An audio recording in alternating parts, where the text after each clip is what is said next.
Hello, and welcome, and happy birthday, I think. Yes, well, thank you, Chick, I appreciate that. Zephyr, thank you for the sub. Welcome back to another amazing episode of Tales of Ethyl, where it is a homebrew based on a video game, based on a homebrew. All kinds of convoluted. We're gonna have a lot of fun today. Let me introduce the cast once again. To my bottom left, we have Silus. Hello, I'm Silus, I'm a barbarian. Help me. Then right next to him, we've got Kazim. Hi, I'm Josh. I'm playing Kazim. I am a Cleric Rogue. Right next to him, we've got Mistrix. Hello, I am Kat. Hello. And last but not least, we have Nico. Hello, everybody. All right. It's going to be a beautiful day today. We're going to have a lot of fun. It got real complicated last time, but anyone got any kind of things they want to say to the viewers before we go ahead and dive into our tale while I set ourselves up for our shots? Our DM is another day older. And another year older. So cheers to that. Well, thank you. Zeph looks so cozy. Zeph, he does look cozy, doesn't he? Yeah. He's cozy Blanket as is fuck, sick boy. as shit, bro. Man, All right, y'all. fucking jealous. Here is to our campaign and for going around the sun one more time. Hell yeah. Cheers Salud. to you. Cheers. I'm not drinking tonight, but I will be next week. Oh my god, that's delicious. If anyone out there is curious, then I know these guys know, but I made some Zephyr's nightcap and it's fucking delicious. Oh my god, that came out way better than the last one I made. Fuck, that's good. And if it makes you guys feel any better, the carbonate basically ran out for the soda thing that I make, so it tastes as shit as alcohol does, really. That's fair. That's okay, Zeffy. My fella took a shot for you. I need to put Nice. this up there. Oh, Chick with a sub. Thank you, Chick. Appreciate that. I also need to make sure that's for the Discord, because I have not put out with any of the Discord stuff in my Twitch ever. So if anyone's curious, I do have a Discord where we all hang out, where I'm running a weird weekly mini dungeon in text. So if you guys are interested, go check that out. But all right, Really guys. fucking fun. It got dark real quick. All right, guys. If we are ready, shall we dive into our beautiful story of the Tales of Ethyl? Let's go. Let's do it. So, where we left off last time was our group had discovered well, let's just say that Nico decided to follow somebody that tried to originally cast a spell on them, and after failing, they ventured off, but managed to send a guard off to go find our friends Kazim and Silus, while Mistrix and Nico followed a trail of blood to the one person they thought was Bon. Silus and Kazim ran off to go find their friends off the guard's word, finding an abandoned home in which they killed two doppelgangers, strangely enough. One was disguised as Freya, one was another as Marcus, and after a brutal fight between the two groups, some weird mishaps happened, some weird brain finicky things happened, but our troop did succeed, in which they were left alone in this room with a mirror. Kazim, being brave enough, decided to walk towards the mirror and was met with a voice that he didn't quite recognize. It's deep and booming, and it left kind of a mark on his brain, but his savior, Paylor, came to his rescue and freed him. Unfortunately, after the mirror had shattered, they left the crystal on the ground, and Silus picked it up and attacked his friend. After some back and forth and some revives after that, because someone went a little bit too hard while killing his friend, he has a bit of a break and runs off to see his past. We find Silus in the origins of his story and his burnt-down tribe, where they spent the night there after some heartfelt moments and some peace given to one another. They woke up in the morning after a peaceful night. They were able to sleep through. They came up with a, in my opinion, intriguing plan of spreading rumors that Silus killed the Kazim. I don't understand why they did it, but they sent Mistrix off with Nico in his vessel along to go spread these rumors, in which they told Tasha.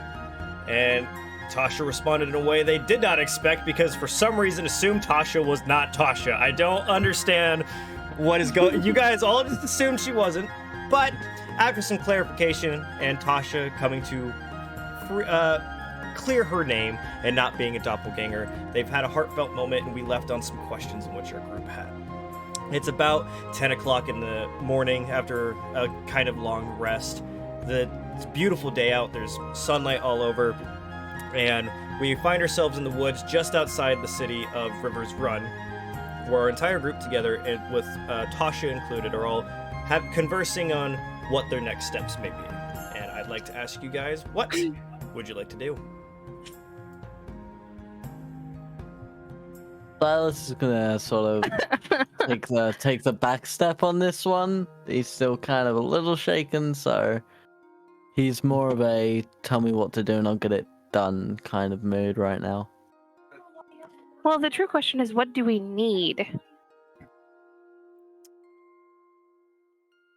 We are facing an enemy that can read our minds and shapeshift to look like anybody, as well as apparently have the possibility to charm person in the most powerful charm person that we've ever heard of through some deep magic that we don't have an understanding on. What can we realistically do against that to start? I mean, the best plan would be like not having a plan at all in that case. I mean, if they can just read it off our minds just like that.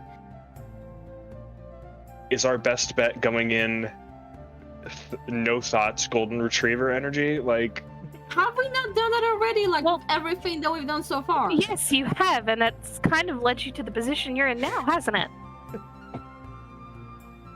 I mean, what are Not to call everybody out, but we had a plan. That's the You most almost accurate killed statement you someone guys with have a ever fireball. fucking said.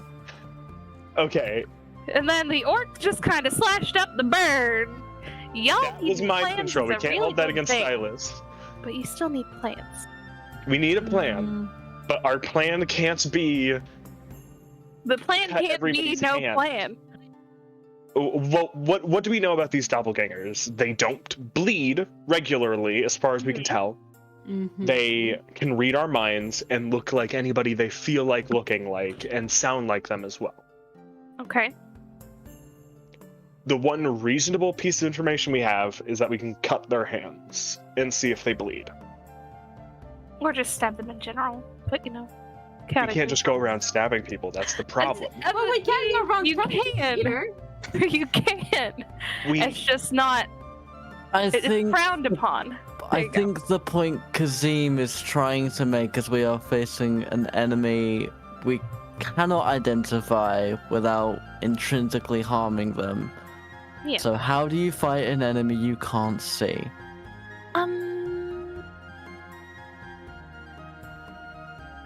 What I is their think- weakness? Other than that, they have to have an actual weakness, right? That's an excellent question. I mean, you're the man who knows a lot about them, so spill the knowledge, Bird. What's going on? Would I know of any natural weaknesses to doppelgangers? Fire, ice, anything like that? You would know that doppelgangers, being from the... What you're sure they're from the Abyss and can come from other places. So based on that knowledge,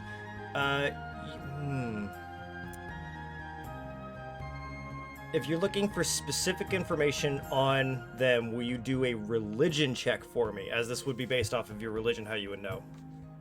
Gladly. But you can do advantage on it because you've been in the church for as long as you can remember.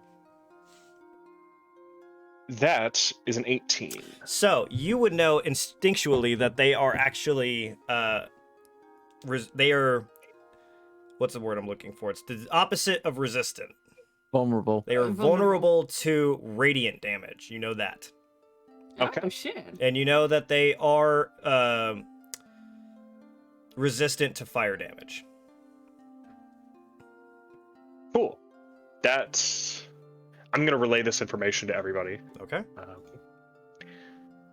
Okay, so what exactly is this radiant damage? Is it like... Holy damage inherent. Not specifically holy damage, but holy damage does the trick. Celestial damage and Yes. I feel like the best place we could get to harness that sort of energy is through, unfortunately, the flow. The people we suspect may be behind this. The people we can almost guarantee are behind this. Okay, well, do we think that the creatures came with the carnival? Or the carnival, or however you want to say it? There's a chance. If they came from the carnival and we go in with no way to deal with them properly and efficiently, then we are definitely walking into a trap. We might as well be stepping into a bear trap. And we've already made ourselves known to the round man, so he'll know that if the round man is involved in this conspiracy in any way, he already knows that we're kind of looking into it. So, cat-like intelligence question. Is there a way to, like... You can detect magic on things, right? Like, wizards can detect magic on things? Is there a way to detect if it's not human? Or not...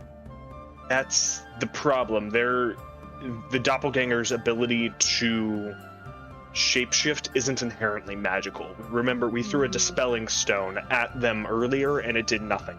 With your religion check and the fact that you would instinctually remember from that fight, you've actually determined, based on your knowledge of doppelgangers up to this point, you know that it's a racial feat, not magic. It's something that they can do as their race. So we have to assume detect magic would not... If dispel magic can't stop it, dispel or detect magic would not detect it. And so far, the only identifying traits we have of humans versus doppelgangers are bleeding. So again, we're back at the same... I wish there was a way to, like, put their blood in a potion and, like, figure out if it, like, knows another doppelganger's blood or something like that. That would be cool. That would be cool. I don't know if that works. That would be like useful. like almost like a tracking device, but Yeah. Huh. I wonder where you could possibly go study things like that in this town. That's a real mystery. probably a giant holy library. Yeah, if only there was a place with a ridiculous amount of information stored in one spot where perchance you might be able to find such information. There's also Right. like a billion books waiting for me to go research. Right. So do we want to go do that? Here's what I'm thinking. You can go read. Do we throw out the plan that I'm dead? Do we throw that plan out?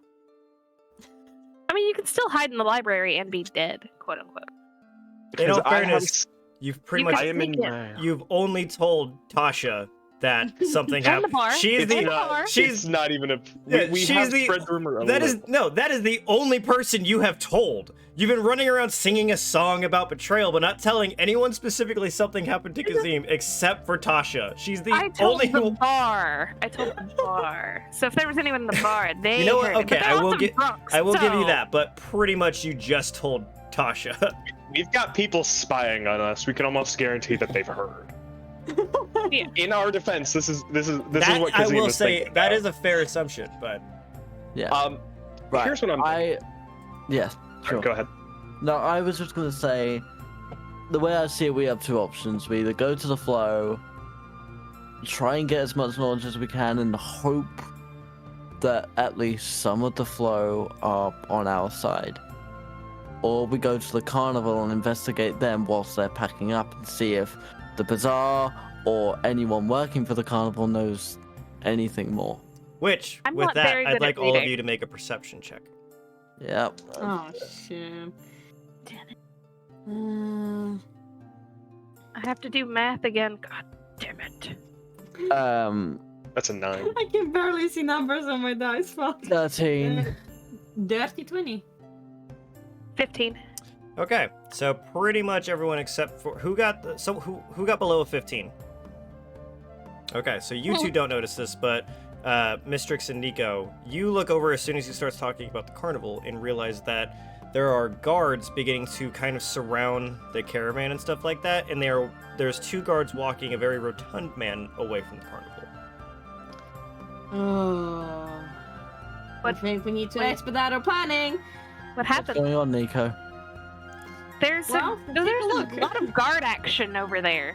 I'm just gonna point at the Okay. carnival. And look I've who's in got a the very really middle bad of that plan. guard action. What's your really blad plan? Blad? Blad. What's your really blad plan? What if we split up and search for clues? I hate call even saying it. I can't hate read. even I saying can't. I got Carnival too. 3 for 3. Every episode. What do you want from us, Karma? We have What two the times. fuck? We have a 2 times. This is the missions. 3rd episode that you guys have split the party. Do you understand It's that? only gone well. What do you mean? I mean, It hasn't backfired. Someone's fucking dying. All right, fine. What's We down? split the fucking party. I called that. Who's going where? Who's going where? Are we gonna split the party? No, that's the thing. We do need to talk about this because, like you say, if, I am- if that guy's I been am arrested, actually okay with you guys splitting the party. I'm just poking fun, but this is the 3rd yeah, episode. yeah. This is a really bad Oh, it's plan. I bad, will right? lay that on the table. I'm asking, do we have a better one?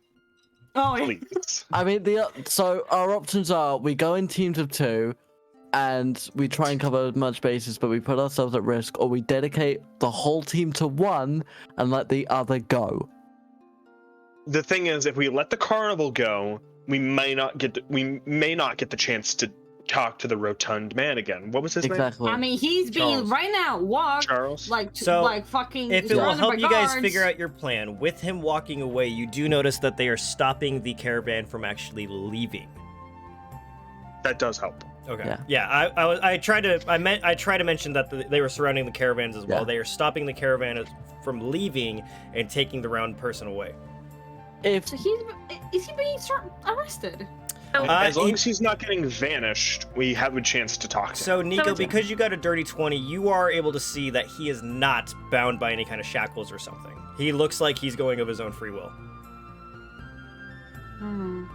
if we're doing this, I know Kazim, like you're the one that got all the books, but you've got the mark of the flow. We know that the guards listen to you. So if you went over there and asked them what was going on, we'd probably get a better response.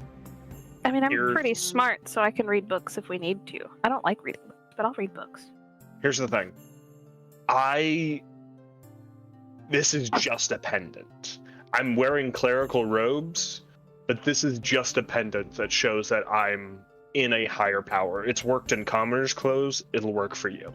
And I'd like to hand Silus the pendant with the mark of the flow on it. Okay, so you're giving him the badge that the Archmage gave you. Yes. Okay. Okay, I'll take it. And then I am currently in my clerical robes. Mhm. And I feel like I'm well enough known around town at this point. I've talked up like half the guards. Yeah, everyone. You're pretty confident that everyone is aware of who you are. I don't need to detective again. Like, here's my badge. What's going on? Yeah, that kind of thing. you've I'm feeling become. pretty confident. I feel you've been around long enough for people to be. You've given enough orders, and been seen with the Archmage enough to be known as like someone that is supposed to be here. Okay.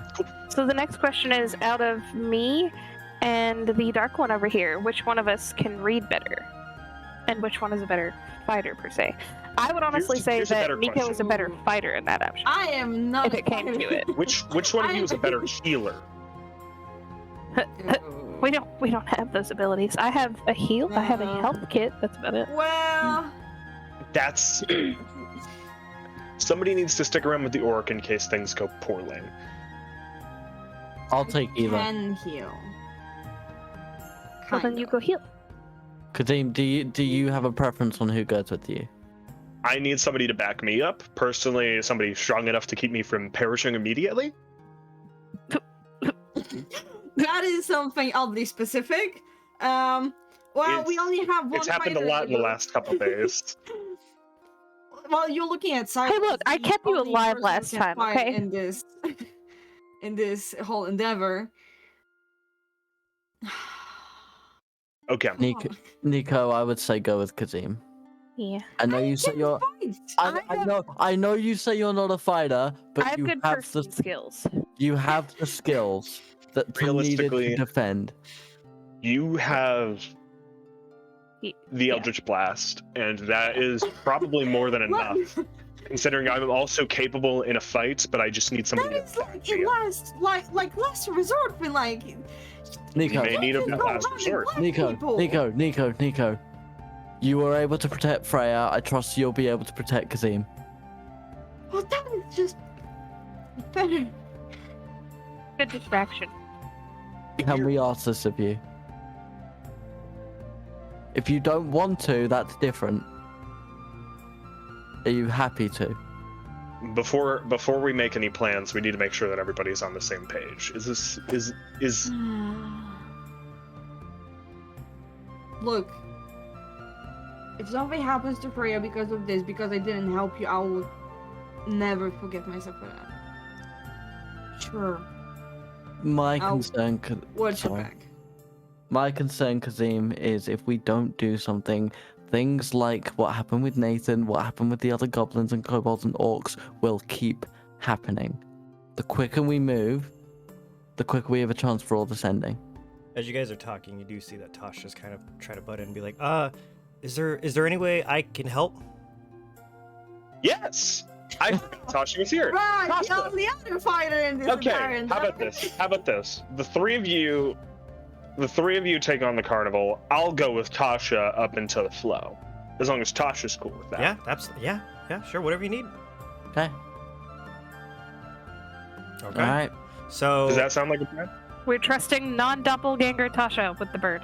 We cut open her hand already. She didn't bleed. yeah, you Well, guys, she you did. guys are fairly confident that she's not a doppelganger. I trust this woman with my life. All right. What? Okay. I'd say wait. that hold on. stern fucking face. Hold on. What do we do if we need the other group? Shoot the Either. sky. I Shoot hear in the that yelling sky really or- loud helps.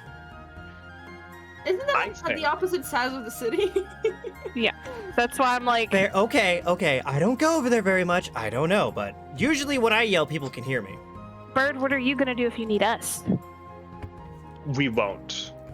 I've got a plan. Okay. Tasha kind of All right. throws up and catches her hand axe, and you're goddamn right.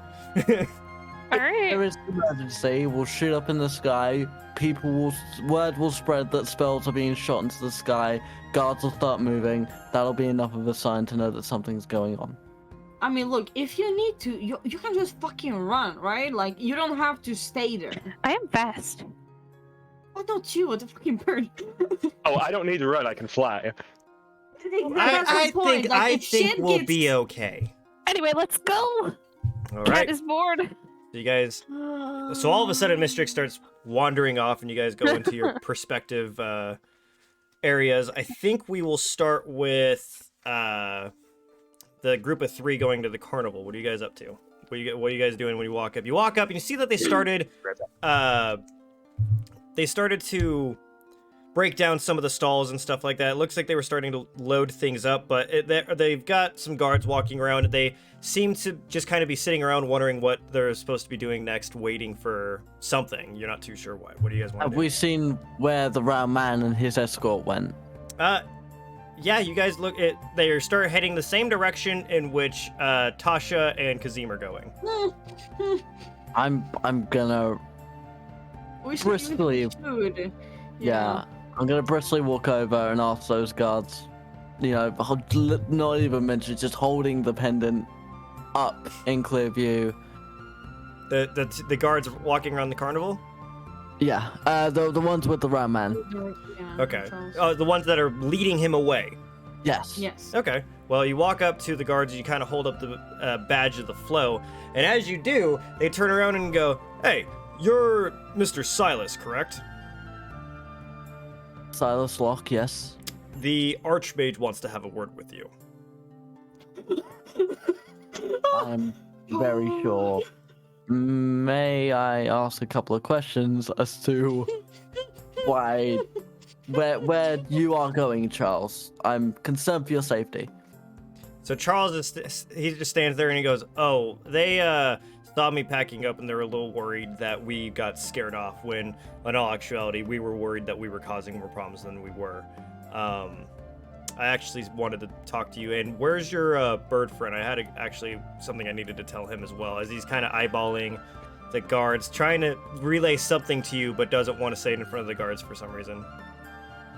Gentlemen, I will escort the gentleman Charles here to where he needs to go. You're relieved and may return to your duties. Right. All right. So they kind of start walking up, and they start kind of go to break down the carnival and stuff, or to go watch the people that are walking the carnival. And he goes, If you guys could, go ahead and start setting back up. I think we'll be okay. So people at the card will start setting back up, and Charles looks you in the face and goes, "Thank you." So you and your friends came the other night to talk about the House of Mirrors. I don't know what happened, but sometime last night and he kind of seems like confused and stressed, but he seems to be trying to go as straight faced as he can, so he doesn't quite understand you can tell by looking at him, he doesn't quite understand what's going on, and go, "I was wrong about what happened to my son." Oh. Oh. Tell me what you need to tell me, Charles. So do you remember how I told you? me. Do you remember how I told you that my son had the purple eyes? Yes. He didn't.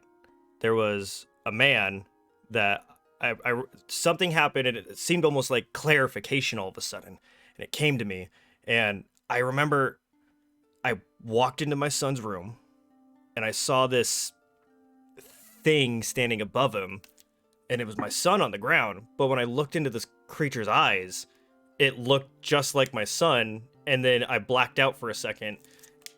Black creature? It had like this gray blue skin or something. Yes. Like no face on it. I don't understand, but it turned into my son, and the irises of his eyes were purple. And yeah, after that, he seemed to be just like my son, but then he started causing havoc, and he just disappeared one day. But for some reason, I couldn't remember seeing my son on the ground. I just... Charles, What? I can't say why, but I believe you. Oh my god, thank god. I was trying to tell them that I'm pretty sure whatever did that to my son, I'm pretty sure we brought here.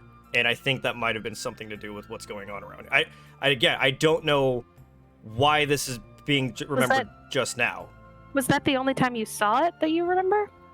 Well, from that night, that's when I knew something. But for some reason, after that night, I saw my son walking around, and I thought it was him, but I've just realized now it was not. I don't understand how it could have done that, but I don't know why it's different now, why I know. But all of a sudden, I just realized that thing that's been walking around wasn't my son. And I think it was about 2 weeks before we got here, he just stopped showing up. And I took that as, there was another memory that didn't happen, saying that he got lynched by some in a different town, but we were never in the town. Yes.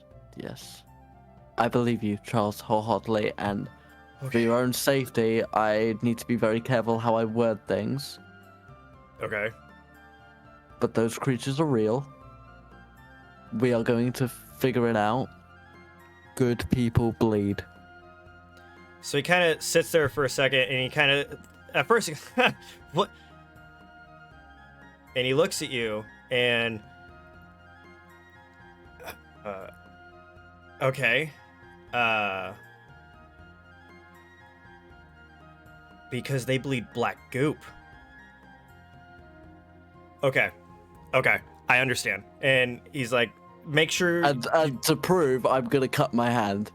Just... He kind of reaches for the knife as well.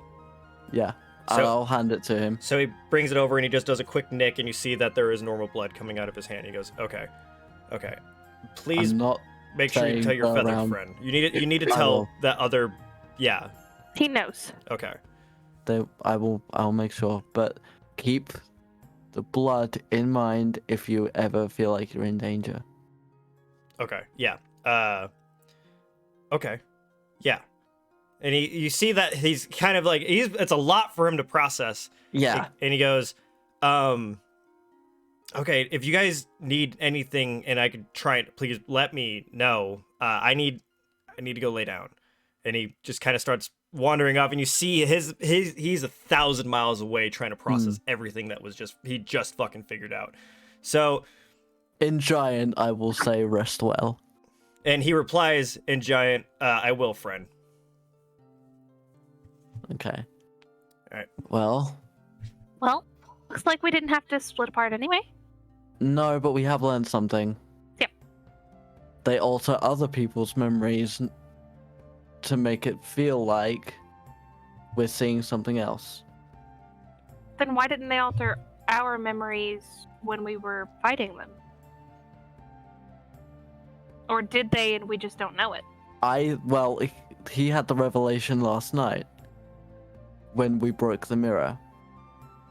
I don't know if they're correlated, but if nothing else, it's a very interesting coincidence. But if we know that they can manipulate other people's memories, that might be how people have been seeing things. Well, then I And strongly innocent people suggest have we been get lynched. to the Archmage. Okay. All right. Well, you guys are So beginning. What's that, Nico? You go for it. no. No, you got nothing. It's nothing at all. Nothing. All right. Well, you guys are starting to head on up towards the flow. We'll go ahead a little bit to Tasha and Kazim. What do you think is going on with you guys while you're walking up to the flow? Anything interesting? One small thing. I think past every couple groups of maybe like 2 or 3 guards at a time, I'll pull 2 of them away and I'll just talk to each. Every time I run into a group of 3 or more, I'll pull 2 and say, "Hey." Okay. Are you looking for anything, or are you just saying hello? I'm striking up a conversation. Okay. I've got an important mission that I need them to come on. So I'm gonna say, because if this is what you're talking about, I need you to make. It is. I need you to make. We're gonna do 3 consecutive persuasion rolls, and if you get, and depending on how many you get, I will message you what that means. Tell me what all of them are. Building an army. Dun dun. Okay, so in order, a 2, that's a natural 1, a 19, and a 16. So 1. What was the second one? 19 19 16. and 16. Okay, so I'm gonna message you the results.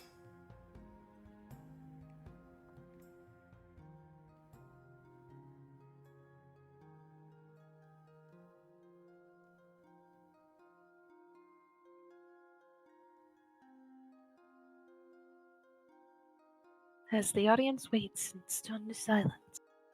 It's gonna be interesting. The patience is worth it, I Let promise. me tell you the story of my friend Toast.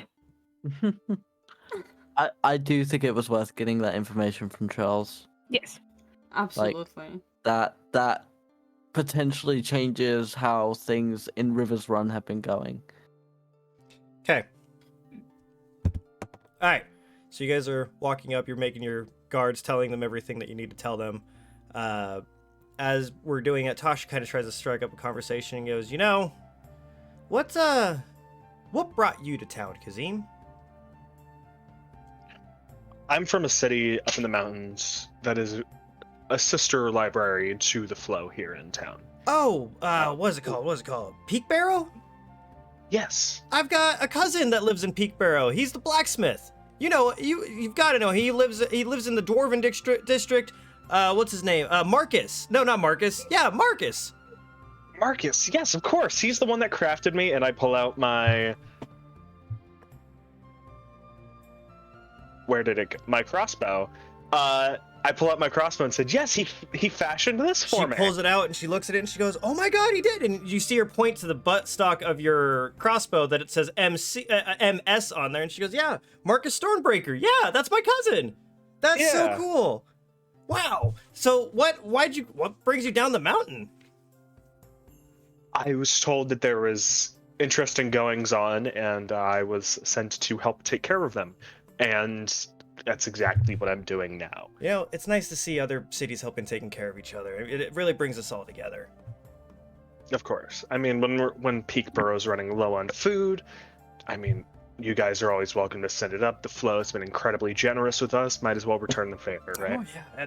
See, this is what life should be like. And you guys go on your conversation for quite a little bit as you walk up to the library steps and you get upon the top. And are you gonna walk into the Flow, or are you guys gonna wait for anybody? What are you doing? Are you just going straight inside?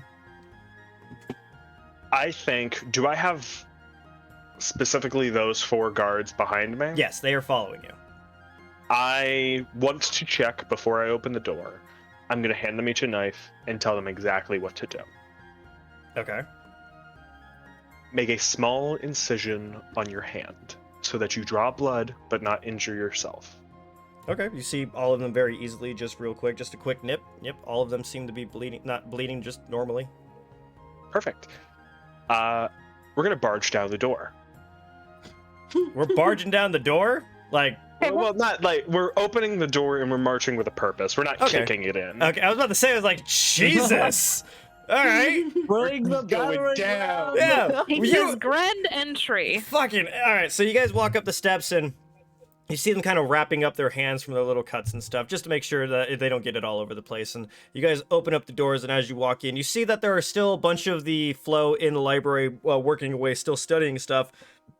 And you see there's 3 in front of you. You see an incredibly injured Bon, bandaged up and with a crutch on, standing there speaking to the Archmage and another kobold flow member that you met earlier when you first arrived into town.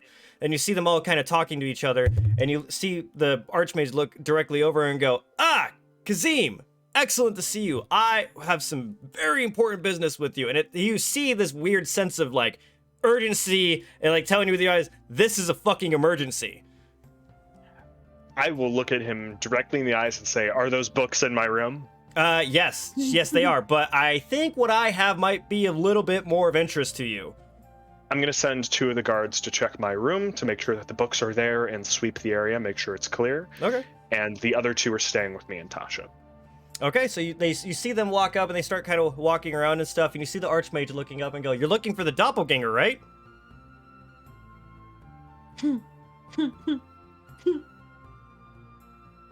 Archie, Yes, sir. I'm going to hand him a knife. And he kind of looks at the knife and goes, "What is this for?" I think you know. If I didn't have to tell you about the doppelganger, I think you know what it's for. And I'm thinking the entire time, cut open your hand, traitor. You see him kind of sit there for a second, and he looks around and he goes, "I don't understand what you want me to do with the knife." I'm just going to sit here with eye contact on him. He's gonna look at you puzzled because he has no fucking idea what you want him to do. Okay, fine. I'll spell it out for you, Archie. Okay. Make a small incision on your hand so that you draw blood, but do not injure yourself, in those exact words. So he looks over at the guards, and he looks over at you and goes, "Incredibly clever." And you see him take the knife and cut himself. He's not bleeding. He's bleeding just fine. And he Okay. hands it over to Bon, and you see Bon, and you see him kind of like a burst of realization, and he looks at you with amazement that you figured that out, and he hands it over to the kobold, and he cuts his hand, and they all bleed perfectly normal. He goes, "Well, Trust a person. that is incredibly useful because this will clear up some questions that I have regarding your orc friend. What questions do you have regarding Silus? I think it's better if you come with me." I think it's better if I don't. Okay. And he sits there with amusement, of confusion. He's like, Whatever you will say in front of these 2 soldiers and Tasha. and you see him kind of get a little bit closer to you, and he tries to whisper in your ear something. He's downstairs. What do you mean he's downstairs? And he kind of leans back and looks at you with all seriousness and goes, "I think we should take this in private before some people find out."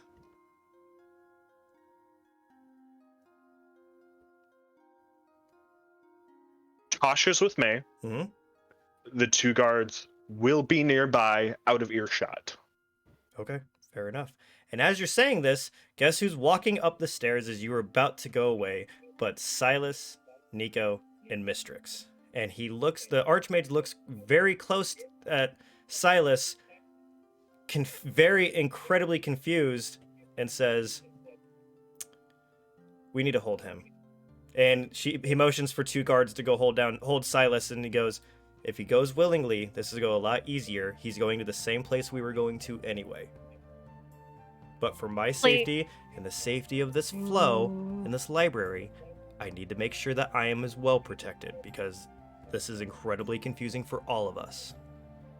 I'm probably gonna hiss at the guards if they get too close. Okay. Yeah, Like, if you want him to go- I am also, Hold on. I'm also on. taking a step back because If we've you got want from a him to go- conversation. If you want him to go willingly, then you ask politely. I'm Yeah, gonna like, shout to whoa. these three. Show them the test. Cut my hand. Okay, so as you hear that, you see the 3 guards walk up to you and hand you all small daggers from their sides. We're just slicing Okay. open our hands. Yeah, dude. Like, at this point, I've got like, Hard. Just like do a one- knuckle. that one's from So- this morning. That one's from the carnival. I'm that one's assuming from all the 3 of flood. you guys are going to... Yeah. I am. Okay, so all 3 of you do I mean- it, and the Archmage thinks for a second and goes, something that might help clarify, as we all seem to have tunics and such. Maybe put a handprint on the inside of your coat, because I don't believe doppelgangers could mimic something like that. Oh, I don't want to take any chances with that, man. Honestly, they can read our minds and they can change clothing, can't they? Well, if they have the power to read minds like many others do, they are not always successful. Kazim, we We learn can't risk a something. 50-50 shot, Archie. You as the most cautious Either man way- in this room. Either way, we best take this elsewhere. And he kind of directs you to these stairs over to the behind him and to the his left, and you see the stairs that kind of go down, and goes, "It's very urgent." Let's go. Okay. I'm gonna beckon for these 3 to follow as well. I'm staying like almost tied to Kazim's hip. Okay. So as you guys Marching walk down, orders: me, Oh, Tasha, no. Silas. okay. Yeah, yeah. So as you Next guys are to each other. As you guys are walking down the steps, following the Archmage and Bon, who kind of tells you of his night, how he woke up, but he remembers a bit what happened last night, and he explained to the Archmage what happened. You guys go down these steps, and it goes for a while, a very long time. It's a lot longer than you would have expected. You get a little disoriented through halfway through. It's a little weird feeling. If you guys could all make, what is it? We're gonna do wisdom checks, or not wisdom saving throws, please. Wisdom saving throw. Yes, please. Just the one? Yeah, just one. 16. 12. 18. Okay. No, Very sorry, mediocre 19. rolls. Fucking can't see my numbers on the dice. Well, that is a total of 22. Okay, so who got below an 18? I did. Me. Okay, so Nico and Kazim, you feel perfectly fine as you're walking down these steps. Silas and Mistrix, it gets a little too disorienting, and by the time you get to the bottom of the steps, you don't remember any of the turns that you make. It's really weird, kind of disorienting effect where you can't really tell where you just went, and the Archmage turns around and goes, and obviously notices and goes, don't worry about the feelings in which you're having. They are merely a side effect of some of our protection magic to make sure that if anyone was to try and escape, they might have a little bit harder time to remember which turns to take, and they might get lost rather than be able to freely escape. It's purely a precaution. I promise you that the nausea will subside soon.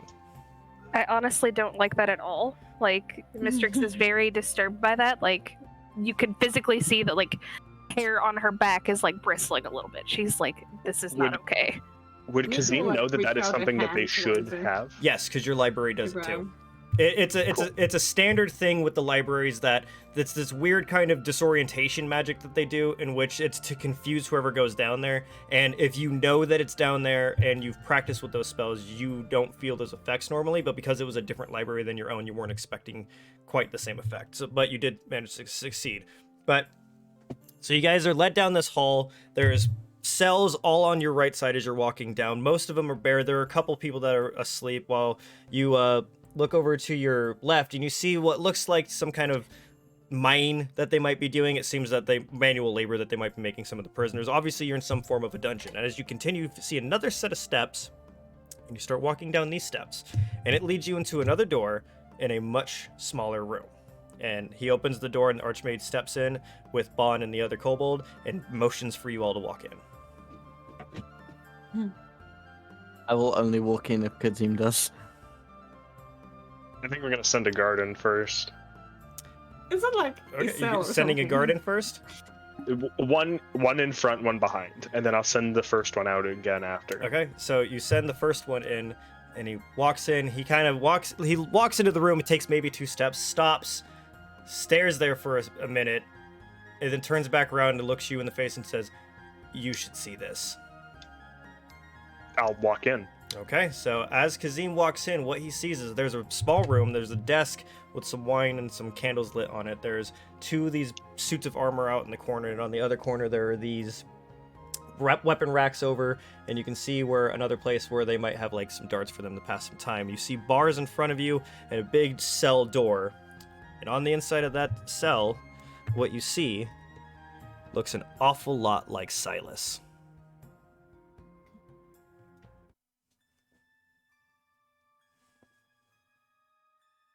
Okay.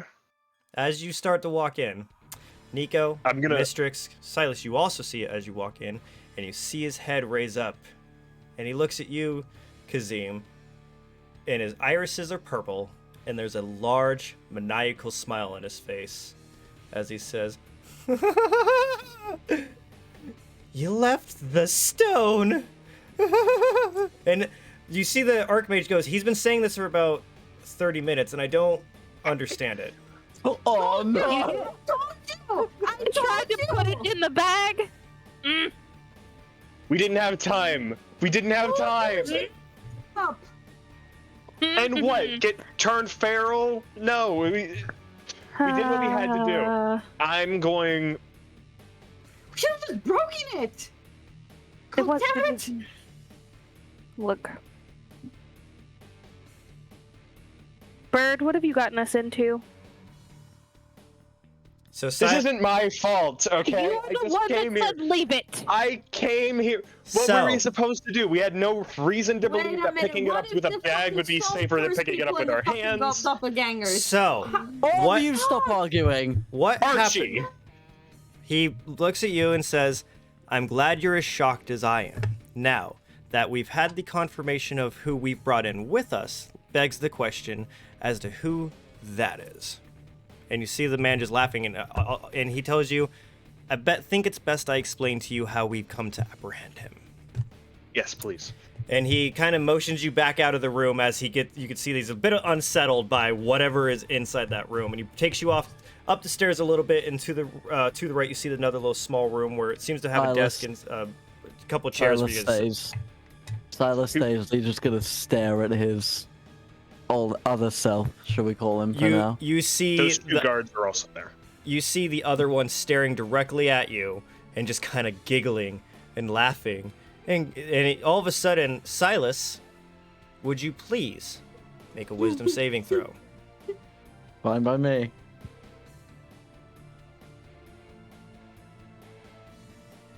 What is that? Do the math. That's an 18. So you feel this voice inside of your head start crawling towards the front, but you manage to push it back, as if all you can hear though was, "Do you remember?" is all you get to hear, but you push the voice out of your head, and it just kind of sits there and starts kind of squirming a little bit. It's obviously tied to this chair, but it's not really doing anything else. Are you staying in this room? I'm staying Okay. right there. So Hmm. So you decide to sit down in the chair that's in that desk right by the cell, sitting there as there's 2 guards standing by the door who are going to stay there with you. Yeah. While you guys all walk back up to another room that the Archmage kind of sets off to the side for you and beckons you in and asks you to have a seat as he sits down at his desk. It's a very quick built desk. Obviously, no one really spends a lot of time down here, but he felt like he needed a room to be able to explain things that are going on to people. So he sits down. And he looks at you and goes, "So, we have heard rumors from an orc in the current district of weird talks of a tabaxi." And he looks over at you, Mistrix, and goes, what looks to be fallen Asamar, looks at you, Nico, and says, "An orc in an Aarakocra entering an abandoned home. Told us stories of what only could be described as a vicious fight that happened down there. 2, if I'm not mistaken. He told us about how our Asamar friend and the orc had wandered off and saw you two, and he points to Kazim and Mistrix and goes, pulling this young man, Bon, and he points over to Bon, he goes, behind them, and felt it might have been important enough. He went down there, and he found what seemed to be these two shallow sacks of gray-blue skin that were bleeding. There was blood all over the place. There was the fallen body of one of our flow members, and I wanted to ask you guys, why not report it? We literally just got back in town from finding all of this shit. Why this happened leave last town? night to find We our didn't two leave runaways. town. We were literally right outside of your gates. And you didn't feel important information to share with us? Are we not Archie, here when now? was the last time I saw you? When did this all happen? It has been a night. He looks you dead in the face with kind of a scorn and goes, I felt, as a fellow diplomat, you might want to share the information of what you find inside of my city. Do you have any idea, sir, that if the word was to get out, how I would have to explain why I haven't arrested you immediately? Do you have any idea sorry how to butt if in. word would get out that a doppelganger was among your ranks for over a week, learning all of our secrets? Do you have any idea if that word were to get out, Archie? He kind of sits back and goes, so, and he looks over at Bon and goes, that was something you were explaining to me, which I was hoping they could add more clarification. It was not you in this town, working in the library for the last, as you put it, 3 weeks. And Bon, and you see that he obviously still pretty bloodied and stuff like that, and he goes, yes, I was out drinking with some other of our cohorts, and on my way home, I seemed to be jumped by some thing. It looked to be just a random commoner, and they brought me into this basement and shackled me up and left me there. The only reason I escaped is because it came back in a sort of a state, and I was working to get my binds off, and I was managed to get that dagger. He goes, all right, very well. So that leads to my second question. Who is that? And he looks at you, Kazim, expecting an answer from you. Who was what? You saw him point to the direction of the cell that they have the doppelganger in. One of those orcs in there is Silus. The other is a doppelganger. As far as I can tell. The issue I have with it is, from what I've learned about doppelgangers, because we do have a fair bit of research on what they are and what they can do, not too much on what their wants, they need to have some form of personal information on them. And he goes behind his desk and he pulls this bag that you have in your room. You have a bag that's usually in your room, and he goes inside and he pulls from it a very dull, loss of color, purple crystal with a crack down the middle of it, and goes, this was discovered in your room, and it seemed to me as if he was looking for it. Care to explain? And Kazim, you immediately recognize that as the crystal that was left on the ground of the basement. But I figured. But it's cracked. It has a much duller color to it, and there seems to be some blood smeared on it for some reason. It doesn't look like how you found it. And he continues to say, now, the reason I ask is this is, from what I can tell, the crystal in which I described to you that could cast the magic in which has caused some of our issues in town. I'd like to know why you have it. I'd like to know where it came from. And I'd like to know why this thing was in your room looking for it. May I just say, we actually left that in the basement underneath some stuff, which is why I was so pissed off at the bird just a second ago. Make a persuasion I check. can vouch. Persuasion. Make a persuasion check with disadvantage. Can I give her the help action to make it regular? How are you going to help? By also saying that's not... Archie, that is... 16, 17, 18. We've got a traitor amongst our ranks, and I that's got a the one 22. person with So what's your disadvantage. Yeah, what's your disadvantage on that? Roll twice, take the lower. Yeah, still this is the 22 because So- the other one that I rolled was God damn, 23. never mind. He sits there and he goes, okay. Well, I perhaps you get a can plus clarify 5, some so- things that happened prior to us discovering this bit of information. We've got the call, or we've got the message from one of the guards of the orc in the current district telling us what had happened. And I sent 2 scribes to go investigate, and neither have come back. Have you considered the possibility that you may have sent 2 doppelgangers to search for pertinent information, or you may have just sent 2 loyal men out into a city possibly infested with doppelgangers? That does raise some concern. Archie, you can't blame myself for walking into a sea of crime and noticing the crime. And you see him kind of straighten himself up for a little bit, and you see him deadpan face look at you and go, "You expect me to believe a stranger coming to my town, experiencing things that should have been led directly to me, skipping town for a night, and you want me having valuable information hiding inside of their room, and you want to neglect to tell me what I should be excuse me? doing, sir?" I expect you to Excuse believe me? a cleric of the Library of the Flow. I don't expect you to sorry. believe a stranger. I expect you to believe somebody important enough to be sent here to help your Do problem. you understand the Gentlemen? evidence in which I have behind you? And he looks over at you, How many men Mistrix. did you have guarding my room? How He many men looked- did you have investigated the next morning? Mistrix, while you're trying to interrupt, he looks at you and goes, "You keep your mouth shut. Not now." And he looks at you, Kazim, and says, "This is my town in which I have been left in charge of. Don't you dare question Well, what you're I've been doing trying." a damn fine job. He leans over and looks at one of the guards and brings them forward, and they start putting you in handcuffs. I'm whoa, gonna whoa, scratch him in the face. Nico, Mistrix, give us the room. I'll I need light. extend a hand towards Mr. Exam. I got a 16. So yeah, Wait, what did you do? I'm gonna scratch him. Okay. You don't put me in handcuffs. Go ahead and roll for damage. I forgot what cat claws do. Cat claws do the best attacks. Don't judge me.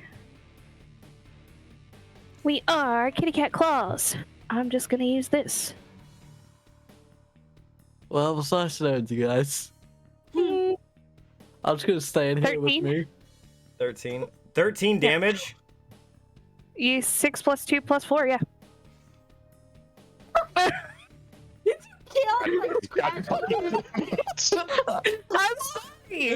Okay. They don't put me in handcuffs. You go to try and scratch this guard in the face from fierce shock, and you scratch a little too low and slice his throat open.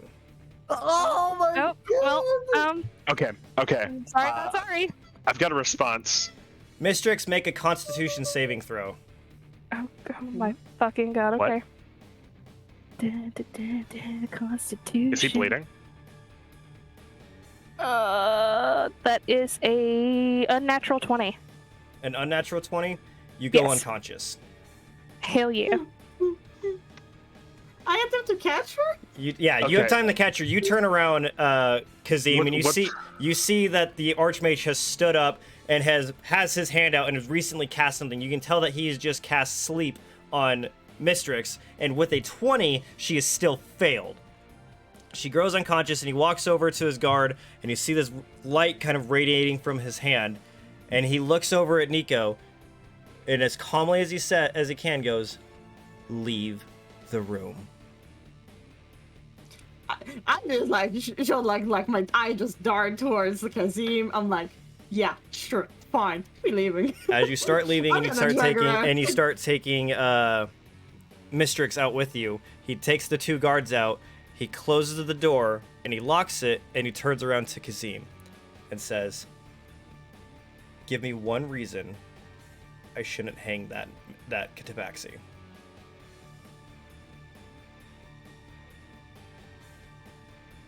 She's important to my investigation. She's a character witness.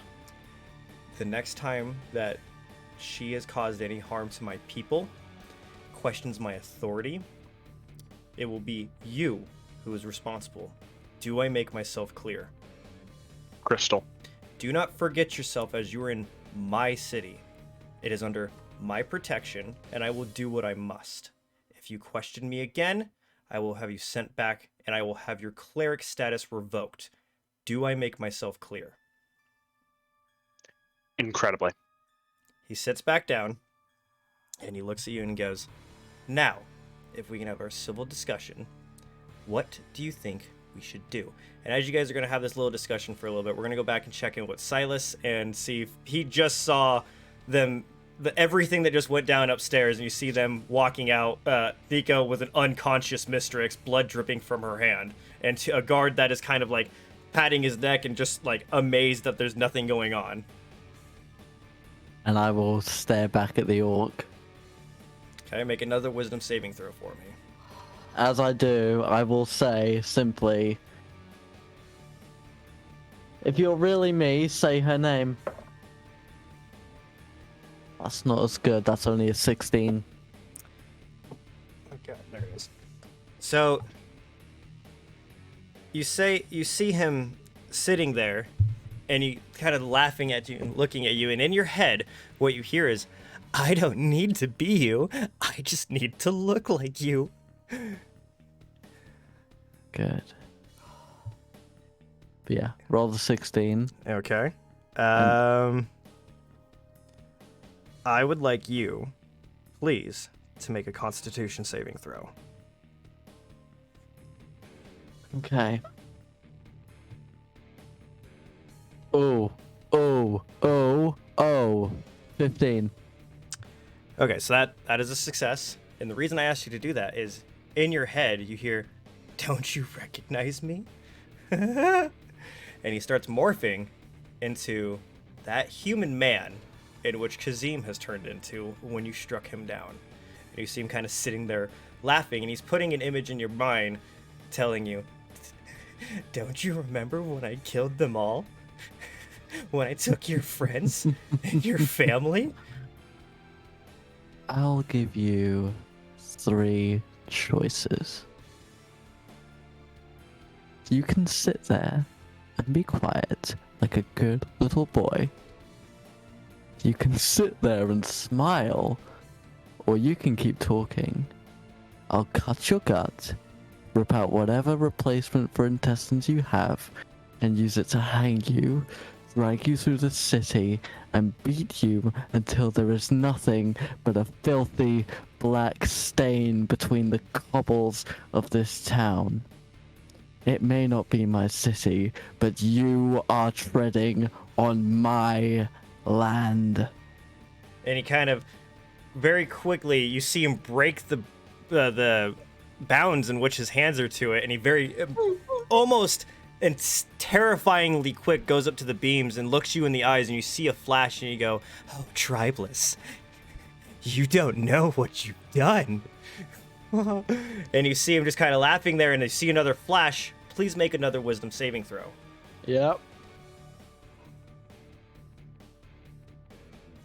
Not 20. So you start feeling this impulse to turn around and go attack your friends. You feel this anger, this rage for some reason towards them, but you're able to push it back a little bit, and you kind of turn back to him, and he looks back at you and goes, you kill me if you'd like to. Please do. But you don't understand. You don't understand a thing. And he starts kind of laughing again as he goes back to sit down in his hand, just like this. For some reason, he doesn't seem terrified of you at all. And you did notice something else, that not only is his iris is purple, but for some reason it's swirling. It's so much deeper than the other 2 doppelgangers that you saw, and it baffles you. You have no idea what's different about him, but something is definitely feeling very something's different. I will hide my utter fucking shit fear. You can't be me. You need to be. You just said you need to be me, and you can't be, because I'm not tribeless. And I will point to Nico and Mistrix. Not anymore. He looks over at Nico, And Nico, make a wisdom saving throw. Oh no. I'm not good at that. Oh god. 8 total. You feel inside your head this voice, and it sounds so familiar and so light, and you hear, "Do you want me to go visit your friend?" And you look in front of you, and the doppelganger Oh, has just no. turned into a perfect replica of Freya, Oh no. sitting there, Oh, no. smiling Oh, no. and laughing. Kazim, what are you guys talking about with the Archmage?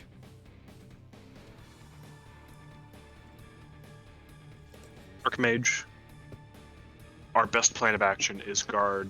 Every single one of your guards needs a way to do holy damage. If they ever notice somebody with those purple eyes, they Now, need to test their hands for blood. If they do not draw blood, they will be struck with holy damage. These doppelgangers are a plague on your city. And the best way to take care of that plague is swiftly. I also believe in protecting my people. Now, one thing I have learned from my research is there is a difference between the purple eyes in which these doppelgangers have and the purple eyes in which they give the people behind them. Now, if you've noticed that the purple of those under the spell, they always seem to have their whole eye with a glistening purple over it. But doppelgangers have purple eyes.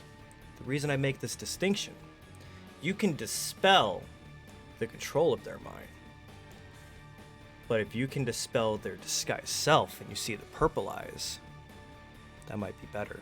And he starts pulling out another box and goes, "That's why I've had these made." And he pulls out these much larger blue crystals and he says, "These I, in essence, am going to want to place around the town and set them all off at once. It's a mass dispel magic. It's going to affect a lot of our defenses, but I do believe if there are any people that are under the spell, that we can, one, release them, and two, will dispel any disguised magics to make sure that everything is taken under control and we can weed out who it is." How does that sound? It sounds like a good plan. First of all, do you trust whoever made these crystals? As much as I may believe myself, and he goes, "Because I'm the one that made them." All right. Okay. Fuck, I know this is gonna backfire.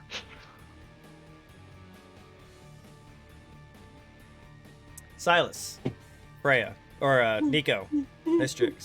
Mistrix is unconscious, so Nico, Silus, what are you guys doing? Taking a catnap. I blast his face off. You blast his face off.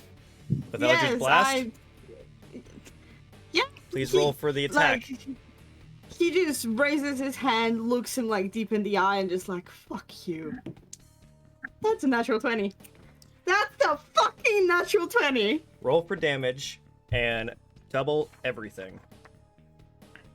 Can I just ask why we're so goddamn good at attack rolls today? See, that's 6. Blood for the blood god. 11, I promise I didn't 12, mean to kill the guard, 13. guys. Why is it every time we don't mean to kill people, we do? 15. We shouldn't That's pretend we 30 don't want to kill the 30 points of doppelganger. damage. What's that? 30. 30 0. points? Total, yeah. Okay. So let me get these all ready. And then Don't you dare speak her name. give me 1 second. I forgot to do this part. I know, I'm fucking so behind, guys. I'm so sorry. There we go. It's okay, bestie. At least you didn't decapitate somebody out of fear.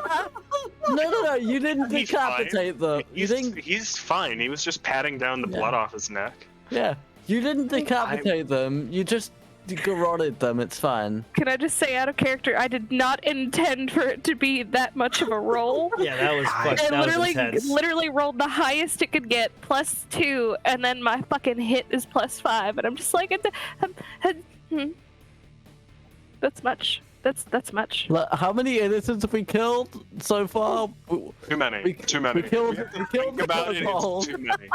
Okay. We killed Did I kill a Kobold. kobold? So No, no, no. we are gonna go Exact over to kobold. combat now. but So we we're gonna go also over. saved If you guys want to, person, if you but guys, they were dead. if you guys would please go over to roll 20. Yep. I'm unconscious, so bye Yes, you guys. are. Good luck. I'll have the best kitty cat dreams for you. Or Kazim, you're not a part of this just yet. So, what had just happened? You said it was 30 points. 30 points. It's gonna be 26 force and 4 thunder or lightning, whichever. I think it's light. Okay. Maybe. So you, out of rage, looking at this wannabe child, you instantly blast out, and you see, Silus, you actually see this weird, what looks to be this outer shadow just out, this weird blue kind of, it's there, but it's almost not there, blue color around Nico all of a sudden, blasting this incredibly powerful blue magic from it, and you see all the bones and veins underneath the skin of Nico start glowing very brightly as he releases it, and it hits this small child in the face. What you notice is it kind of backs up a little bit. It's still smiling, and it looks at Nico and goes, "Oh, did I strike a nerve?" And all of a sudden, Nico, let's see. I'm gonna say you're about right there. Yeah.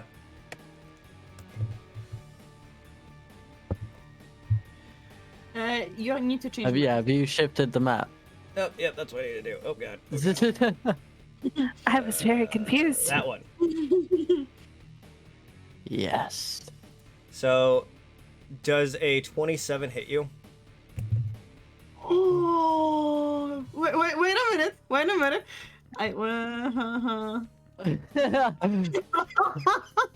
Let me do some counting. Yeah, counting. My feet is straight. I don't think I have anything against that. Yes, it does hit me. Yes. Please take 22 slashing damage. Oh, I'm down. As all of a sudden, Silus, you see the little girl smiling, and her arm kind of reach out, and it shoots out as this very thin needle blade as it just kind of slices across Nico across the neck, and he just drops to the ground. Mm-hmm. Okay. Right. That's fine. It's fine. It's fine. Don't worry about it. What? So I think Hold we're on. all gonna roll for initiative, please. Yeah, I think it's about time. You mean the one person? True. There's only one person conscious in that room. Yeah. Oh, hold on. I did want 2 guards to be standing with Silus. They're in you there. did They have just saw that. that happen. Okay. 17 on the initiative roll. Wait, do I need to roll because I need Yes, to keep all of track you of should my roll. All of you distance should first? roll. Yeah. Yeah. Can I control those Including 2 me? guards? Can you control Pretty them? please. Yeah, like can I be the can I play as those 2 guards? Yeah, if you want to. 17 on initiative. Can I be included? Bestie, Not- does that not- include I me? would like to combat. Yes, Dyer, please make a you as well. I say I'm unconscious. I was just say, I I mean, can't you wake you just up need to because be hit that's or magic. something. Like you'll be out of it. 17. Jesus. Okay. Also a 17. So Silas, Kazim, and Mistrix all have 17. Yep. Damn. I've got a +3 to Dex if that matters. I got 19. Hold on. Let me check my dexterity. I have a +30 dexterity as well. +1. Okay, so Silas goes third. Okay. Now rollies for I've got an exact 16. what's your exact, Mistrix? On the die? No, on your ability. On my score, is it? on my dexterity, 17. Okay. So I guess second she goes first. yeah.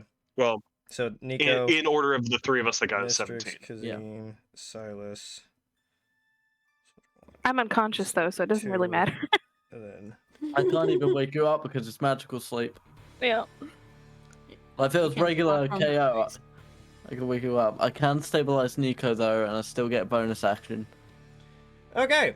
So we're gonna start with Nico. Giggity. Please make a Oh, death saving death throw. saving throw. There's no modifiers to death saving throws, if I remember correctly, No. right? No, it's a 13 total. Okay, that is a success. Nice. As you succeed, Silus, what you see is Nico kind of sitting there still glowing blue, but all of a sudden her eyes have opened and he's standing up for some reason. And you see that he holds out his hand, and Nico, will you please do a Eldritch Blast for me? What the fuck? What? Oh, What? God. Huh? 25 total. So, please What roll. trades do you have? Please roll for damage as you're sitting there. And Silus, what you hear is Nico looking at his hands, and it feels different, not so timid, very confident, very upright. And you see him kind of look at his hands, and he goes, "Ha, it's good to feel again." Oh, And he looks shit. up at that doppelganger, and he holds out his hand, and he fires off this very vibrant blue, almost the same but seems different somehow, straight out of his hand. What's the damage for it? It was 13 total.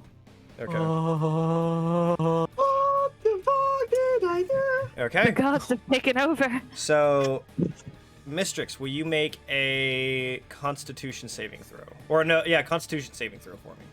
I'm unconscious, but I'll try. That's what I'm asking for. I know. Well, I'm saying, like, the cat can't make the saving throw, but I'll try.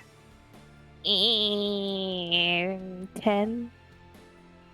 10. So you unfortunately still remain unconscious. I am a sleepy cat. So next up, if you want, Kazim, in the room in which you just heard, you heard the, all of a sudden you heard this gasp, and you hear two guards kind of yell out and making a lot of noise from outside of the door, and you see the Archmage kind of stand up and go, "What is happening out there? What would you like to do?"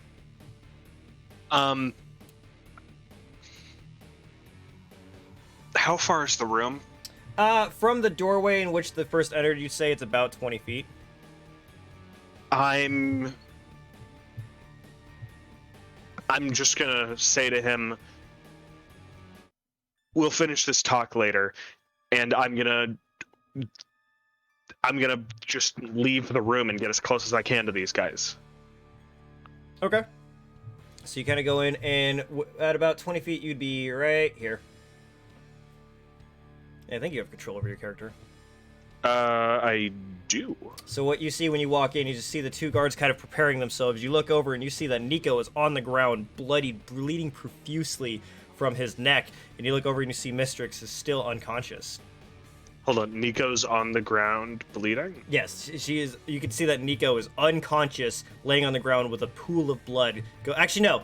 I'm sorry. You see him standing up, but glowing blue for some reason, but you look down and you see a pool of blood. You also see a very gaping wound on Nico's neck. You also feel the difference with Nico because you notice that he's not shy. You've never seen him with such a weird posture. It looks like Nico, but you're pretty sure that's not Nico. I'm gonna throw my Dispelling Stone at him. Okay, go ahead. Roll to attack, or? Yeah. Roll for an attack or a dex throw. Dex save. Not a save. Dex throw, normal check. That is an 18. So you throw the stone, and it hits Nico, and he immediately drops. The blue starts kind of evaporating. He just drops to the ground, and he's still unconscious, and he's bleeding out still.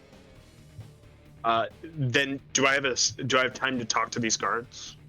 You used your action, so I'm gonna say you could say something very quickly that would be considered a bonus action. Okay. It has been previously established that most of these guards carry small tinctures of healing on Yes. them. I'm gonna say to these guards, your potions now. Okay. So you say that. And that's what you do for your turn? You can say Yeah, it. that's I'm my not saying movement. you can't. That you are able to say something. That is what you were able to do for your bonus action. You used your action for throwing the Dispel Stone. Yeah, that's my action, my movement. I'm going to. Yeah, I guess I'll just. All right. So you hold Okay. it. So as he kind of walks in, you see everything that goes on. Silus, you see him immediately throw a stone over to Nico, and he drops to the ground. And you see him kind of turn around to the guard and go, "Potion now!" And we go over to Silus. It's your turn. Innival, guide me. I'd like to rage. You'd like to rage. All right. And as I'm raging, I'm just gonna look back at Kazim. I don't care what you do. His head's mine. Deal. And yeah, If I you're- will rage. Is that a con save? That is. All right, Kazim. I'm sorry if this is bad. That's a 17. That is a success. You go into this rage, and Kazim, you see this. You see his back just under his kind of scorched clothes. You see this bright green start to kind of emanate, and you feel this almost pressure. It feels like the air in this room has just gotten a lot heavier, and you can feel this just tense anger go across the entire thing. But you can also feel it is directly in front of Silus, and when you look in his eyes, you just see almost what looks like green flames coming out of his eyes as he's looking upon this little girl inside the cell. So that's your bonus action. You rage. Yep. And then reckless attack, Okay. because I can, Yep. and it's not any deficit to me. Take one of my, I believe I have. How many javelins do I have left? Probably a good idea to check that. I've got 3 javelins left, and I'll throw one of them. All right. Go ahead and roll for an attack. Really quick. Yep. This doppelganger's on the other side of iron bars from Yes. us? Okay. That is a 4 plus 5, so that's 19. 19. Yep. That hits. Go ahead and roll for damage. Love it. Right, I'm rolling a d6. So. Oh fuck yeah! Max damage 9 piercing. Fuck yeah. So, that was a 9. Yeah, there we go. So, Kazima, as you kind of turn around and ask for that potion, you just see Silus. He turns to you and he says his words, and he grabs out this javelin, and you see him kind of grip it, and he leans back and he throws it, and it's almost like you saw a bullet come out of a gun, because it goes boom, and it goes entirely through the doppelganger all the way back and sticks to the wall behind him. And you see that the doppelganger starts having that goop kind of coming out of its abdomen where his kidney would be. And you see the doppelganger kind of look up and go, "Oh, who would hit a child?" And starts laughing even more. And May then, I respond? yeah, I didn't kill an unborn baby. okay. So next we're going to go over to Soldier 1. And based on what you said, is there anything else you wanted to do, Silus? Actually, you can't. You used your bonus action. No, but I can move. Okay. You can move if you want. So 1, 2, 3, 4. I'm going right up. I'm going right up to the door. Okay. If nothing else, I am going to be a meat shield. Okay. But yeah, and I'll end my turn there. So Soldier 1 here is going to make an assumption of what you wanted the potion for. So they're just going to kind of run up real quick and hold Nico's head and pour that healing potion right in. And Nico, you were back up to 4 hit points. 4 hit points. All right.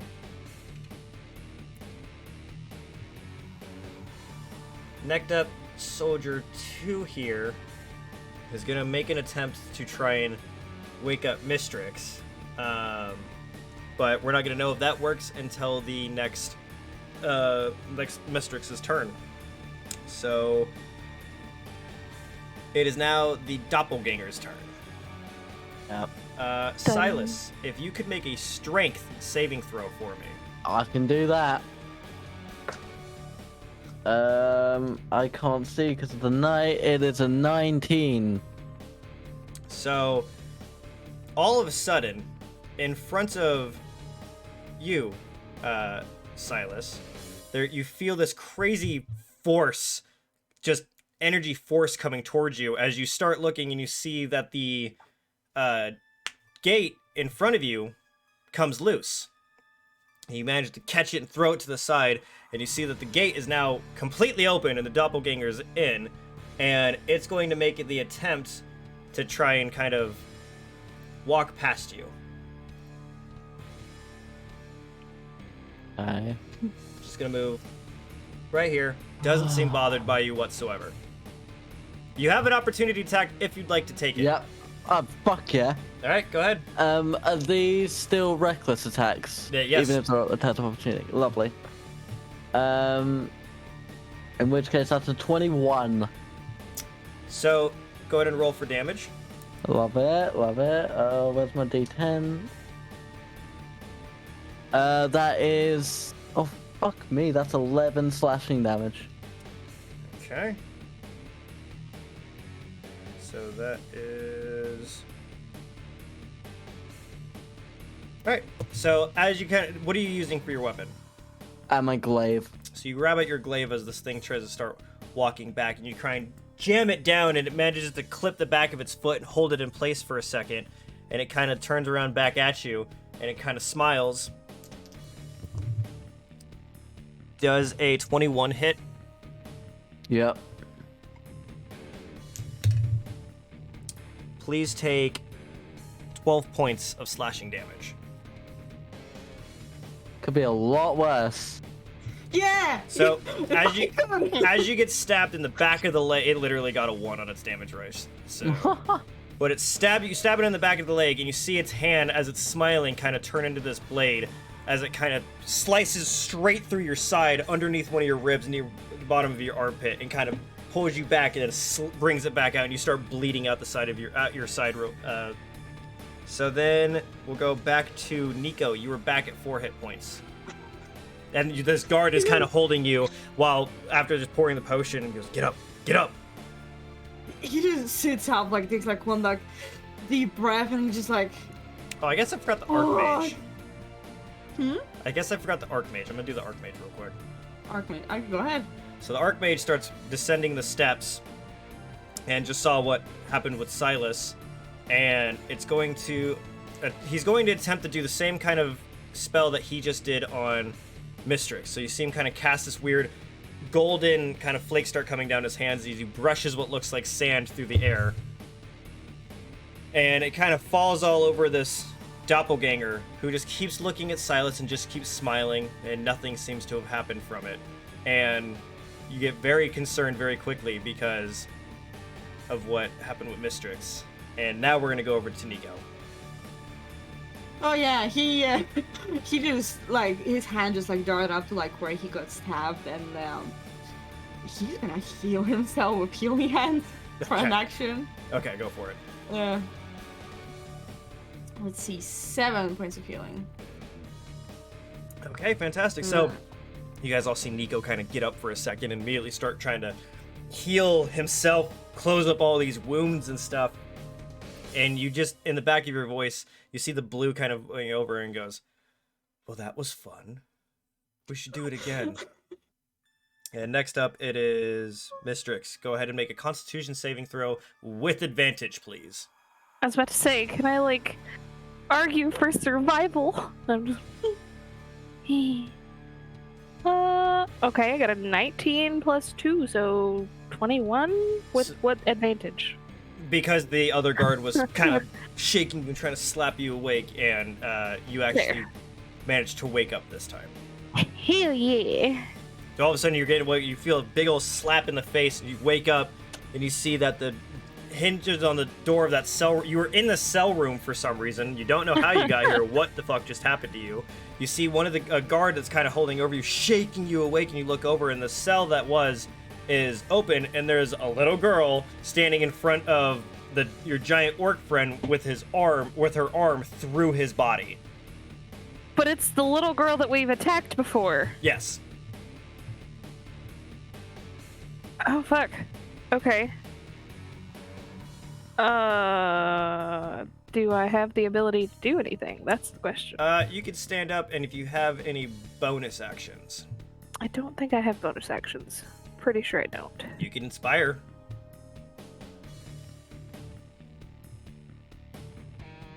Well, yeah, fuck it. Yeah, might as Do well. that. Who are you gonna inspire? As a bonus action, a creature within 60 feet. Yeah. Who do we want to inspire? Who wants to be the best of the very best? Inspiration doesn't stack if I remember correctly, right? No, it does not.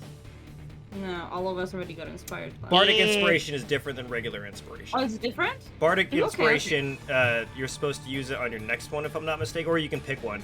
But Yeah, Inspiration lasts for up to a minute. yeah, regular Okay. inspiration is whenever the hell you want to use it. So Bardic For inspiration. 10 minutes, the creature adds one ability check, attack roll or saving throw. Okay, who Yeah. are you giving it to? We're gonna give it to Silus. So All what? right. How do you inspire Silus? I'm curious. This is their first Bardic inspiration, and I want to know what you do.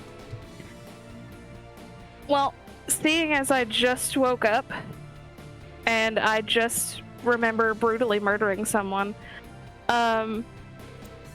honestly, I'm probably gonna look at him and, in my best, like, announcer, like, containing the stage kind of voice, I'm gonna tell him, "You are better than any of these creatures ever wished to be. Show them your true strength." Ooh. So Silas, you hear these words flying across the battle runners. You're looking at this in this little girl's eyes, and you feel very inspired. As we go to Kazim, what would you like to do? So just run it by me one more time. What does this inspiration do? Not the bardic, but the. Your inspiration, I think you can. The way I play it is, anytime you want to re-roll a dice, you can use your inspiration. For whatever reason. I would like to cast Guiding Bolt as a first level spell. Okay, please do. Roll for the attack.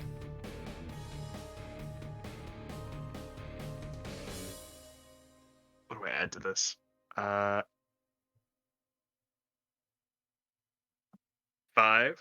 Okay. Can I know if this hits before I decide to re-roll it? Yeah, It's a 14. it doesn't hit. So you try, or you're going to re-roll it. I'm gonna re-roll it. All right. That is a lot better. That is a 21. Okay, so you start casting out this spell in between your hands, and this beautiful, brilliant light of Palor's light starts forming in your hands, and you kind of blast it out towards this monster. And please roll for damage. Cool. This is gonna be 4d6 radiant damage. Cool. It's 11, 14, 16 radiant damage. Okay, so you blast it out towards this, and you see the light glowing from your arm, your hands towards this beast, and it starts to strike it. And you see the skin on its back start to kind of bubble and blister. You see it kind of leaning forward from the pain. Silas, you see this kind of anguish coming across it, and you, when you're done with it, you seem to have done a lot more damage than which you anticipated. But as it kind of straightens up and sits there, it kind of turns around to you, and please make a wisdom saving throw. For sure. Don't fail me now. That's a 14. So you start hearing in this voice, and goes, "Oh, child of Palor, haven't you done enough?" And it flashes in your mind this depiction of a Marcus dressed in his flow garbs going down into the basement in which you fought all those things, picking up the crystal and smearing your blood onto the crystal and shattering it, and then replacing it and going back into your room and placing it into your room, and then turning into your friend Silus. And he's just gonna start turning into this another Aarakocra that looks familiar to you, but you don't quite recognize. But for some reason, you start getting an immense headache, one of the most painful headaches you've ever gotten. And please take 1d4. Actually, you're gonna take 4 psychic damage, please. 4 psychic damage. Okay.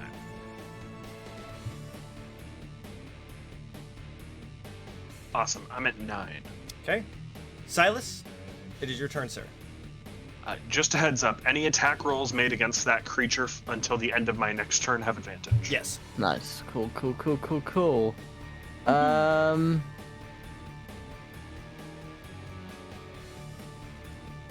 to think.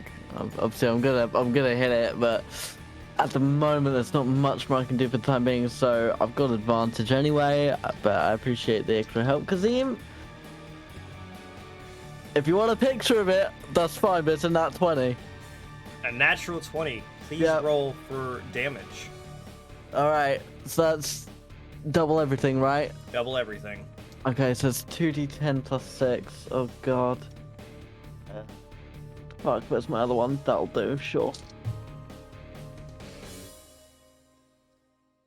So that's 8 plus 5 is 13 plus 6 is 19 slashing damage. 19 slashing damage. So you're using your glaive again, correct? Yep.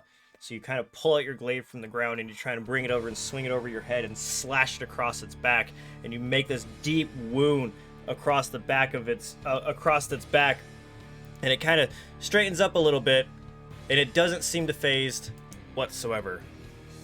Fine. I'm just gonna stare at it in the eyes and sort of say to it, "You forgot one back at Zenok. I told you I'd find you." And I'll end my turn there. Okay.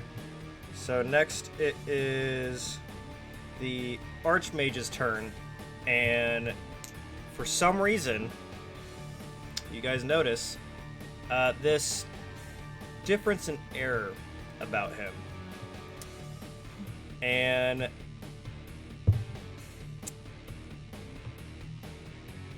how do I put this? The Archmage turns to Mistrix. And does a 17 hit? Excuse me? Does a 17 hit? This motherfucker. fucking knew it! Yes. So he turns to you, Fucking kill and me. you I bet. immediately notice Do it. that his eyes have got this purple glow about them. And he turns to you and he casts this green kind of light out of his hand as he touches you right on your shoulder, and it starts searing through your body, and you take 8 points of damage as this weird green glow starts kind of crawling across your skin, Is it and you feel necrotic? it burning. It's not necrotic. It looks like it's acid. Oh. And then it's going to be Soldier 1, who's just saw his boss attacking the cat that's in front of him. So he's The gonna cat that he just helped wake up. Yeah, so he's gonna take out his sword. He's gonna try and grapple him, and he tries to grapple him, and the Archmage just kind of pushes him off over in the corner and pushes him off this way. Fucking from the first fucking day. I knew there was a reason I wanted to bitch smack this fucker. He's got purple eyes. He's got purple eyes. I don't It's give not two him. fucks. Next up is Soldier 2, who is You know gonna, what? Let's. after helping Nico up, is going to try and run over here to the little girl, and he's going to roll for an attack. And you see him kind of slash out this sword towards him. He brings it down, and it just misses the new Aarakocra that you don't recognize, and it kind of just misses him as he looks over at the soldier and just kind of again starts smiling and laughing. And this little girl is now her turn. Silas, please make another strength saving throw. Yep, cool. I've lost my d20, it's lovely, isn't it? That is a 15. Silas, you get pushed all the way back against this back wall, all of a sudden by some kind of force push. And you don't understand why, and you guys all see that all of a sudden, Silas and the soldier kind of get pushed in. The soldier gets pushed into this chair through against this wall, and this little girl, this Aarakocra, starts walking towards Kazim and tries to walk past you. Do you do anything, Kazim? You're muted. You muted. She's still in my threatened area, right? Literally right then she's about to walk out, so you have an opportunity attack if you like. I would like, but I'm not holding a melee weapon. Can I just swipe at her with my talons? Yeah. This is a D4 -1. Ooh. So let's roll the hit. Okay. That's a natural 20. Oh my. So go ahead and double all the damage. Okay. Let's see 2 4s. That's a 3 and a 1, so 3 slashing damage. Okay. So it tries to walk past you. You try and slash out with your talons toward it, and does a 18 hit you? As a matter of fact, it does. Will you please take 11 slashing damage? I am unconscious. And you guys turn around and you see that he tries to try and grab at this Eric Cocker's kind of shoulder, and you see that without turning around or anything, it brings up its arm, and all the feathers on its arm starts turning in very rigid and very sharp as he just kind of slashes behind him, and all of a sudden, Kazim just drops to the ground. And without turning around, you just hear, "You all will see me very, very soon." It begins to walk out of the room. Really quick, before I go down, can I shout something? Just really quick. I will give you, Silus the stone. Okay, Silus would have absolutely heard that as this thing is beginning to walk out. Yeah. I'm assuming you're referencing the purple stone in the office? Or the blue stone? The dispelling stone. Yeah, I think he's telling you about the dispelling stone. Yeah.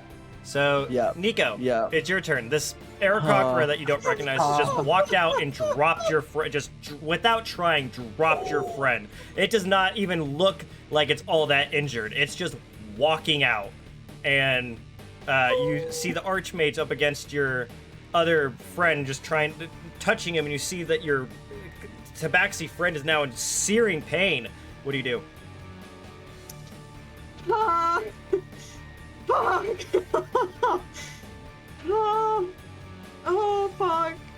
fuck. Oh no. What did I do? I would like to run up to Kazim, and God, I can't stabilize you. Again. Oh, fuck me. It almost happened. Oh, wait. Okay, okay. No, wait, that's not a fucking warlock thing. It's not. Oh, shit. Oh. What? I can't stabilize a person without a medikit, right? You can do a medicine check. I can? Yeah, I'll let you. Well, I would try. I will let you do a medicine check. I don't know how cover rules, but if you do a medicine check whilst we're still in combat, it will give him an automatic success. Yeah. Mm-hmm. Well, I will try to, yes. Oh, fuck me. Okay, roll for medicine. Okay, you got your inspiration if you need it. You do. Yeah, that's very true.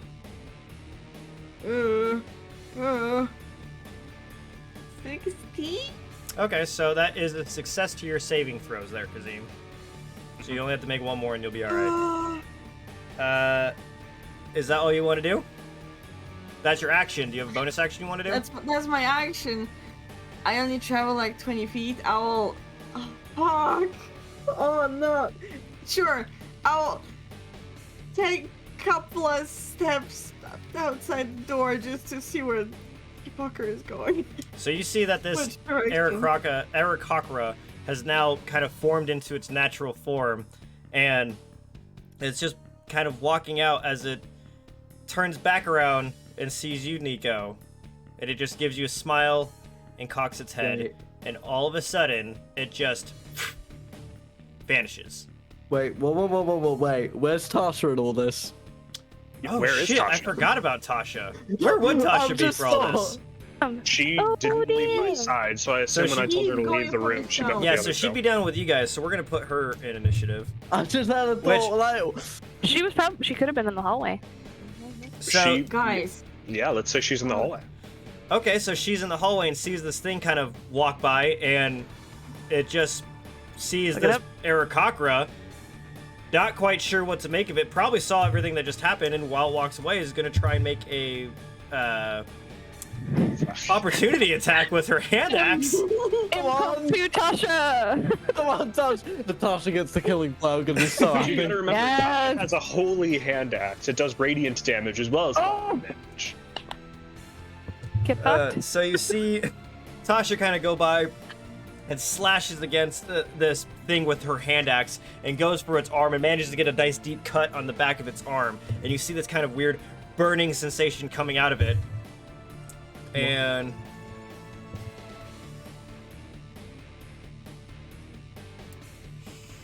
oh, that's a bad. Do it. Nico, as you're standing there, Uh-huh. you see this Aarakocra turn its arm into a blade again and just do a very quick slice, and it goes straight across Tasha's chest, and she drops to the ground. Was that a natural 20?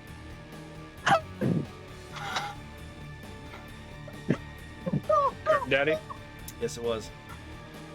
can I use my You're guardian? unconscious. You can't do shit. You're I am unconscious. unconscious. Do I have to? I have to be conscious. Yeah, you have It's to be an conscious. action. yeah. Oh, fuck. Nico. And then it looks at you, smiles, and Misty steps away. He's going for the fucking stone. He's gonna pick up the fucking purple stone. He's fucking going for that. He's the one that put it in my bag. Why would he give it? He's Why would already he done put what- it in my He's already room? done what he wants to do. He's framed it Anyway, up. anyway, next. Who's next? Yeah. Whose turn's next? So, I think that would be. Let's see. Kazim has done one. Nico just went, and then. You could just win. So Mistrick. So where's the Archmage? Exactly. He's grabbing your shoulder and burning the shit out of you with acid. Well, you know what your girl's gonna do. Just slice him. Actually, I'm going to dissonant whisper his ass. Ooh, shit. All right, what does he have to do for that? He needs to do a Wisdom saving throw. Okay. He got a 21. Even though he was successful, he still takes half the damage that I roll. Okay, what's the damage? 3d6. Give me 1 second. I only have 1 right now, so you gotta bear with me for math. 4.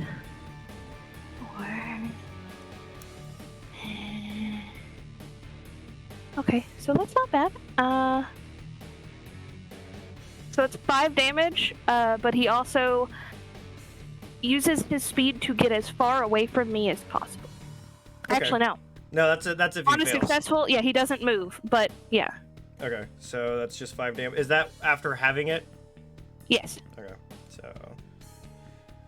so you kind feel of like I thought it was you guys look over at Mistrix and you see her eyes all of a sudden go completely black as you see her mouth kind of moving and you hear this kind of whispers coming out of her mouth and you see this weird kind of black goo kind of dripping out of the Archmage's kind of ears, almost like there's something in there and it's just kind of crawling around. But you see him kind of wince in a little bit of pain, but he opens his eyes back up and they're still purple as he's still there holding it down. Kazim, it is your turn. Please make a death save. Yay. Well, I thought I was after Mr. Oh, no. No, Kazim and then you. Yeah, no, yeah. Sorry, that one's cocked. That's a natural 1. Oh my god. No! Really? I'm not gonna count that as 2, though I should, but that is a fail. So I'm at 1 fail, 1 success. 1 fail, 1 success. The next one is gonna decide what happens. God. Silus, it is now your Well, turn. it's I thought 3 it in was either 3. direction. I thought it was 3. Oh yeah, it is 3, you're right. Right. Knowing that Okay, it's no, 3, do you want to count it as 2 instead? No. I hate to be that guy. No. Okay. I'm not gonna No. do that. Okay, no, this is fine. This is fine. Everything's okay. No, I'm still alive. It's all right. I've got this. I've got this. Alright, I've got something for this. Bonus action adrenaline rush. I get dash as a bonus action. Okay. So I get to go 60 feet, which puts me in line with the guard. Cool. I'll put the archer. All right. Oh here. no, I should be there. I think one of those will do. Yeah, Okay. that's fine. Either one. I'm still raging, so I still get advantage because I get my reckless attack. So I'm gonna throw the dispelling stone at the archmage. Okay, dex throw with advantage.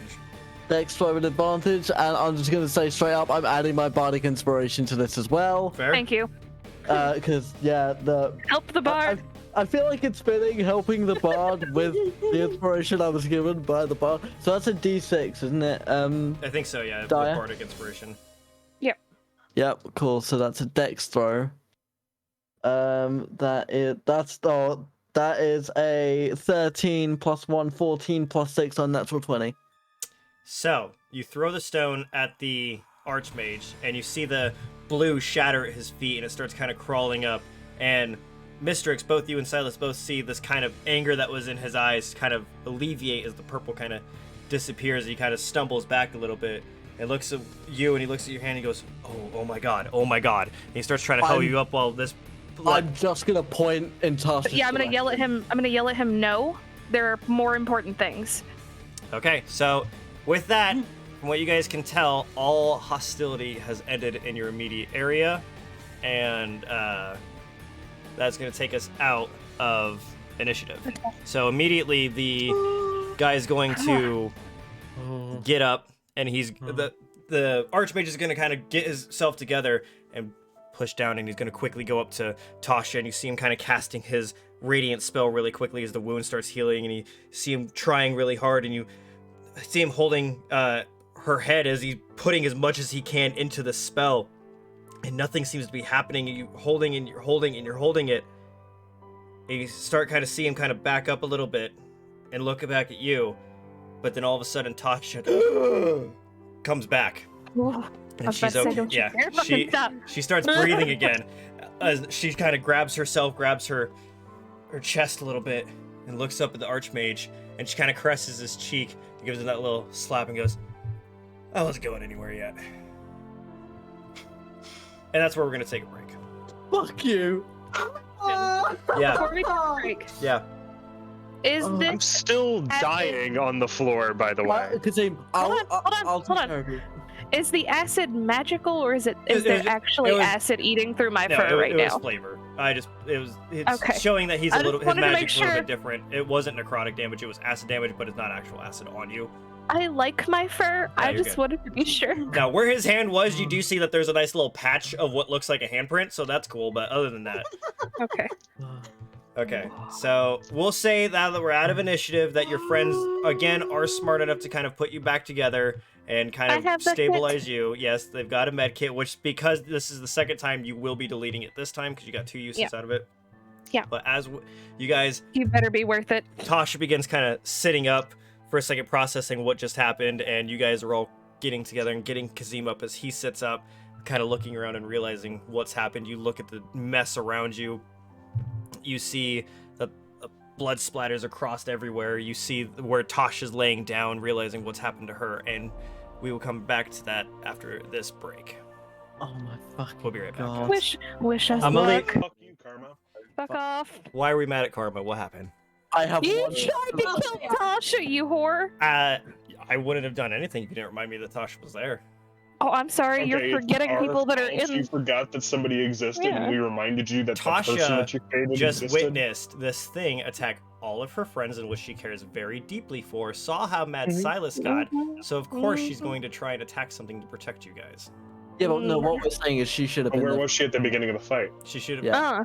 She should have been there. So Uh. that was going to happen. Okay. Yeah, you're right. That's on you for not keeping track of 40 billion NPCs at a time. We can retcon it. I can put her in that fight if you want to. Well, no, How because dare you not be omniscient? I don't think it would make a difference, because I think if she was in that fight, you as a DM would know to target her to pull at our heartstrings. Yes, Mhm. 100%. So either The way, trauma has already Yeah. It been would- dealt out. It's I too will late. tell you, if she was in that fight, probably would have been way more traumatic because I'm evil.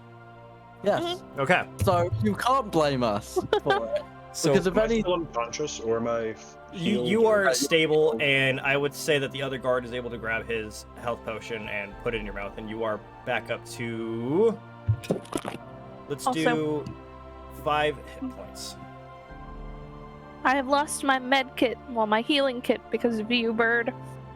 You're the only one I used it on. So you I'll buy guys, you a new one. you guys are all back up, and the Archmage is trying to patch up Tasha, and he comes over and he kind of tries and gives you a little bit of healing, and you do get another 12 points of healing from him. He goes, "What? I don't understand. What just happened?" I'm not letting him come near me at all. I'm gonna pull him aside. Uh-huh. You were under the effects of the doppelganger's ability to control your mind. Okay, because all I remember is I walked in, and I saw this look from it, and it gave up memories from a past I don't remember, and all I remember is there being anger, and then I just woke up causing harm to the tabaxi there. I don't understand what... Okay. And he kind of sits back and he goes, "I don't know what to do now." Gonna give a Archie? little baby hiss. I understand this is your city. You need to give me a little more credibility. He goes, Okay, you're right, absolutely. What do you think is our next step? Because I need to figure out how to protect this city. So Your dispel magic plan will do nothing against these doppelgangers. It'll briefly take out the control they have of other people that they will immediately claim again. You're right. We've seen them do it through walls onto you. But this is what I don't understand. Those are incredibly rare monsters. They shouldn't have been here, but there was 3 of them. It does not matter why they are here. We just need to figure out where they're coming from and stop them. Actually, Douche Weasel has a point. Is someone bringing them here? Are they creating them? If they're coming here and reproducing, we need to figure out who all of them are and kill them. If they're being brought through a portal, we need to find the portal and delete it. We don't need to learn their motives, we just need to put a stop to it. Fair. Theme. When you were looking into the mirror, Mhm. why did you want to touch it? I never got the chance to ask. Or at least look like you wanted to touch it.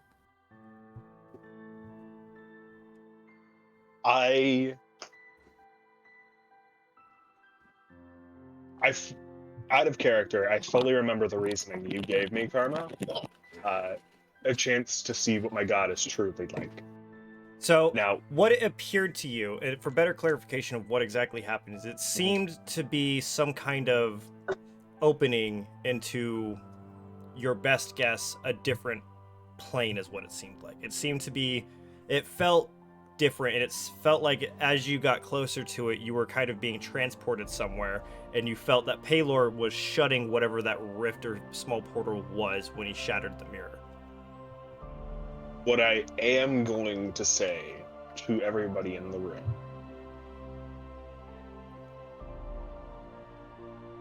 I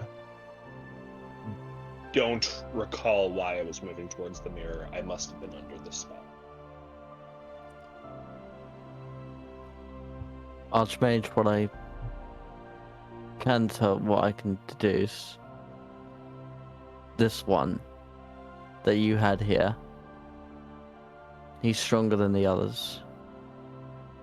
He was there at the fall of Clan Zenok. He was the one that orchestrated it. We've either got the leader or the right hand, and right now they're out there in your city. What I recommend is we test, and I'll hold up my hand, we test everyone in the flow or a higher power in the city so that we know who we can trust. Then we can see what resources we have available. We can come up with 20, 30 different ideas, but there's no way of knowing if we can actually make those ideas happen. What we need to know right now is who we can trust and what kind of boundaries we have set. You see the Archmage sit there for a second and goes, "I think I know where we should start. I think now is a good time to kind of share something with you all. Please follow me to meet our Duke." Can I have a medic trip on the way? Yes, we'll stop by our medical ward and make sure that you guys are all healed up. And he walks over to Tasha and he starts trying to help her up. And he goes, "Are you okay?" And she goes, "Oh, yeah, I've been through plenty of fights. That was nothing, nothing at all." And you see her just kind of put up her chin and putting up this facade that like she acts like it didn't even hurt. And you see her kind of limp a little bit as she tries to move forward. I'm gonna hug her. She gives you a big old hug and goes, "Are you okay, sweetie?" We both almost died, so no. Shh, nothing can kill me, don't you know? As a very good friend of hers, can I insight her? Yeah, please do. You can go ahead and roll for insight. Yeah, brilliant. Because I feel like if she was lying, I'd be one of the people that would have a better idea. It's an 18. You can tell that she is absolutely fucking terrified. You see as she's hugging Mistrix and petting and putting up this calm facade, she's kind of like wide-eyed and kind of looking around. You can you know that she's distinctually very terrified of whatever the fuck that just was. In hugging Gotcha. her, do I like feel her tremble or anything? I would say so. You probably feel her kind of like, fuck. But you could tell that she's obviously trying to put up something. Kind of obviously trying to be the don't worry about it kind of attitude. She pushes away and she goes, "You know what I could use? A fucking drink." Hell yeah. Tasha, we all know this is going to get worse before it gets better. If you want to remove yourself from the situation, none of us are going to hold it against you. You came here to help us as a friend, and you got hurt because of it. You see her kind of stop for a second and think, and she looks over at the Archmage and goes, "I feel like we've got some answers that we need, some questions we need to answer." And the Archmage kind of looks at her and nods and goes, "It's best you come with me right now."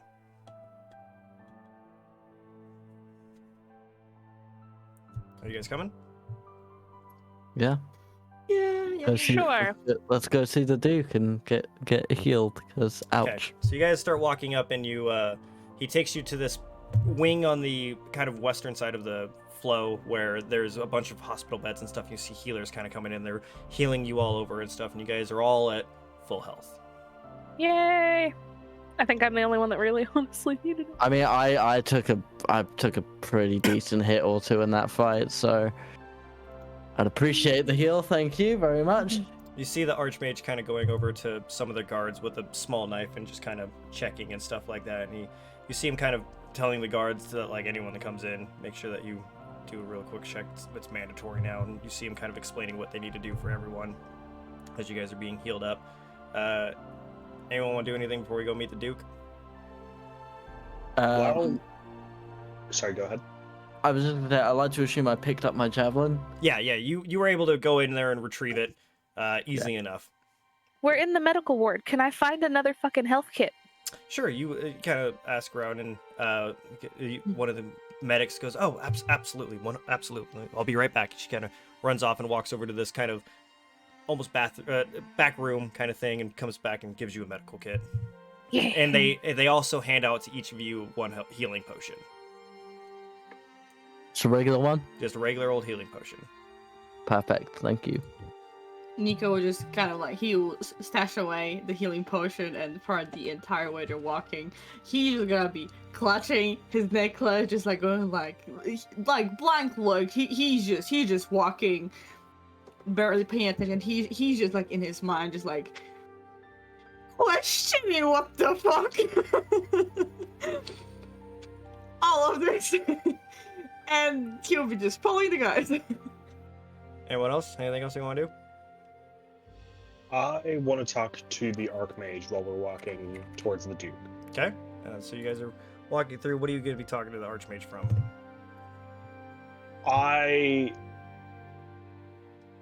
Archie, I want to make sure that every protector, every guard in this town has a way to use Dispel Magic.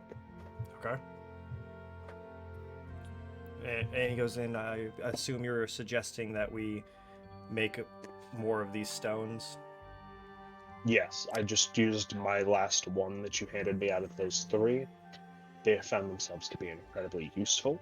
So Is there a way to like make an amulet for people so that you don't have to keep throwing rocks at them? But how many amulets can you make? I mean, that appears to that's be the the issue, thing. because the ones that I've Yeah. given you, they were actually, we have a few in stock. We can give enough for people, the guards at the flow, for having one each, but they are incredibly time consuming to make.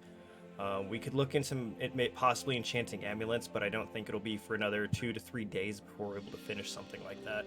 For at least enough amulets for all of you, at the very minimum. I can try and put some of our enchanters on it. We might be able to push forward, getting, like, I would say about the most we'd be able to do is about 20 a week, if possible. If I can get as many enchanters as possible into it. I think we're going to be averaging somewhere between 12 and 15 by the end of the week if we are able to put all of our resources into it that I realistically can get. What Into might be? amulets of dispel magic, or Amulets of enchantment protection. They'll be amulets that will make it harder for people to take over their minds and stuff. Mainly, you would need an amulet for like yourself and the other people that make. I think that would be a logical step for for after this. But Because- honestly, I don't know why I'm talking to you. I would personally recommend if there's a patrol in a highly populated area, there's at least one stone in that patrol, because a very good opportunity to take over someone's mind is when you can hide in a crowd. I see your point. I think that is an excellent idea. We'll get them in our main quarters and our main squares to make sure that we can have them all, and we will make sure that we have at least one on most of the guards here at the flow, because this is where we're going to be doing a lot of our research. you could alternatively train your. I don't know how attuned to magic your guards are. You could train some of them to just inherently cast dispel magic. Teaching, there are some of our clerics that do know such a spell, and some of our researchers around, but it's incredibly tough to teach some people some certain types of magic. But it'll be something that we look into. But here we are, and you guys are walking down this beautiful quartz corridor, white stones and pillars and beautiful artwork all over the wall, and you see this large double door with a gilded knob and gold trimming around it. It's going to be a very important room. And he looks at all of you and goes, now, there are some things that are going to bring up questions. If there is any other time I've asked any of you to trust me, now would be the time.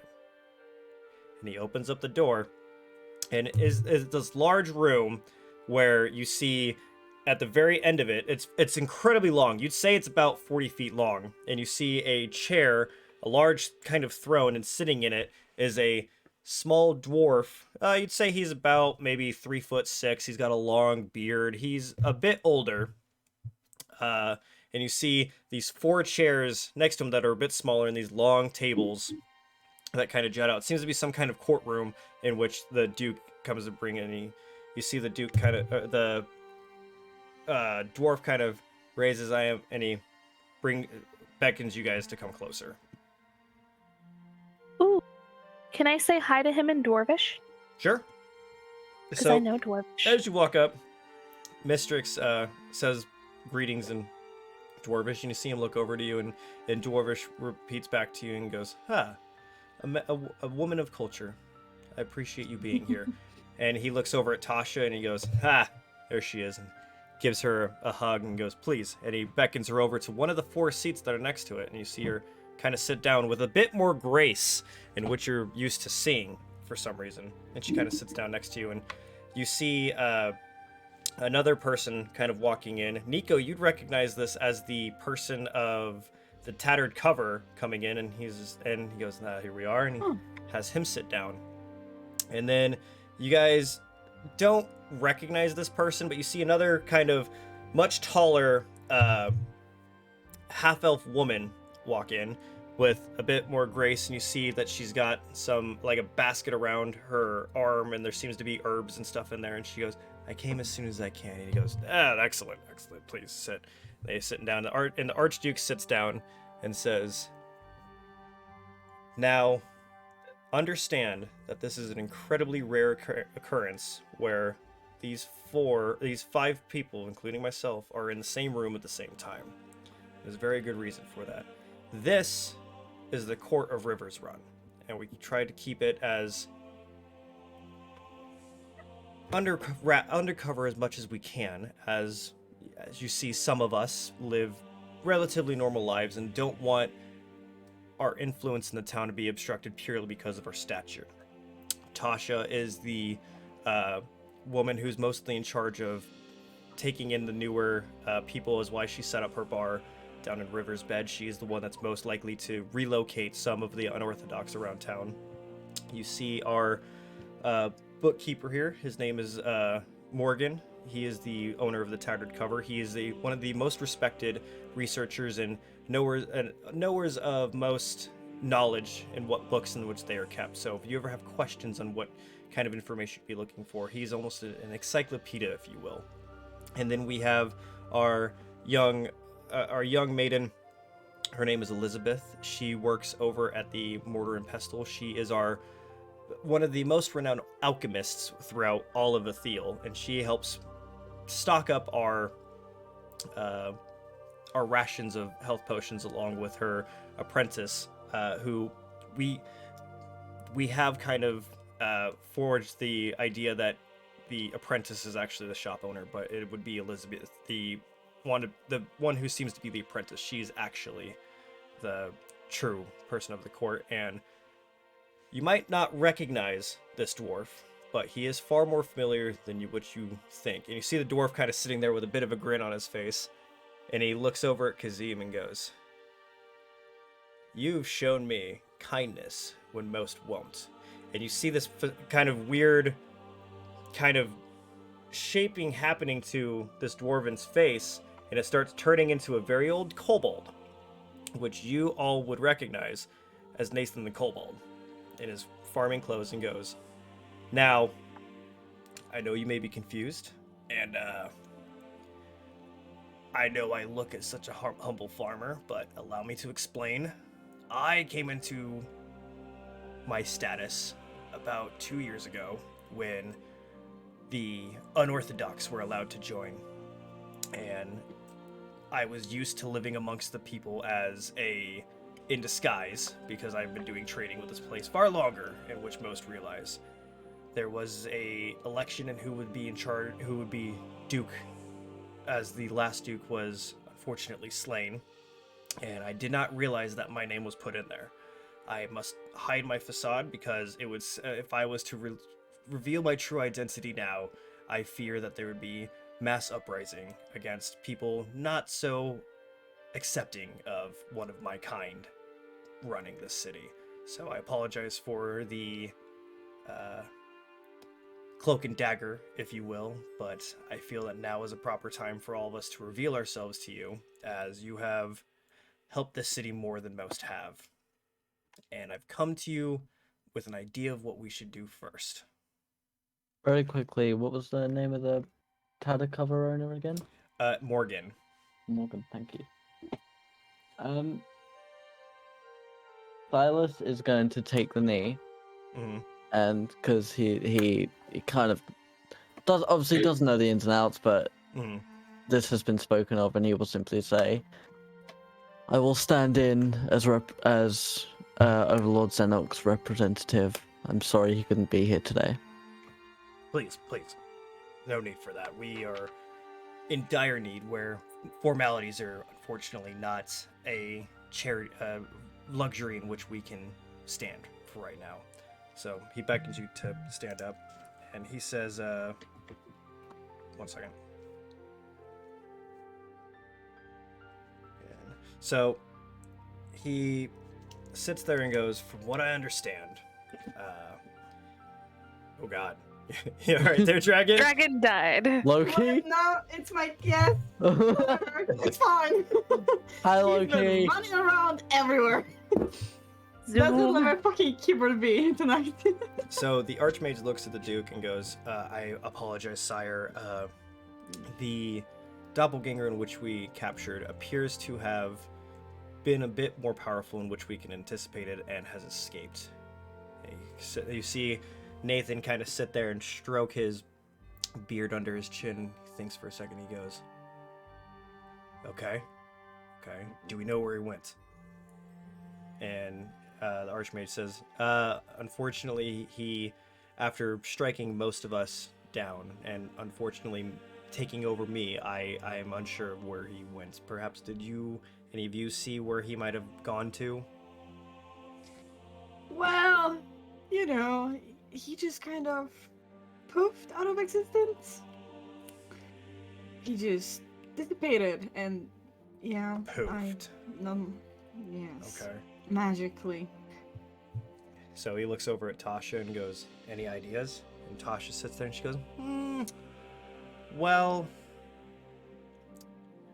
obviously, in my opinion, we don't know how many are out there, but we do know of at least one. So I think maybe our first idea that we should do is figure out where he is, and everyone else. And Elizabeth sits there and she goes, I'm inclined to agree. I think that would be most fruitful right now. And looks over at Morgan. He goes, well, you can't deal with a problem if you're unsure of where it might be. And Archmage goes, do you guys have any other ideas in which might be useful of what else we should do? I mean, if it came with the carnival, could it be that it left something there? Or, I mean, we only assume. I did have an idea a while ago that we were going to try to research. He kind of perks up and goes, please tell. Well, if their blood is specific to them, is there like any way that we could use that to make some sort of locator So you or see detector? you see the Archmage kind of lean back a little bit. He looks over at Morgan and goes, do we have any information on such a thing? And Morgan kind of sits there and he looks over at the Tabaxi and goes, I like you. Clever. Interesting. He doesn't like me. She's gonna point at the Archmage. And he kind of looks over and goes, I'm sorry, but Greymore doesn't like very many people nowadays. If you would, sire, allow me a evening to research into possible devices which could help us. And he goes, I think you should take that time. I do think it's a bit more important that we locate the one that we know of now. Do we have any idea of what form he might be in? And Archmage goes, Tasha speaks up and she goes, well, the last I saw is he was a Aarakocra of sorts. Not like Kazim, but I've never seen him before. But I think if I could probably find someone to draw a picture of what he might look like last.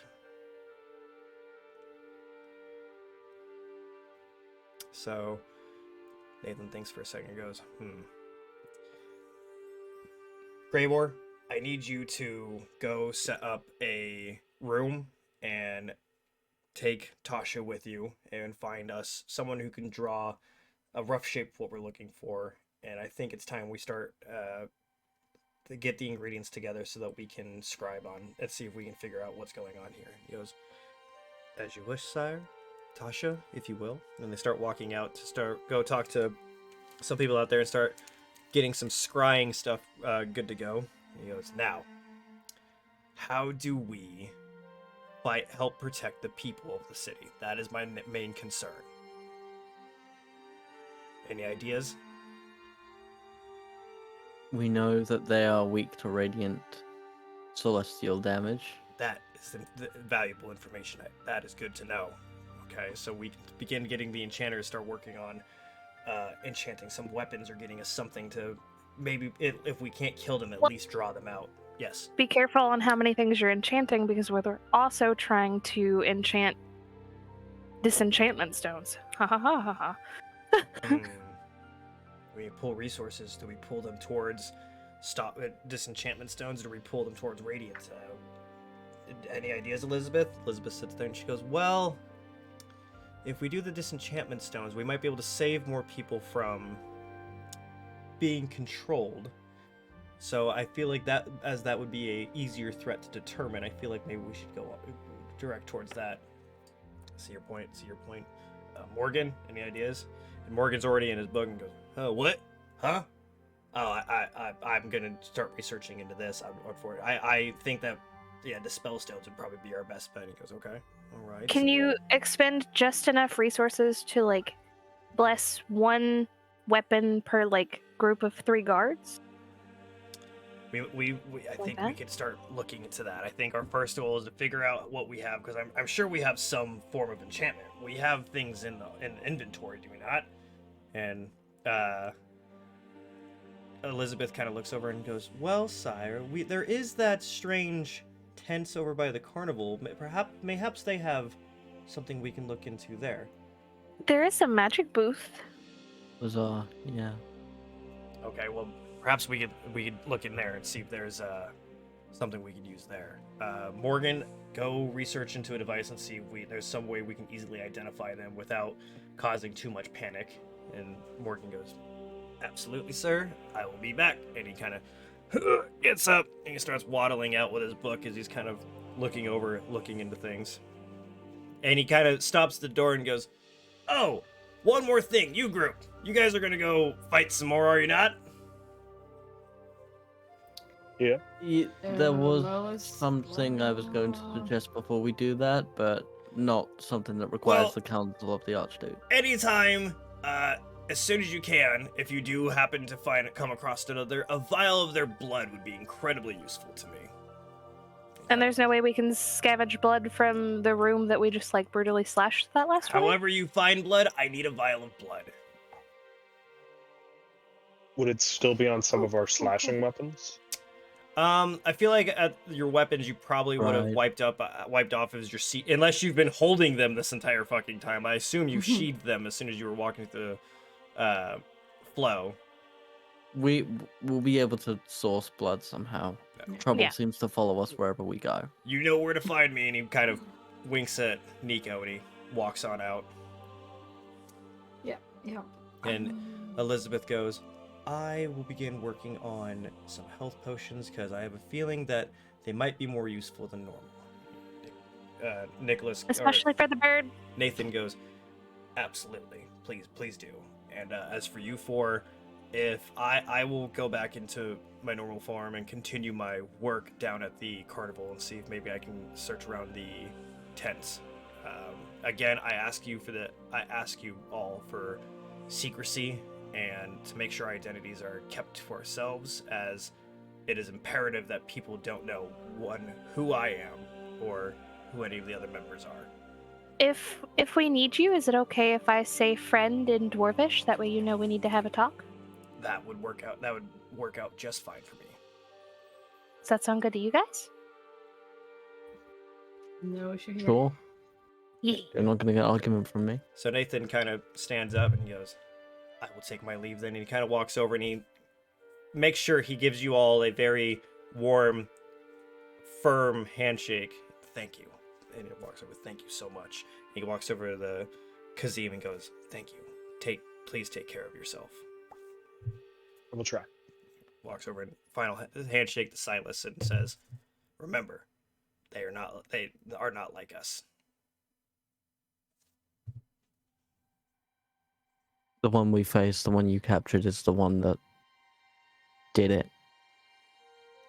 And if we find him, I will make sure that you are the one able to deal with him. The gods thank you. And I thank you. He slaps you on the shoulder and he just kind of walks out. And you see him kind of, for a moment, as he looks back and he kind of gives you a soft smile, turns back into his dwarven form as he walks out the room. What are you guys gonna do? Nico, Oh boy. Yes. I know this is a bit of a divergent from the important things, but Freya hasn't seen you for a while.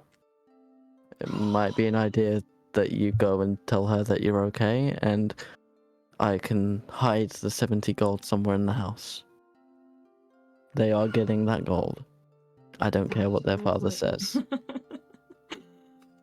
I was planning to drop it over there anyway. Goodness. Besides, You're right. I need to see her. I think we could all use a little bit of lunch to pick up the mood. I'd love to play a couple songs at the bar at some point. So we're meeting back at the bar after the. Yeah. Let's say about 1 o'clock we Oh. meet back at the bar. 1 o'clock. 1 o'clock. Oh. I think that's a good idea. We all need to unwind a little bit and remember who we are. All right. I'll go with Nico. So Nico and Silus are going to Nicholas's farm, and Kazim and Mistrix, you guys are going to the bar. Don't I'm know. not You know going it's to the what the bar fuck yet. is. He's gonna go read. Okay, so you're gonna go research. I have those books up in my room about the astral sea, right? Yes. How much time do I have? When did you guys agree to meet at the bar? Round one. 1 in the afternoon. Around 1. So you probably have about 3 or 4 hours. I'm going to research, but first, I want to find a magic item store. Okay. So, as far you can ask around the flow if you want to, and they all kind of tell you kind of the same thing, that most of the magical items are directly enchanted by the flow. The only place that sells specifically magic items here seems to be the weird tent that is in the carnival. Other than that, they normally keep the magical items as them, so they can, 1, keep track of them, and 2, are able to make sure that they are high quality rather than trusting random people to just kind of make them, if that makes sense. So you are welcome to go ask some of the enchanters of the flow if they are willing to sell anything they may have had for practice, or maybe if they can enchant you something specific, or if you want to go look around the tent in the carnival. We did say we wanted to go look at that lady's things. We are going to go to the tent later, so I think I'm just going to go talk to the enchanters at the flow, and then I'll go research. Okay, so you are able to. We'll start with you. Well, it's easy enough that you're able to walk over to some of the people that are in the library. They are starting to work on some of the bluish stones because the word has already got up. They need to start working on more dispel stones. You see that they have a couple boxes already set up from the ones they've pulled out of inventory, and you see them kind of piecing together these blue crystals in very specific places and casting some form of magic, and these fragments start forming into these smooth stones, the slower piece together piece by piece. And you kind of come up to one, and as she's working, she goes, yeah.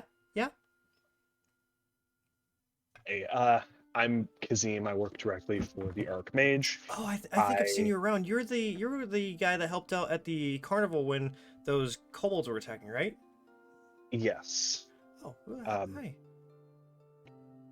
I'd like to take a look at your backlog and see if there's anything that might be useful to the city that we just aren't aware of. Oh, so are you looking for like items and stuff to buy and all that? You can if you're looking for supplies, you can go talk to the quartermaster. He's the one that keeps track of what's mostly in the back. So Yeah, I'm looking for specifically just previously enchanted weapons or yeah, just trinkets or something. go check with the quartermaster. He keeps most of the inventory. He might have something for you if there's anything you're looking for. Cool. I'll go talk to him. All right, bye. Have a good day. And she kind of goes back to her work and stuff. And she pointed you back to a hall that was at the end of the library. It kind of goes in the back rooms, and you see this kind of bars across, and you see this one with like a slide. And you see a older gent kind of standing there as he's kind of scribbling in this book really quick and writing down, and he's counting things that are on the shelf next to him. He's hello. Hi, I work directly with the Archmage. I am looking for some magic items, just a backlog that you might have. The Archmage told me about you. He told me that an Eric Cochran might come by eventually. I was expecting you last night. What can I help you? Do you maybe have any trinkets of,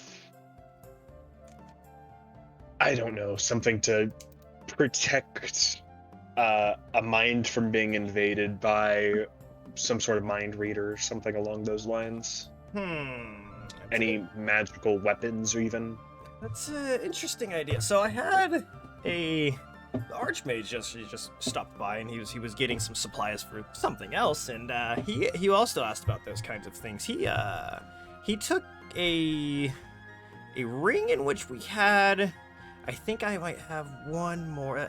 Give me 1 second. And he kind of takes a step back and starts going through all the boxes that are around him. And you see that there are like some kind of weapons that are back there. Some might look like they're enchanted and stuff, but they look like not incredibly powerful. And he brings forward this amulet, and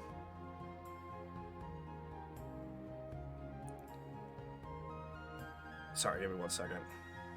No worries. That's all good. I can't handle it, bestie. I can't. Everybody else is so forgiving. Well, just then, Mistrix is destroyed. Yes. There you go. Utterly, entirely.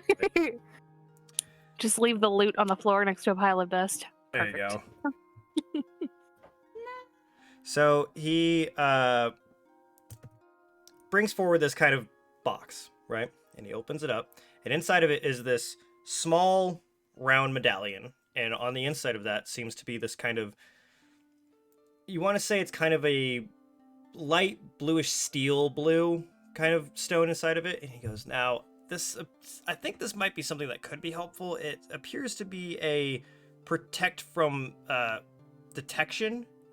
From what I understand, is this helps protect from scrying and people penetrating into your mind.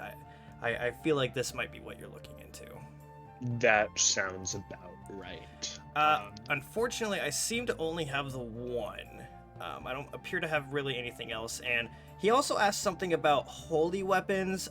We also don't have anything like that. But yeah, I can see about maybe putting in some orders to try and get some more, but this appears to be our only one. And because it is our only one, it is a rather expensive enchantment. I feel like I have to, I need something for collateral to make sure that it's returned to us. Return.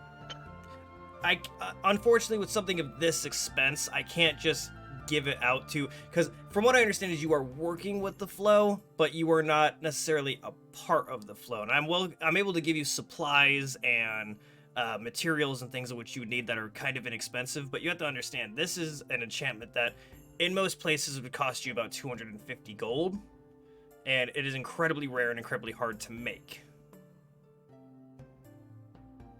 Okay.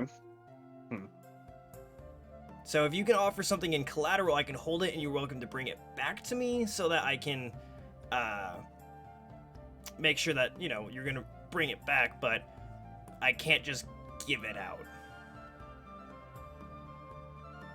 I understand completely.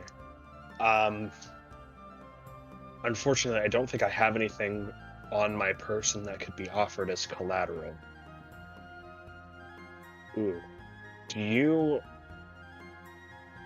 I know you don't have any holy weapons, but could you check back there and see if there's any, even just like fire or ice enchantments, just a different type of weapon? Now, give me a second here. And he goes back and he puts the box back up and he goes, I do have these! And he pulls So he does take the box with him? Yeah, he takes the box with him.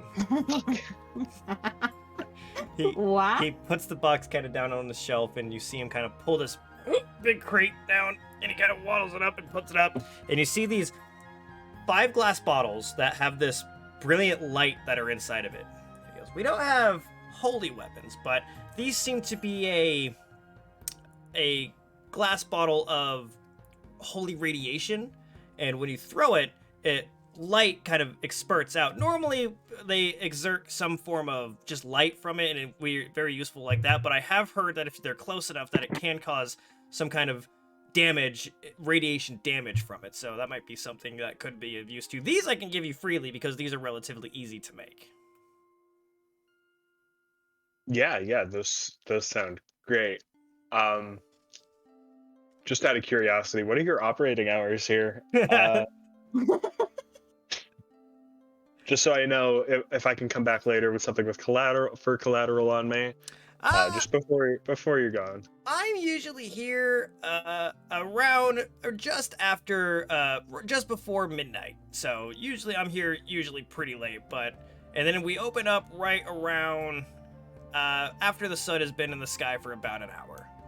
So he tells you about it, you could guess around 11, and he probably gets in around 7:30. Cool. So 8.5 hours. Awesome. Wow, planning a heist, huh? I'm From the a man that I had to rogue, I had to okay. convince you to steal a potion from somebody, and you asked for it. I had gold to pay for a potion. I don't have gold to pay for a necklace for my I hear very you. dear friend. Okay. Karma, can I? No, I don't think Kazim would size this guy up. Just even to take him. You are are in the rogue class, so I don't think that I would.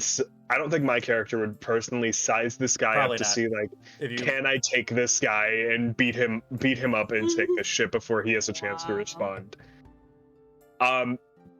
So those bottles, he's giving me those, right? yes, he's just giving you the 5 bottles. Cool. Can you describe what they do mechanically, or are they Yeah, in so the... I tried to find something that kind of does it, but I'm probably going to make it after this. Essentially, they're bottles in which, if you throw them, it will illuminate an area of bright light up to 60 feet and dim light up to 120 feet. And if you are within 30 feet of it, it will cause 1d6 plus 4 radiant damage. Okay. That's not bad. Nice, we have grenades. Yeah. Holy hand Um, grenades! That's what I'm going to name them in D&D Beyond. We shall count to 3, I not got 2, that not reference. 4, but 3. Cool. I think I'm just gonna take these holy hand grenades and then head up to my personal chambers. Okay, so you're going to go up to the room, and I'm assuming you're going to start doing your research. Yeah. Okay. So while you're doing that, we're going to go head on over to Mistrix. What are you doing? I am probably on my way to play at the bar for a little while. Okay, easy enough. You start walking down, and you go down to... You're walking across, you see them kind of setting up a little bit of the carnival back up, as Charles has instructed them to go back, and he seems to be in a much better mood. You walk past and you go into River's bed as you look Actually- past... What? He's outside. Yes. Can I ask him if I can play music for his carnival? Sure, absolutely. So, Henry? instead, you walk up to Charles, and he goes, "Ah, hey there, hello there. Can I help you?" Hi, I noticed you're setting back up, Yeah. and I was just pondering in my own cat-like way, can I possibly play music to help draw in people for you? You know, we could actually really use that right now, because people were beginning to get a little afraid of us, but if you see over there, we do have a stage set up, and we'd love it if you would play. We could use some lively music. I am perfectly content with playing for you. How's the gold for the night sound? Perfect. All right, so he kind of quickly pulls out a gold piece and goes, anytime you'd like to, just walk on up to the stage and play your heart out. We'd love to hear it. We're gonna head straight to the stage.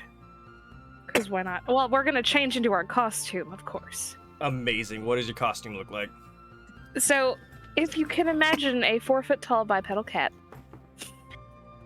I can. I love it already. Yes, she is adorable. She is fluffy. She's got the pom-pom on her tail. And what she does is she kind of like grooms part of her fur to where it's like slightly slicked back, but she has like this... If you remember like the old-timey bard gesture outfits with Yes. like the little bells, Mhm. she puts bells on her ears. She has a little like gypsy belt with bells on it. Amazing. That way she can like tap her body and just have all the kinds of music. And it's very vibrantly colored because she is a black cat. So yeah. Very cool. So, as you're up there and you're playing, and you see that more and more people begin to start kind of going into the carnival. and there seems to be a little bit of life back into it. You do notice that you see Nathan kind of walk past you and give a little nod as he goes back over to the purple tent as he kind of opens it up and starts looking and goes kind of take a look around. While you're doing that, you're playing for the night. We're gonna go over to Nico and Silus. What are you guys doing?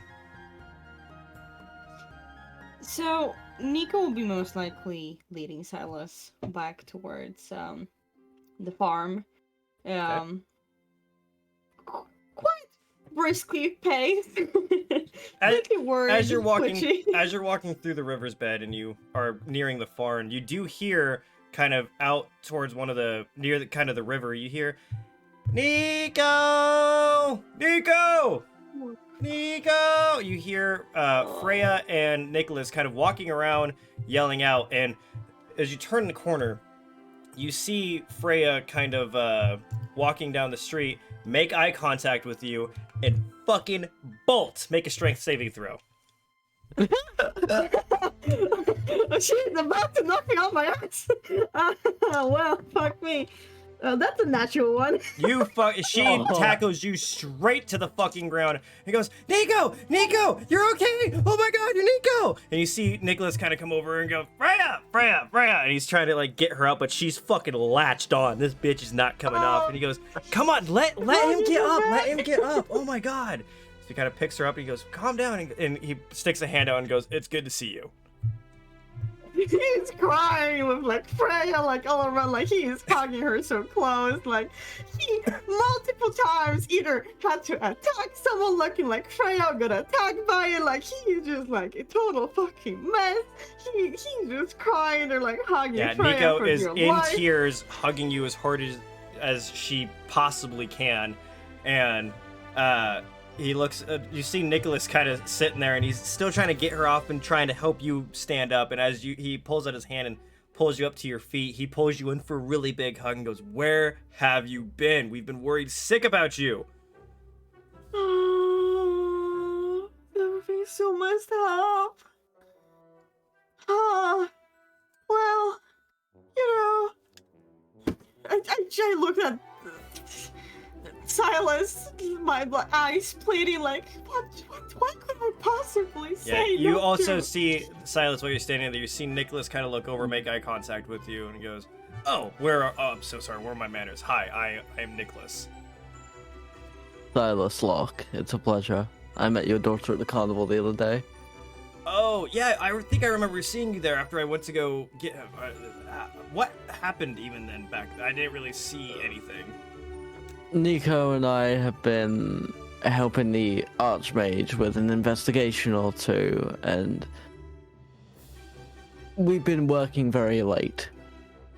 Well, I'm glad to see that she's okay, and it's good to see that you're also in good health, so hopefully you guys are able to take care of each other.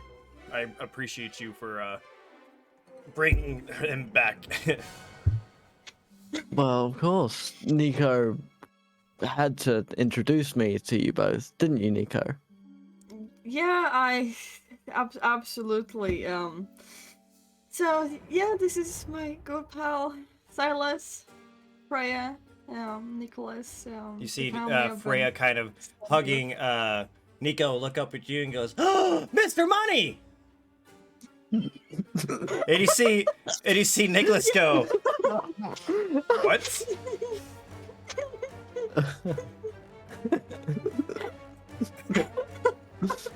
And Freya tries to explain a little bit and goes, he's Daddy, he's the orc that gave me that big bag of money.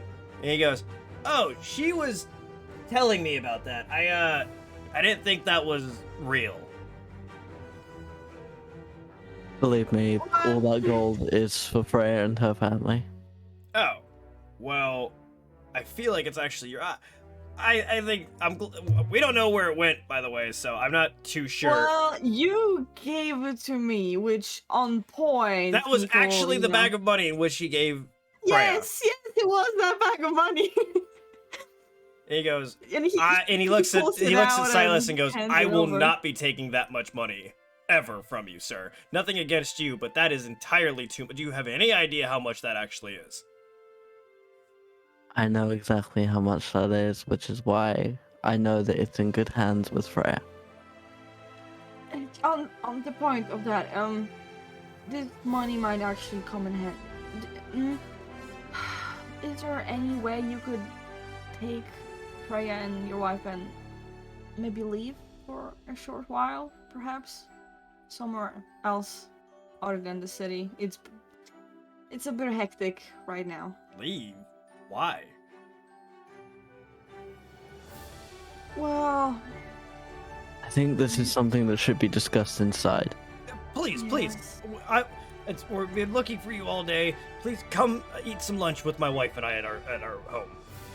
And he looks at Nico and Silus like, come on, come. Yeah, Nico takes Freya by the hand and like he's just holding on and they're going back towards the house. And Silus will follow in the back. you see Nicholas kind of like motioning you to follow along, and he walks beside you as you guys walk up to his humble farm, where you see Cresselia hanging up some laundry out on the line outside, and kind of looking back and go, "Oh my God, you found him!" And you see Cresselia kind of run up and give you a big old hug, Nico, and goes, "We were so worried sick. You did not come back when you said you would. Explain yourself." I am so sorry. It's just Do you have any idea how hard it is to get her to bed when you're not here? You are gonna go in there and you're gonna have a lovely lunch with us. Now march, young man.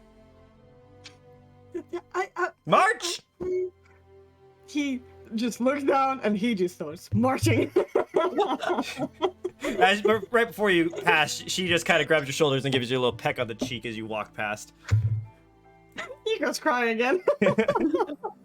Silas, you see this, and she goes, "Oh, well, hello." And Nicholas goes, "Oh, Cresselia, this is Nico's good friend Silus. He's been working with him for about the night or so. Remember what I told you remember I told you about the carnival? He was actually there, and he's who Nico's been helping."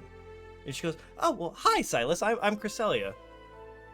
Silus will shake her hand and go, "It's a pleasure to meet you finally." "Oh, please, come in. We're just about to have lunch."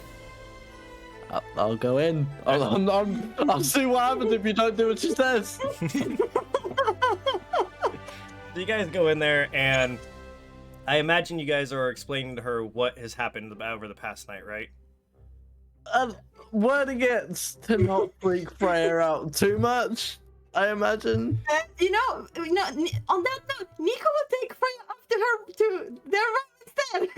While Silas explains. I think that's a good idea. Why did Nico leave? Okay, so obviously Freya's like, "Yeah, let's go," and she kind of waddles upstairs, going up, so happy that you're back, and she's bringing up a bunch of like charcoal and paper so you guys can practice writing again as Silas explains what's going on, and they seem very kind of worried and concerned about, and they go, "And you saw the thing turn into Freya twice?"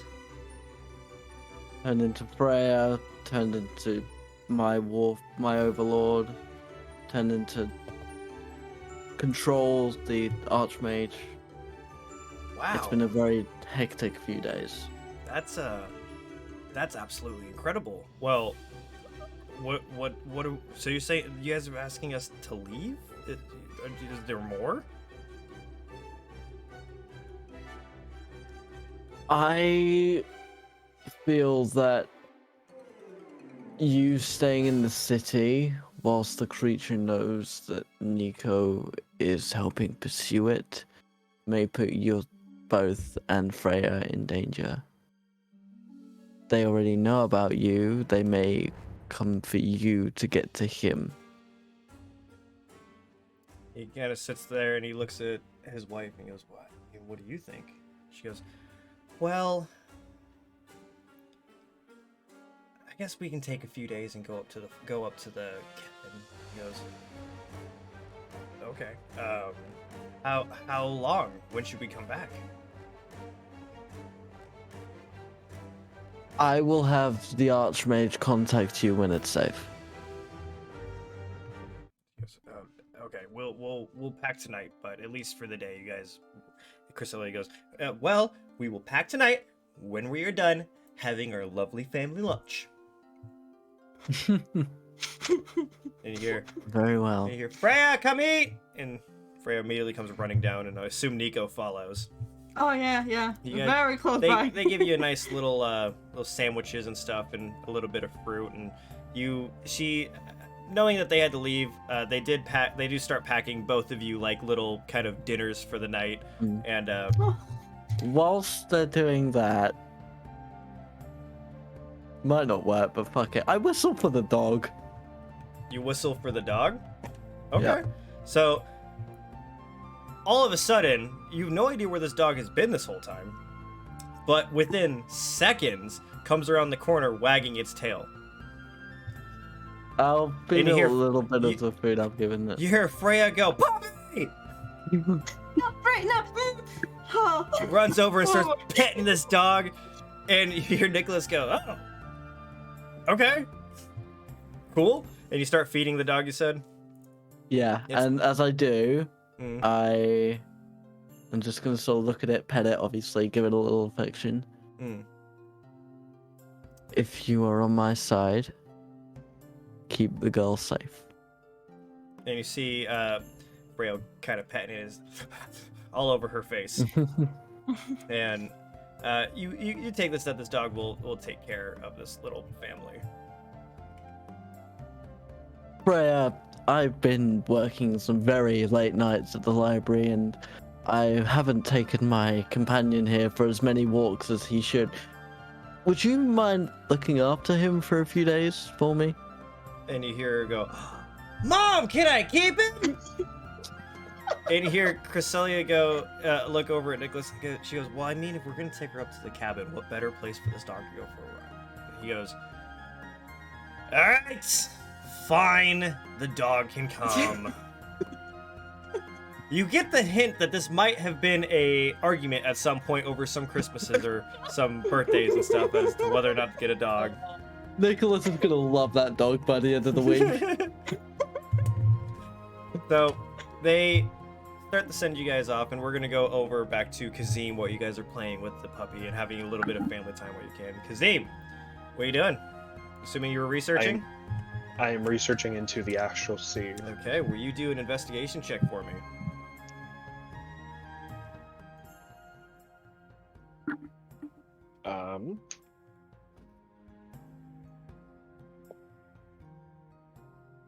How does a 23 suit you?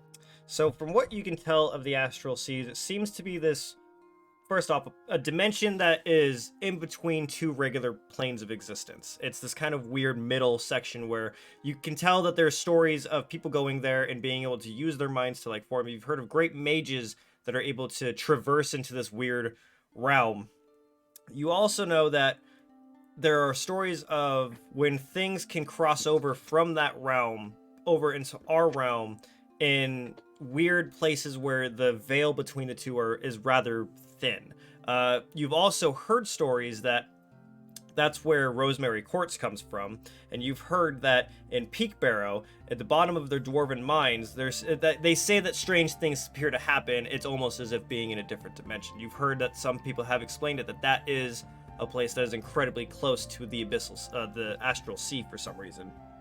You've researched that there are people that say when you go to the astral sea, time seems to pass differently. You do know that there has been stories of doppelgangers that have come from the astral sea and other creatures that do make that cross over. But as far as like, there's not really certain landmarks or anything, because it seems to be just this big expanse of just magical energy is the best way to describe it. You've heard stories of large creatures that fly around it called juggernauts that seem to be almost planets in themselves in size. You also have heard, in one book in particular, that there is a story of the gods using the astral sea as a prison for other evil gods. And you've heard stories of there being a divergence in certain other gods that have banished others to the astral sea. And one in particular in which you realize is that there is a story of Paylor using the Astral Sea as a prison to a god known as Tharizdun. And there's not too much information about that, but you do see that there is obviously miraculous stories of how Palor was able to fight back Tharizdun and banish him forever into the Astral Sea, and being able to keep the door locked between the two with 12 anchors in which he's hidden across our world. It seems it's one of those kind of old myths, but you've heard that they are essentially beautiful gems of rosemary quartz in certain places that seem to have a particular effect. And it talks about how they are pieces of the Astral Sea come here, so he's using pieces of the Astral Sea to keep Tharizdun at bay.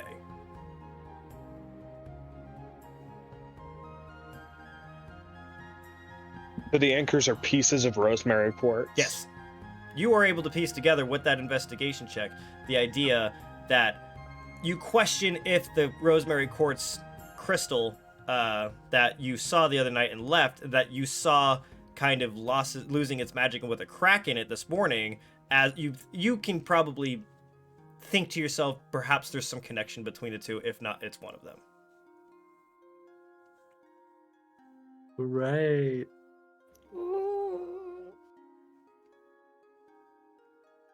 Bottom of one of the mines up in Peak Barrow, Mm-hmm. the dwarves saw a thing that seemed like it was almost another dimension. Mm-hmm. And you've heard that a lot of people believe that the veil between the Astral Sea and Peak Barrow seems to be one of the thinnest. Which is What was why... the last? Huh? What was the last thing Palor said to me? Come to Peak Barrow? Yeah, come to the Crimson Mountains and find my temple. I will explain everything there.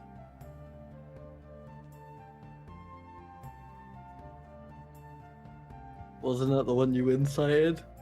Mm-hmm. Haven't you been praying to a doppelganger? It's the world's biggest doppelganger.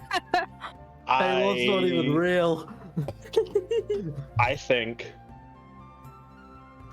Kazim is planning a road trip. A road trip that has to happen very soon. Okay.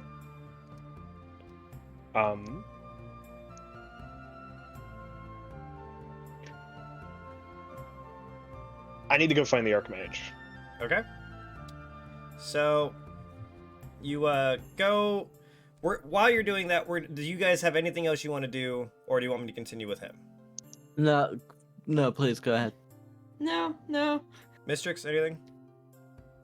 No, I'm doing a fancy concert. I'm good. Okay, then we're gonna keep going, and you walk around the flow asking for the Archmage and where he might be, and they direct you to one of the towers in the southern part of the library. It's a large tower that has a spiral staircase in the center of it, and all the way at the top, they tell you he's at the top and he's preparing some kind of ritual spell.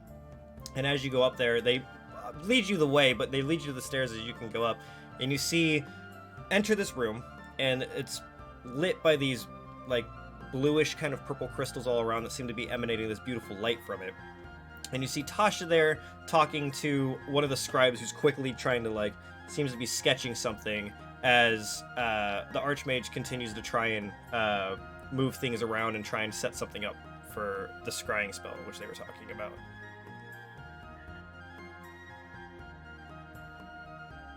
Tasha, my friend. Oh, hey, sweetie, what's up? I have just uncovered some information that is quite a way out of town. Ooh, exciting. I need to return to my home. So already? I will be back. This is a part of the investigation. There's something in my hometown that could hopefully shed some light on this. Isn't that a couple, almost a week away? That's pretty far to do by yourself. Yes, it is.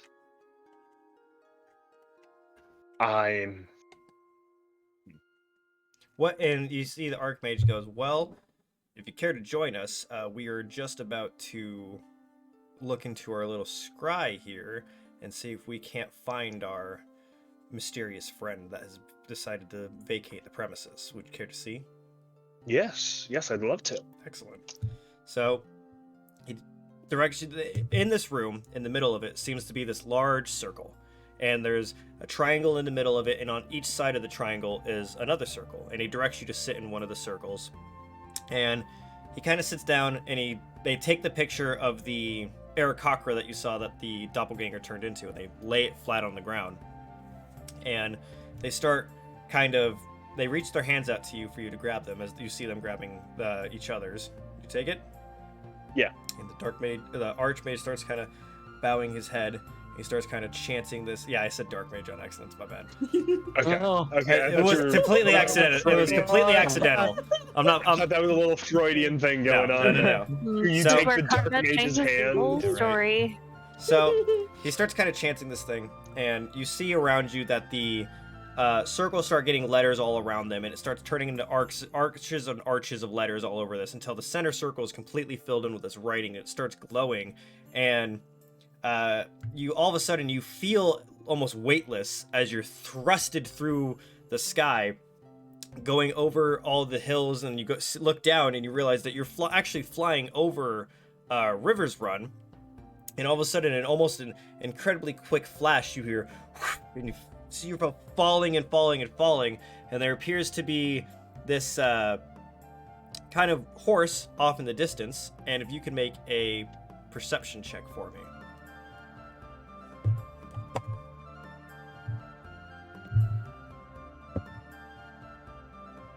Perception, that is a 19.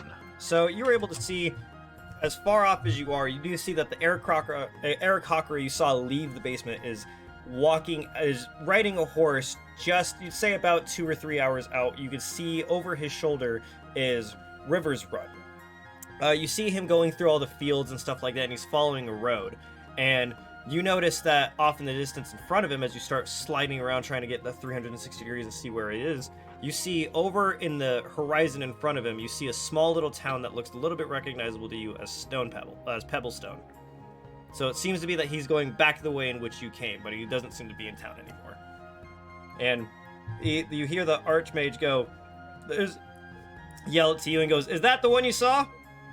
Yes. And he goes, "Does he look the same?" And, Yes. Okay, so you guys start, and he goes, and you feel him just all of a sudden, this kind of black kind of taking over tunnel vision, and you're back in the room. And you see the Archmage go, "Okay, so he doesn't seem to be in town. Did you see that as well?" And Tasha goes, "Yeah, where did it look like he was going? I couldn't tell." He's on the road to Peak Barrow. Oh, he's heading north. Okay. Well, so if he's not in town then, that is, for kind of a worse term to say it, means that he's no longer here. So we have to figure out, how do we draw out the rest of them here so that we can keep here safe? And Tasha goes, I don't know, we can't just go around cutting everyone's hand. That doesn't make any sense at all. He goes, "I don't know how way we can do this without causing mass panic. And where would he even be going north? That doesn't make any sense to me at all. Because why would he get captured just to leave?"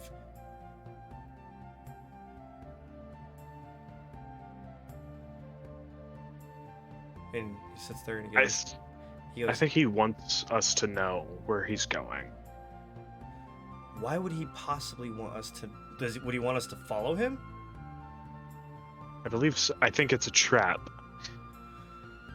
Intriguing. And you see him scratching his kind of doing this with his beard, and he sits there and he thinks, and he goes, "Okay, well, I need to know, what are you planning on? What's your next step?" And he's looking at you. Coincidentally, going to Peak Barrow. I've got one question for you, Archie. Yes. Do you know any teleportation magic? Luckily for you, I do. Each library has these teleportation circles to be able to quickly travel from town to town, and we just so happen to have a teleportation to Peak Barrow. Are you telling me that I traveled for 2 weeks? Do you understand how important in that library you have to be to use these teleportations? I assume, as you're a person that had to go look, they didn't know what kind of magic they could use. I was under the impression that this was an incredibly time-necessary venture that they sent me on, and they still had me fly 2 weeks here. Well, I have to ask you this: what is your stance inside your own church?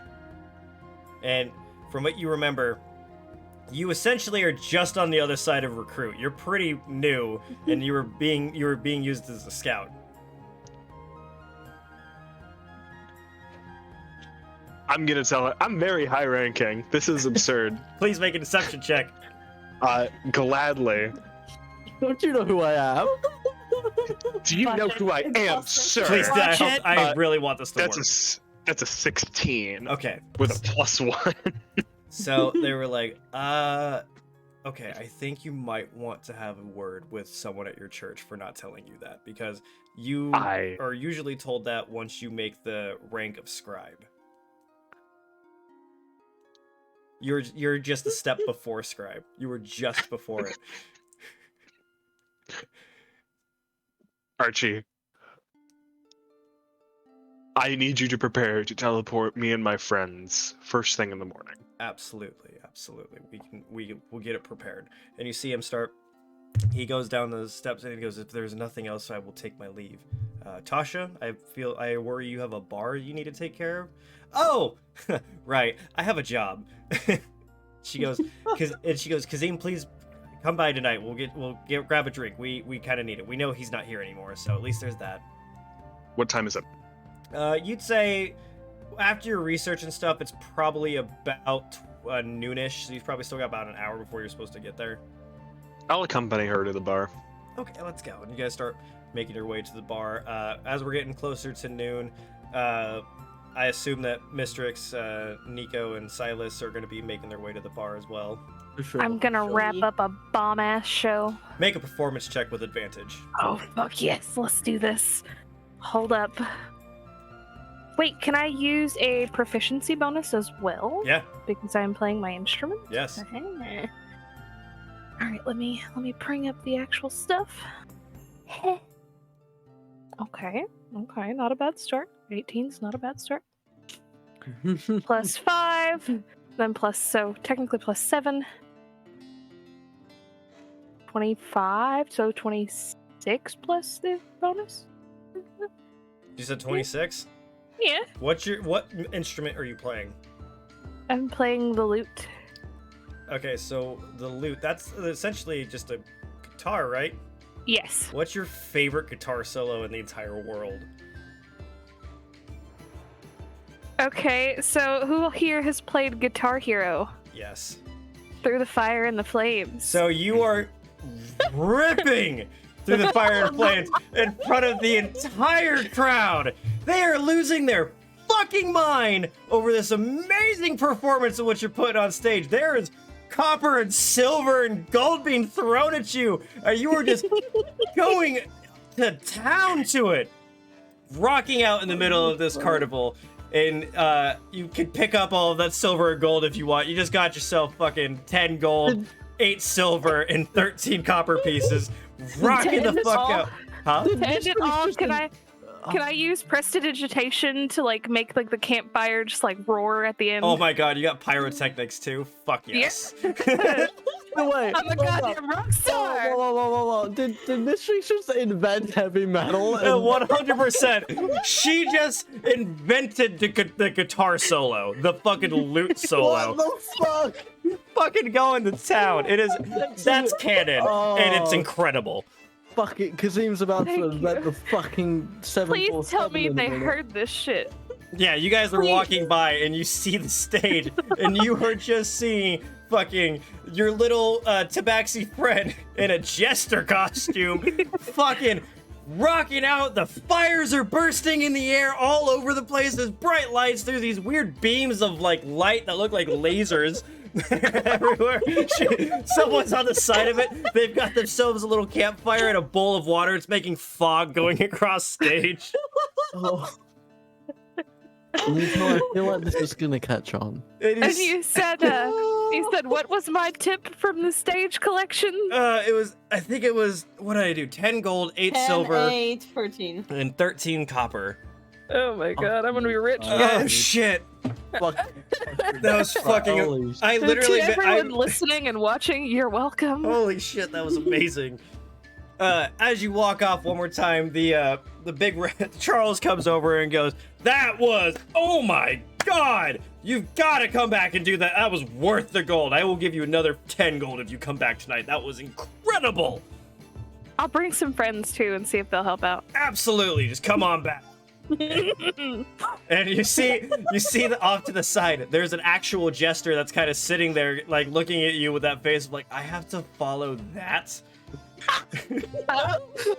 I'm gonna toss him a gold coin and tell him good luck. So he grabs the gold coin and he looks at it, he looks at you, and he just kind of goes on stage, and you just hear him go, "Wow! What? And they start trying to tell those jokes, but it's just like all you hear is hardcore, hardcore, hardcore. So you keep walking on down. God. You walk on down to the bar. You're hearing people whisper about that performance that just fucking happened. Have you changed back into your normal clothes? No. We're gonna rock this outfit with the loot on my back You're to the bar. You're writing out fucking autographs and shit. And you walk I into- almost died, and now I'm Oh, a rock fuck. star. Sign my wand! Sign my wand! You guys are all. Well, you guys are walking into the bar, and Tasha's taking care of you, and Silas, you're walking by, and oh fuck, Nico, you guys all saw that, and you're walking into the bar as Tasha's kind of there, and she's cleaning up glasses, she's getting you all drinks and stuff, and a little bit later, in walks this tabaxi, just kind of booting open the door, with a crowd going, "Encore! Encore! Encore!" And Tasha looks at you and goes, "Well, that went well." A round for my friends and everyone here. Hey! So Tasha starts cleaning up a bunch of glasses and starts handing them out. You guys start reveling in the amazing time, and Tasha clears up VIP booth for the rock star and her friends. So you guys are able to kind of go off into the corner while everyone's kind of rocking and still talking about the amazing show and how fantastic it was. And yeah, what do you guys like to do? What did you do? Oh. I played the best show that my 9 lives could ever produce. She just footloosed the town so hard they learned French. Yeah. That's what just happened. Dwarvish, thank you, Dwarvish. That was insane. Encore is a French word. They just learned French. What? You invented heavy metal. You invented French. Oh fuck! That was the greatest show. This town will talk about that show for fucking years. I literally got a 19 plus a 7. That was So subtlety is not an option anymore. I am not 20 subtle. charisma? No, it's the proficiency plus. It's a performance thing. it's a not bard natural. did, like- Her like what is it? Your feats and stuff give you that? Oh, she's using her Yeah, her proficiency. instrument. She adds proficiency again. Proficiency yeah. to performance. Yeah. Uh, I'm good at this. Well, I do good at some things. I haven't had a drink today, so I'm gonna start drinking my ale. Yeah. Alright, so Tasha brings you guys all an ale, and she kind of raises a glass to you guys and goes, "Hey, here's to make sure you guys come back, right?" I mean, we have to. We have to play another show. Yeah, I'm back. I'm a happily lick my meaning- milk out of my saucer. And she kind of goes and she goes, "Oh, Kazim, you want to tell them what was kind of going on? I assume they're going with you." Yes. We've got a part 2 of our mission.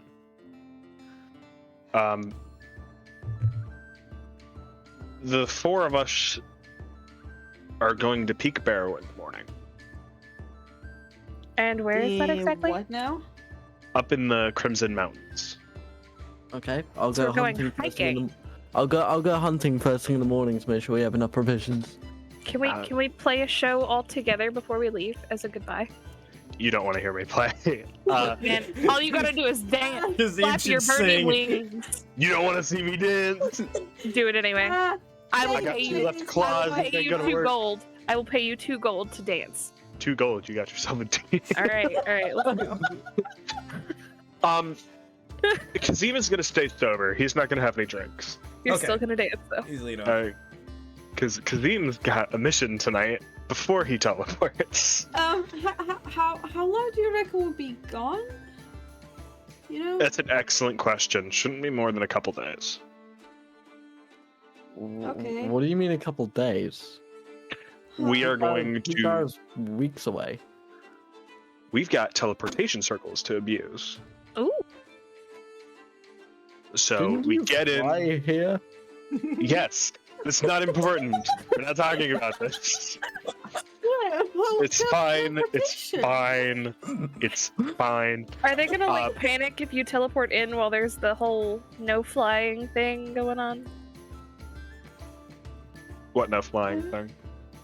Wasn't there no flying thing? No, Pretty he sure spent No, 2. no. So they make I you lived in fly the here. bar. I'm drunk. It's okay. I spent 2 Oh. weeks traveling to get to town just to find out that there was a teleportation circle that I could have instantaneously gotten here. Silus and Nico, you would all know she's probably talking that the air depot is closed.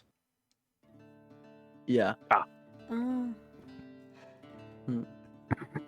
I feel like a teleporter would be the kind of thing they tell someone as important as you. Yeah, you'd think. Yeah, I'm incredibly important. Yeah, you'd think they would have told me. Roll for deception. Inside check, inside check that bitch. Y'all can roll for insight.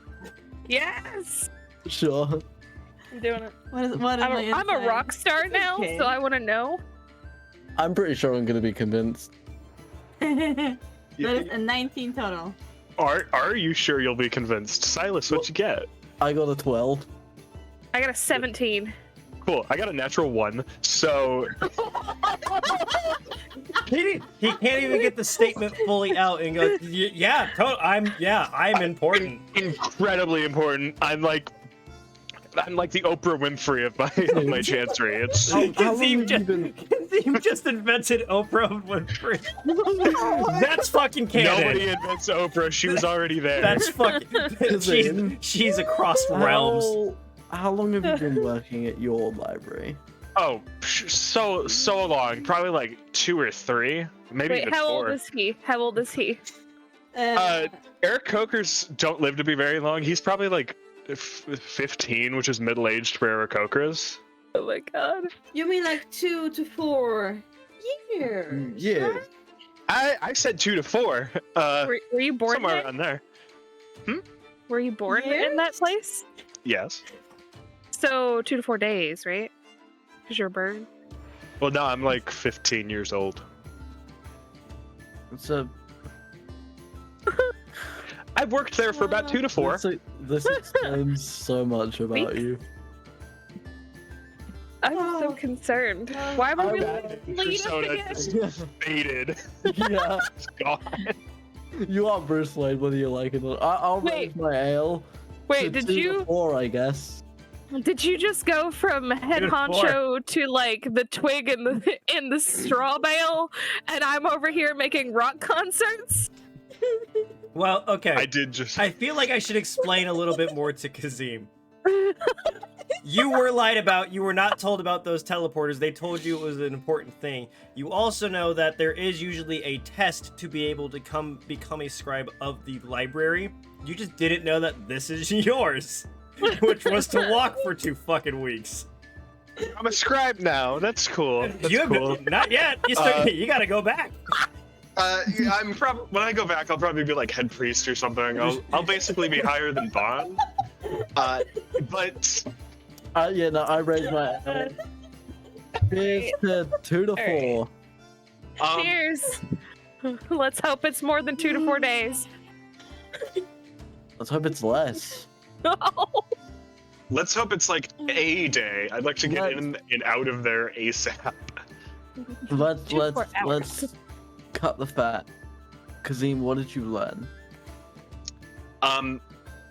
That doppelganger that just beat the shit out of us is on a horse riding towards Peak Sparrow, as well as far as I can tell, where they are coming from, there's an entrance in Peak Sparrow. Possibly.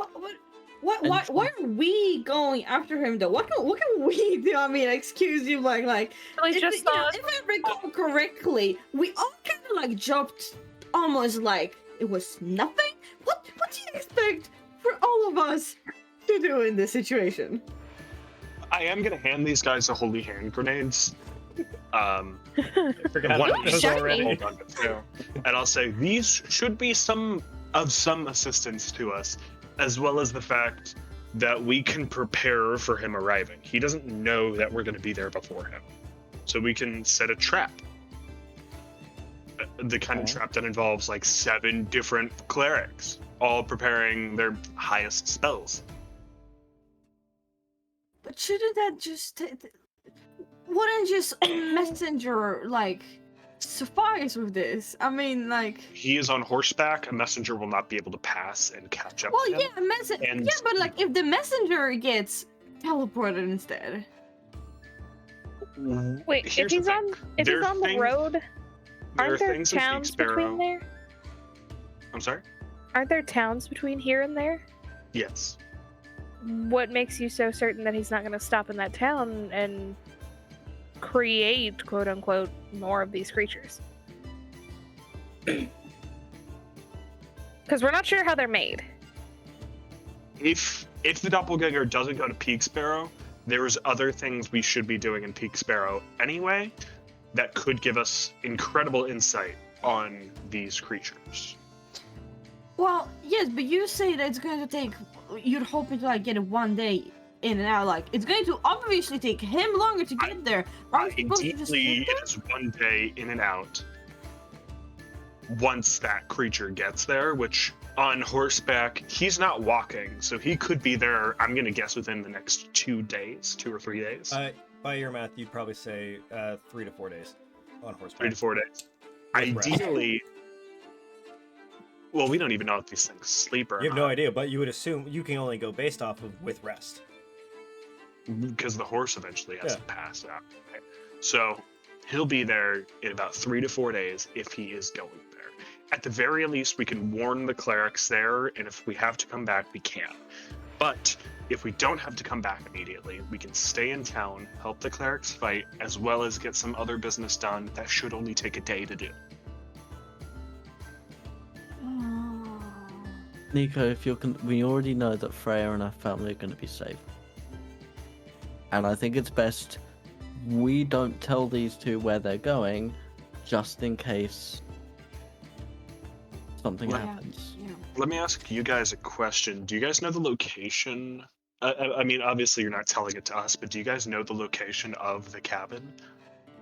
Exactly. Well, so No, With- Nico doesn't know, no- and they didn't tell you guys.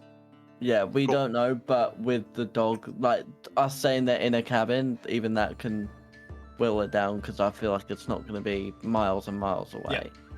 Plus, they've got the dog with them, Mhm. so you know, Silus could very easily walk around the area for a day or two, and the dog would eventually hear the whistle.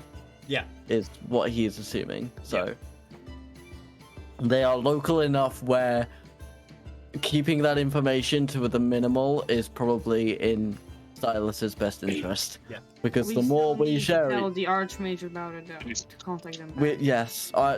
we will handle that tonight. The one thing that has been on my mind is obviously the more we share with each other, the better we're all going to be when we're working together. But also, if we are Weaknesses, yeah. We might get invaded, where our minds are forfeit, our knowledge is forfeit. yeah, We should really consider the possibility that we can't trust each other even when we're sure we're safe. and as well, we need to keep our circle tightly knit to very strong allies like the council and people of utmost importance like Freya and her family. Indeed. If it is a case of telling the average guard, we should keep things paraphrased, especially in Peak Barrow. Because for all we know, there are already doppelgangers there, and our target is going there to contact them or do anything. We don't know how far this infestation goes. The stone was gotten from the port town, right? That's already a whole other area of the country that's dangerous. That's a really good point.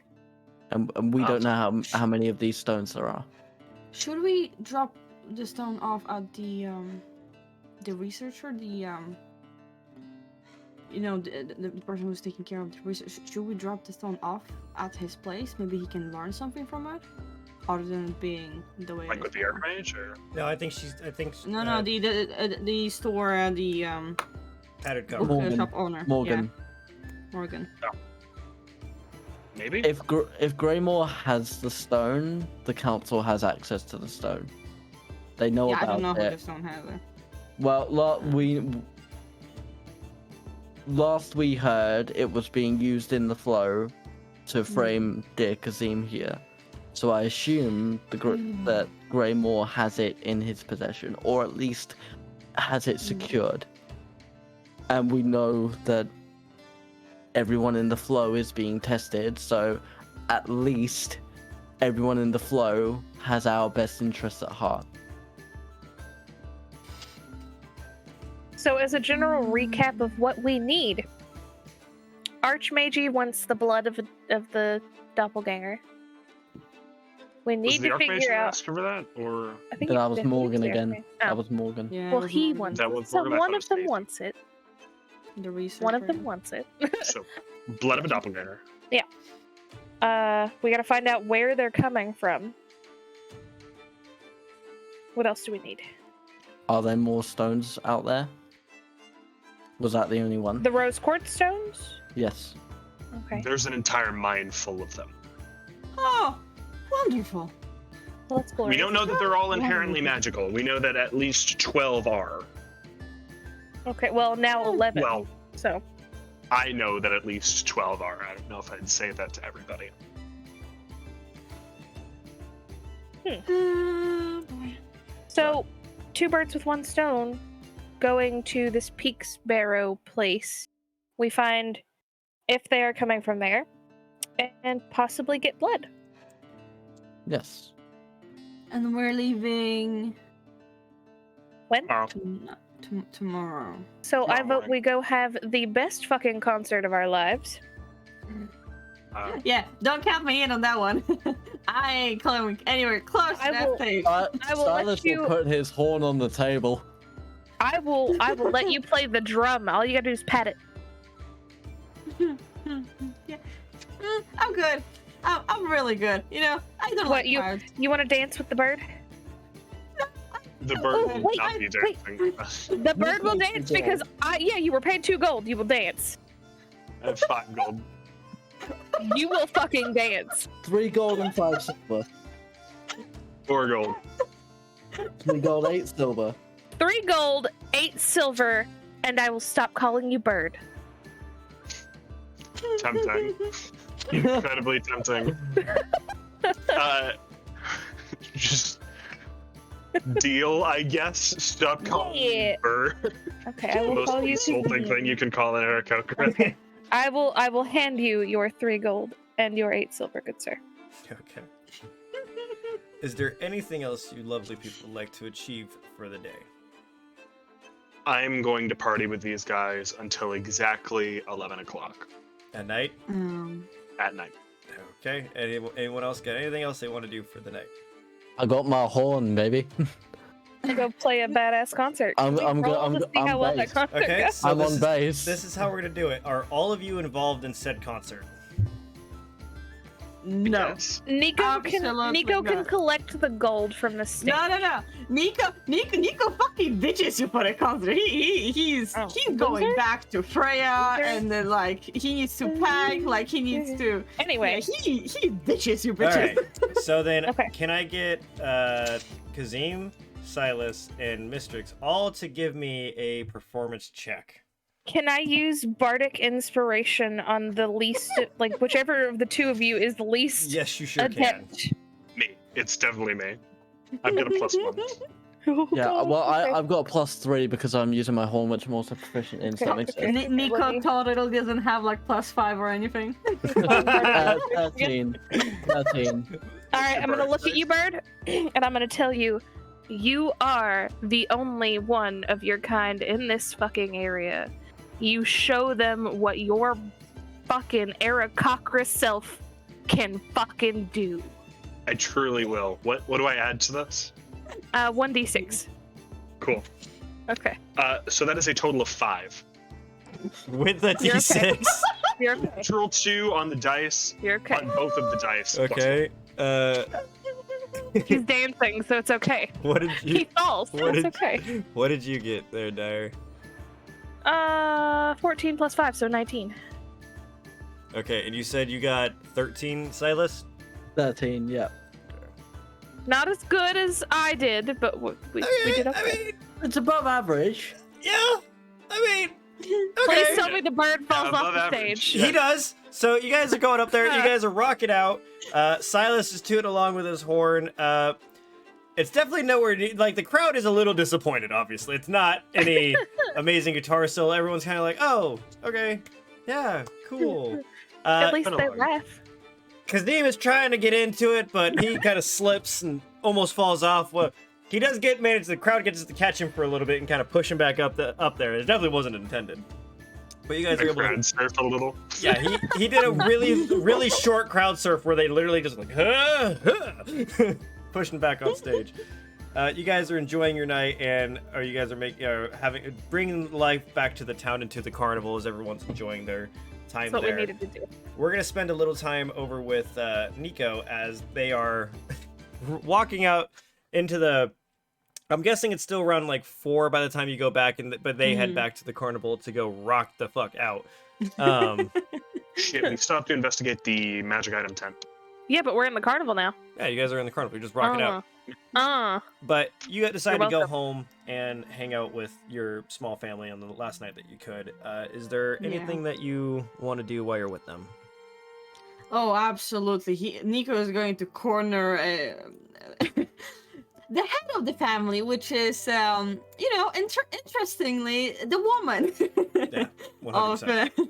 Yes, absolutely. And he will near them force her to take the money and not take shit from Nicholas, like at all. Like he's doing it in secret, and he's basically forcing her to take the money.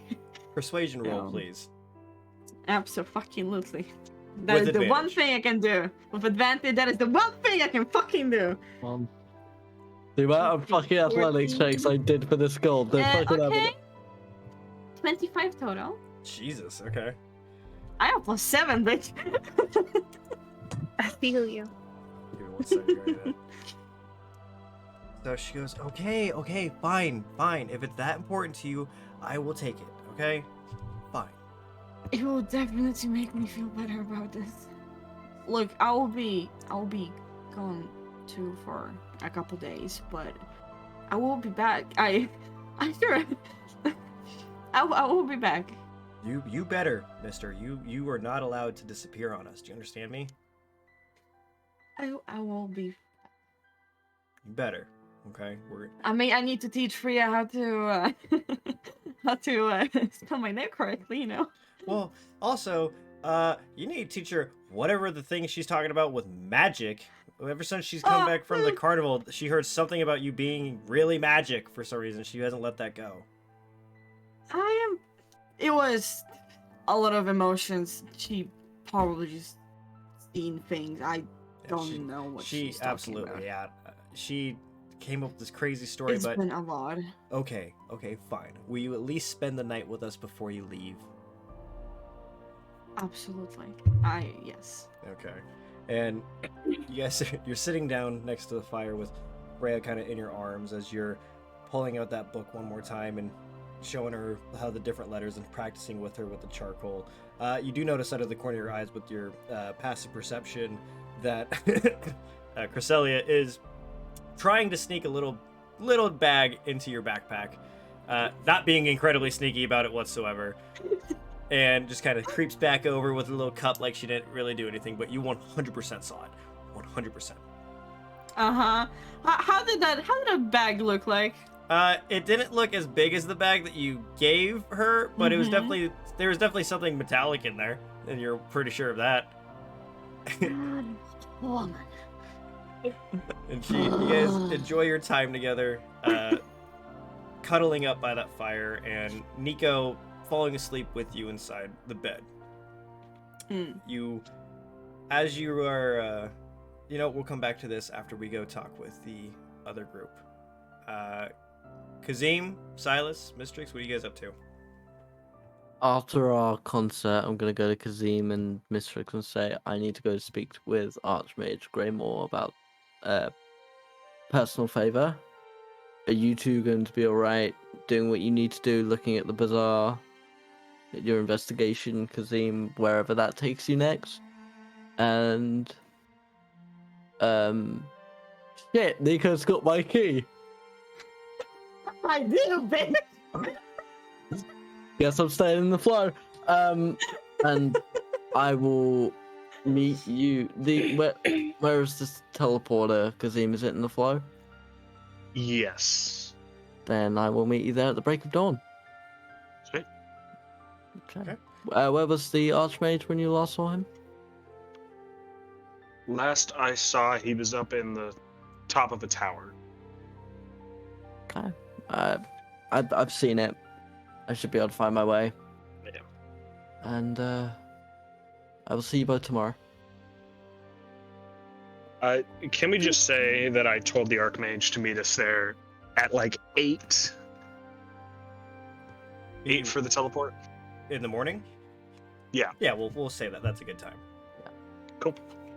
In which case, I will be going to the tower.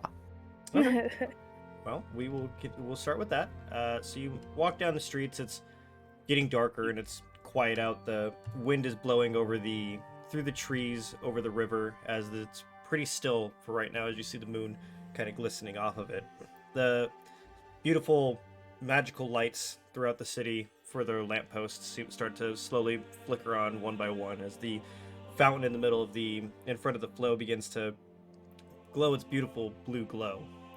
You go up to the top of the stairs in front of the library, and you ask Lady Margaret at the front, who's working again, to see the Archmage, and she informs you that yes, he's here. He's up in his study right now, and she says, "Go on up if you'd like to." And you open up the door, and there's the Archmage. He's looking over some books and stuff, and he's discussing with a scribe. They seem to be going over some kind of game plan over the next couple days of where people should be putting most of their efforts. And he sees you walking and goes, "Ah, hello, Silus. Can I help you?" I fear that you can. Is it alright if I ask something of you? A personal interest. And he looks up to the scribe and goes, "Come back after." And the scribe picks up all the paperwork and starts walking over, and behind him closes the doors and goes, "Please, have a seat. How can I help?" I'll take a seat. And... Nico, the ASMR that I've been traveling with and working with. Yes. There is a family that Nico cares for greatly. The farmer, Nicholas, they have a daughter, Freya. I'm familiar with them, yes. They are one of our better farmers. What about them? Well, Nico, fearing for the safety of the family with how closely knit they are to the situation, advised them that it'd be best for them to head off to their holiday cabin, I believe.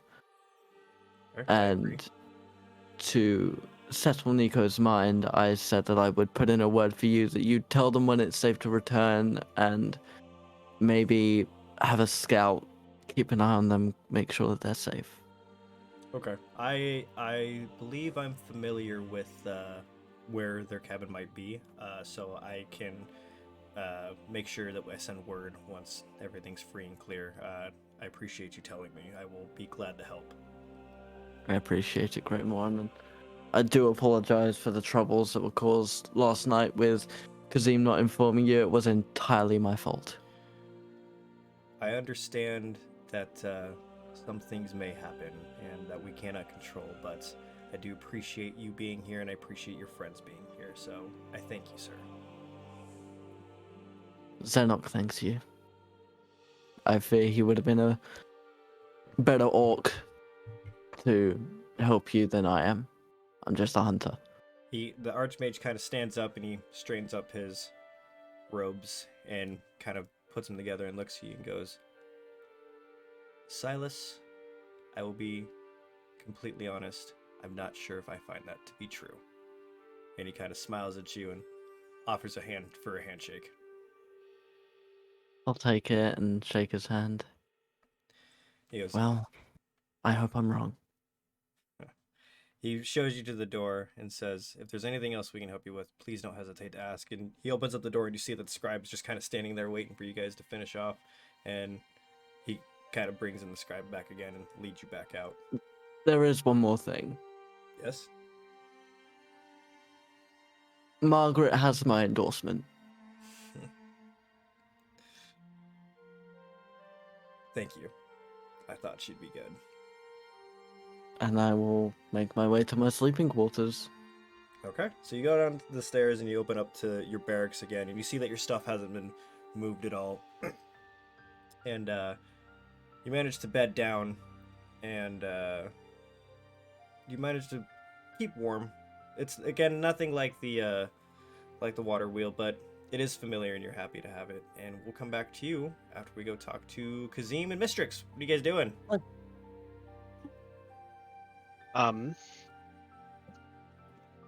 Honestly, I'm up to a whole bunch of jack squat.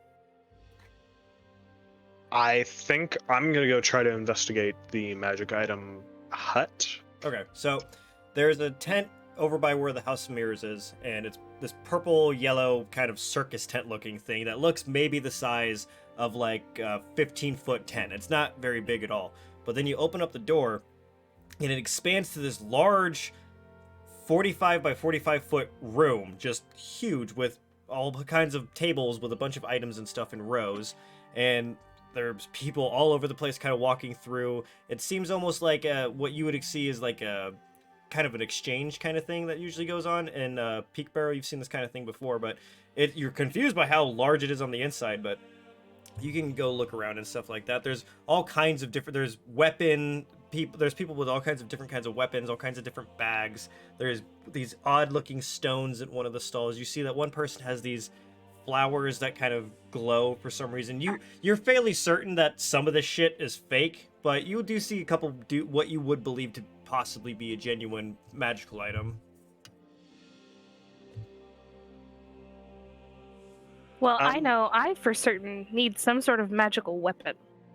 Because all I have is a crossbow with like 3 bolts. So, and cat claws. Let's. Yeah, I'm also gonna look for a weapon. Okay. Let's go. So will both of you make an investigation check for me? Indeed.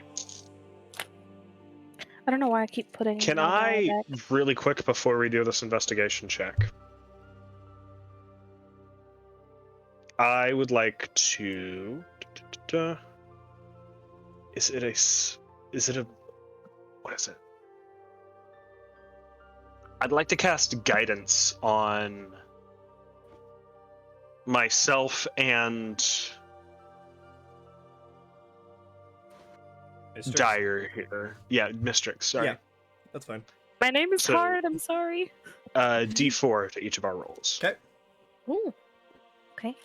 Ooh, that's a natural 19 plus 2 plus 5.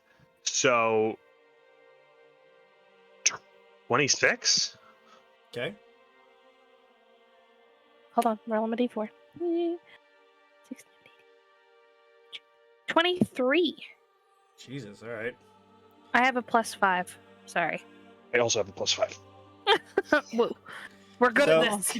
Easily enough to do. You guys are looking over and you see that there's one side that seems to have a whole bunch of different kinds of magical weapons. You see that there's about 4 different stalls, but the first 2, you can tell immediately that those are fake magical weapons. They obviously don't have any kind of ability. They just seem like cheap weapons that have some kind of special aura that seem they might be some magical weapons, but from what you can tell, it's literally just to look like a magical weapon. There's nothing really special about it. You can tell the third one you can tell is obviously costume art weapons. They don't seem very strong whatsoever. They're probably not very good weapons. But the last one, you can easily tell, are very varying different kind of magical weapons. But you can tell that there's something about these ones that definitely speak to be a little bit more powerful than all the other ones. And you see a kind of 35-something man.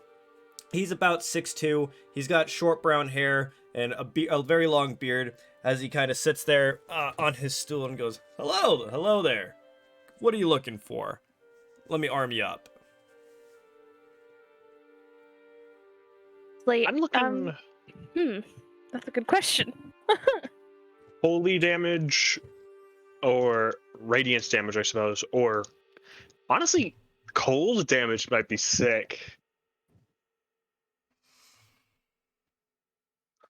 So he kind of looks around at his different kind of weapons and goes, well, I do have a few fire pieces. I have one ice.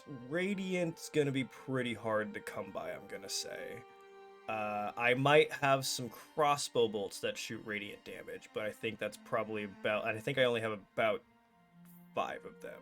That's about all I have for that. I do have a he kind of looks at his armors behind him and he pulls off this small little dagger with a red gem in the pommel and goes, I do have this one. It's just a regular dagger, but it's been enchanted with a weak fire essence on it, so it adds a little bit of fire damage to each stab to it, and so that's one thing we could be looking for. And he looks over and he says, and he pulls down this axe, this small hand axe that has a, like, what looks like an ice crystal, but you can tell is a blue kind of gem on it, shaped as kind of ice wood, and goes, I do have also this hand axe of frost damage. Again, another one that it's what I would say a fairly good +1 axe with an extra damage of frost on top of it. Let me see if I have anything else. And he Any pulls- nice rapiers? Rapiers are nice. he looks over and goes, ooh, rapiers, they're a little bit harder to come by. I do have 1 or 2, and he pulls down one and goes, this doesn't have any magical kind of effect, but I think you'll find it to be a much more sturdy and much more reliable rapier from one you can find from a normal blacksmith. It's been refined a little bit more. And then I do have this other rapier here, and you see at the bottom that there's right in the pommel over his hand, there seems to be like these lightning bolts that go across all down it and stuff like that. So he goes, this does kind of deliver a little bit more of an electric shock to whichever you stab with it. So, but it is kind of a normal rapier, just with some extra added magical effect. I like the shocky stabby. Okay. Well, keep in mind, it takes a lot of resources and time to be able to craft these magical items, so I could probably let this rapier go for about 150 gold. Okay. I just don't know if that's like what I don't know if we're like, I'm trying to car shop this guy, you know? Mm-hmm. Like, I don't really know if this is the one for me. Can you do anything for the price on it? Which one are you looking at? The rapier? I'm looking at the hand axe. The hand axe? Okay. The ice hand axe. So he goes, that one, it is also not only an improved hand axe, but it has also got the magical effects. That one's going to run you a little bit more on around the 350 gold.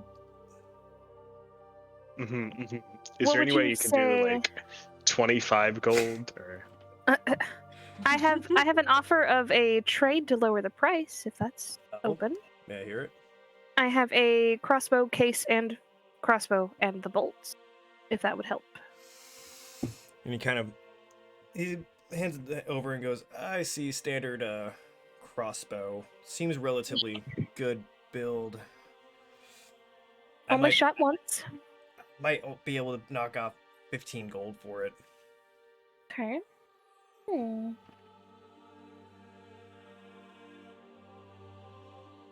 When it comes to those radiant bolts, Mhm. are those one-time uses or are they retrievable? So I guess that kind of depends on how. I'll. It's an excellent question.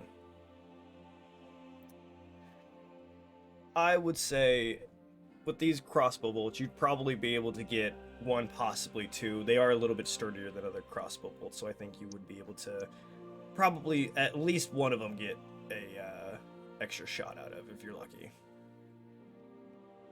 Just make sure you pay attention to where it's shot. Out of game, I have a question for you. Yes, ma'am. If one was to play Dragon Chess, what would one roll as, like, moves versus another person? Probably intelligence or wisdom. Okay. Or you could You cheat bet. with sleight of hand. We bet to That dragon too, that chess? I have Dragon Chess. What do I got? I'm sure I might have also picked dragon chess, actually. I'm gonna cheat him out of the fucking. I'm thinking about it. Actually, I don't know if being a sage lets you pick a game. Well, as Oh. the bard, I got to pick one, and I got to pick what I carried. So I have it on me. Yo, dragon chess? I have Dragon Chess. I'm gonna offer it. I'm gonna offer up to him. What do you say? Would you be interested in a bargain, so to speak? Oh. A game of Dragon Chess. And if you win, you can have the crossbow, and I will leave you be. But if I win, it is half price for what we want. He sits there and he thinks and he goes, all right. We'll go for it. Let's do this. So here's how we're going to do dragon chess. All right. Essentially, Get I've ready. also got a question about you playing dragon chess. okay. Okay. How much attention would you say this guy is paying towards this game? Ooh, okay. Oh my Okay. fucking So God. are you going to try We're and so steal helping the hand axe? God. I may Okay. or if you- may not, No, depending it's fine on if which you do. game It's fine if you tell me. do. Because if you do it in the middle of the game of Dragon Chess, you can do sleight of hand with advantage against this guy, but you will also have to do sleight of hand against the guards. So your first roll of whatever you roll will be for the guards and for him, and if the second one is higher, that only goes to the shopkeep. Okay. So, Can I argue mhm. to adding performance to this where I am trying to use it as a show at the same time?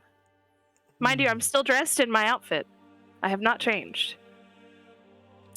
I don't know if that would necessarily help him because it would just bring the guards closer to you. Any chance that any of them might have seen the amazing kick-ass fire and ice performance earlier? Through the fire 'Cause and that the might flames. distract them. Thank you, sir. It Yes, probably would, but you also I have to take in consideration she is directly next to you.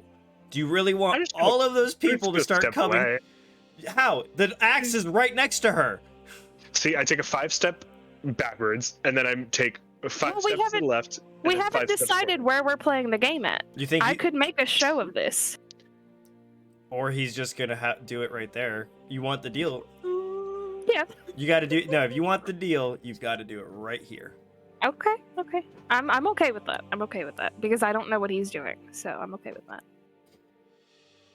I'm gonna bless the both of us again because it's a cantrip, and I Okay. can just keep doing it apparently. Okay. Yeah. Uh, So, the way this Oh is my gonna God. go is you can. It's gonna be 3 rolls. Okay. Mhm. Of either intelligence, wisdom, or sleight of hand, depending on which one, right? And if your sleight of hand doesn't work, he automatically will take the board away and take your crossbow. Automatically. Hey, I never offered up my board. I offered up the crossbow and the case and the bolts. But you could get in trouble for trying to cheat during a game, which it's not necessarily illegal, but it is definitely frowned upon. I'm not using sleight of hand. Okay, so it's either going to be wisdom or intelligence. You get to pick for 3 rolls. Best out of 3, get wins essentially. Because we're not going to sit here and do fucking 100 and different moves and shit because it's going to take too damn long. Actually pulls up chess.com. Yeah, fuck that. Maybe one day, but not today. So, look, I'm actually bad at chess. Please don't make me do that. Okay, so here's what we're gonna do. Going based on He's her. gonna go first. So- Okay. So you've blessed me, so I add the D4 to that. Yes. On one of them. To each on one. Just Okay. one. Let's go. Which you don't have to roll at the same time, I don't think, unless you want her to. Yeah, I'm gonna roll. I'm gonna roll Before the first. spell ends, I'm yeah. gonna roll first and Okay. tell her what the number is because you would see my move, and your bless would let you decide whether or not you get to do it better. Okay. Okay. So here's where we go. That is a natural 20, so his total is 25. Okay. All right.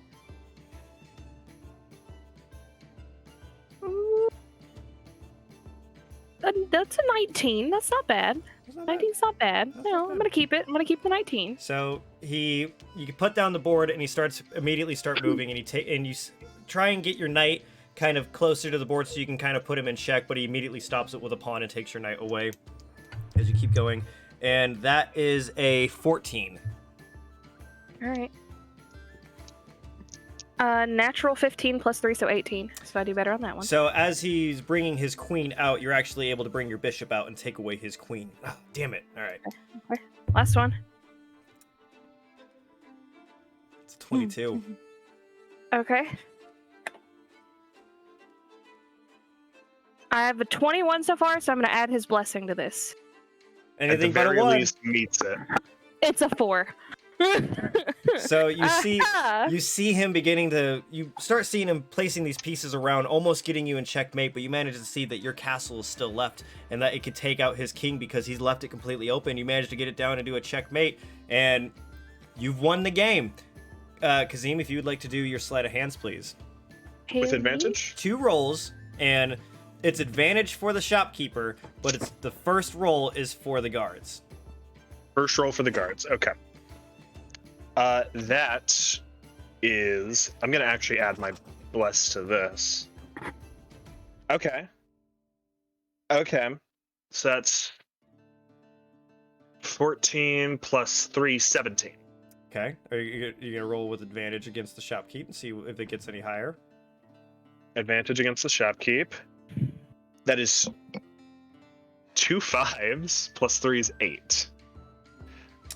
So we're only going to do one of those rolls because I meant that you were going to do 2 rolls, right? And the first one, Yeah. that was going to be your advantage, and the first one was going to be just for the guards. And if the second one was higher, we were going to change it to that. So you got 17 for both of them because that was higher, and it was for both of them. Okay. As you see Mystic start moving her pieces across the board, you very quickly see a crowd starting to form a little bit closer, and right when everyone kind of bumps into Mistrix and the shopkeep as they're trying to get a little bit closer work, you're able to slyly grab the axe and bring it underneath the table. I was actually going for the rapier. Oh, the rapier? Yeah. The thunder one? Oh no, she got half off on the rapier, That's right? what she's Yeah, playing for yeah, right so- now. yeah, No, I thought you were so going to the what? hand axe. So what? It's 125 now halved. No, it was 150. For my Is- price. 115 price. Halved. Yeah, so it was 115 halved, so it would have been like 62 or something like that. Or, Okay, then yeah, I'll 56. just grab the axe. Okay. So you manage to grab the hand axe and you bring it underneath, and you now have a hand axe +1 of frost damage. So it does a regular hand +1 hand axe attack, and then you can add 2 +2 of frost damage for every attack you do with it. I don't know if there's necessarily a weapon in D&D Beyond for it, but No, but you can put it in notes and yeah, then just I'm add it I'm to gonna your put it in roll. there. So you can just go grab a +1 hand axe, and I will add the stuff to it after that. And as you beat the game, he doesn't even notice that the hand axe is gone. And he says, "All right, fair enough. I said 115 for it originally with the crossbow. I'll give it to you I'll do 58 gold." Deal? Yep. All right, so he shakes your hand and he takes your 58 gold. Go ahead and remove that from your total. I now only have copper. I literally had just enough. Fuck yeah. And he hands you out. He picks up the rapier, and it's the lightning one you want, right? Yes. So he picks that up and he kind of slides it into the sheath and hands it off to you, all nicely wrapped up with a bow. And he says, "There you are." And you now have a regular rapier that adds +1 in thunder damage for every attack. Hell yeah. I will work on adding that to the inventory. And then, anything else you guys want to do? Do we want to go look at, like, the amulets and stuff since you still have money? Yeah, let's do that. Okay, so go ahead and both of you make an investigation roll for me. I was about to say, because I can always help you find the things. I'm gonna bless again. Okay. So you each can roll for investigation, or one of you can roll for with advantage. What does your investigation look like, good sir? I get a +5, and then a D4 as well. My It's just investigation. concentration. Yeah, we're the same, so it's you. If you want to Cool. do it. Yeah. So advantage and a D4. Yep. Okay, that is a 21 altogether. So easily enough, you're able to find another little corner in the back left of the entire room that is a bunch of jewelers back there. Again, you're able to piece out that some of them are kind of crappy jewelry, that maybe a little bit of like weak enchantment for lights and stuff like that. But you do find one that is a little bit more meager. They don't have quite as much, but they do seem to genuinely have artifacts of magical origins. And it's kind of it's being watched by a little bit older woman who sits there and goes, "Hello, can I help you?" Yes, I'm looking for some amulets that might, some jewelry, some magical trinkets, something that could provide resistance from mental attacks. Let me see what I have. And she kind of goes through a little chest that's by her, and she pulls out this small little ring, and she goes, "Now, if you look in the middle here, you'll see that there is a piece of quartz in there, and that piece will help deter anyone from being able to delve any further with detect thoughts. They could still read the surface layer of your thoughts, but it will prevent them from digging any deeper into it." Is it rose quartz? It is. How much for it? Let's see. It's kind of a weak enchantment. I will give it to you for... I can do 70 for it. Yeah. Any chance you can help me on the price here? I'm sorry, dear. This is my livelihood. You can go ahead and make a persuasion roll. Persuasion. Are you good at persuasion, good sir? Define good. Hold on. Imbuing you with bravery wouldn't help you at all, would it? I don't think so. Probably not. Let's see what I got. The only other thing I have is the bardic inspiration. How's a 5 feel? Oh my I'm God. so sorry, dear. I have to make a living. I can't just keep giving... I can't go around giving everyone a discount. That's fair. That is fair. Do I need to work my Don't you cat-like dare. charms? Don't you fucking dare! I'm trying not to just scream buzz looking alien. Do I need to work my cat-like charms and play them a song? I have a feeling like if we don't get this rose quartz amulet right now, it's gonna bite us. This is 100% an anchor, and I just know it. Sorry. I just randomly would put 2 anchors in the same city. Yeah, of That course. is- Well, That's some to be fair, one lazy of them ass was- writing. Both of them were brought here by the same carnival. Why would He's got a point. Why would 2 doppelgangers do it the same thing? Well, Can I Maybe look it's at a her hive eyes? mind? I don't know. because it's reverse psychology, like, there's no way they would do it, so we're not Okay. going to think to do it, so they absolutely did it. Okay. Where's the last place I would look for it? In the exact same place the other one was. She doesn't have purple eyes, does she? No, she does not. You don't even need to do it in roll for it. She doesn't. She's just just an old wanted to lady make sure. sold jewelry. Just want to make sure that this random old lady I found Yes, that didn't Dyer. need to have her hand cut open. Does dissonant whispers have to be terrifying? Yes, it does. It's called God dissonant damn it. whispers. Look, I was thinking like make her think there's someone in the back kind of thing. I'm not gonna do it. I just wanted to ask. Jesus Christ, we're gonna torture just- this old lady who's just trying to sell some. She's just trying to make a living. God damn it! We're poor people. What do you want from us? Who's the people that keep giving away all the fucking money I'm trying to give them? I didn't give it away. Thank you, good sir. I just spent all of my money wisely. On a amazing lightning rapier. That sounds awesome, man. Look, all I have was a dagger in my claws and a crossbow that I can't really use.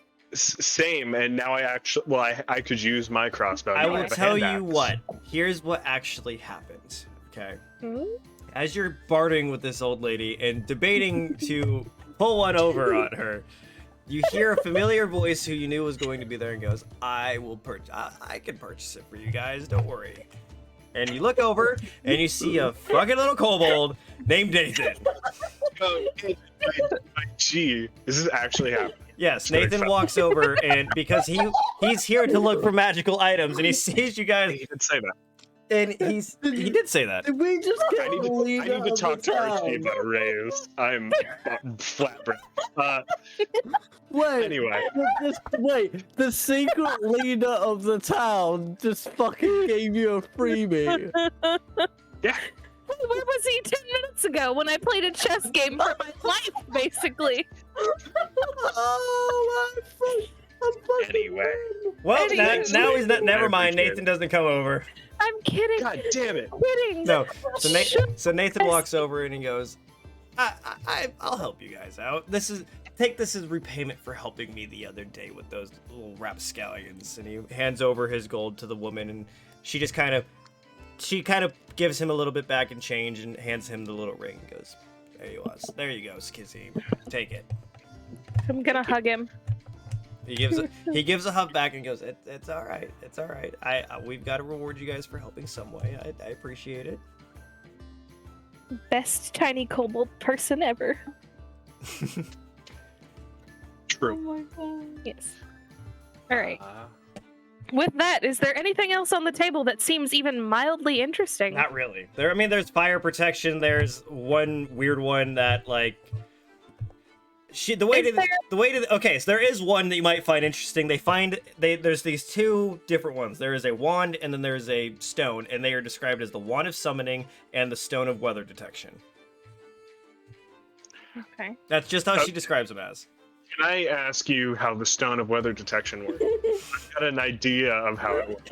So the way that they describe it is if you hold it in your hand, and if it's warm, it's sunny out, and if it's wet, it's raining outside.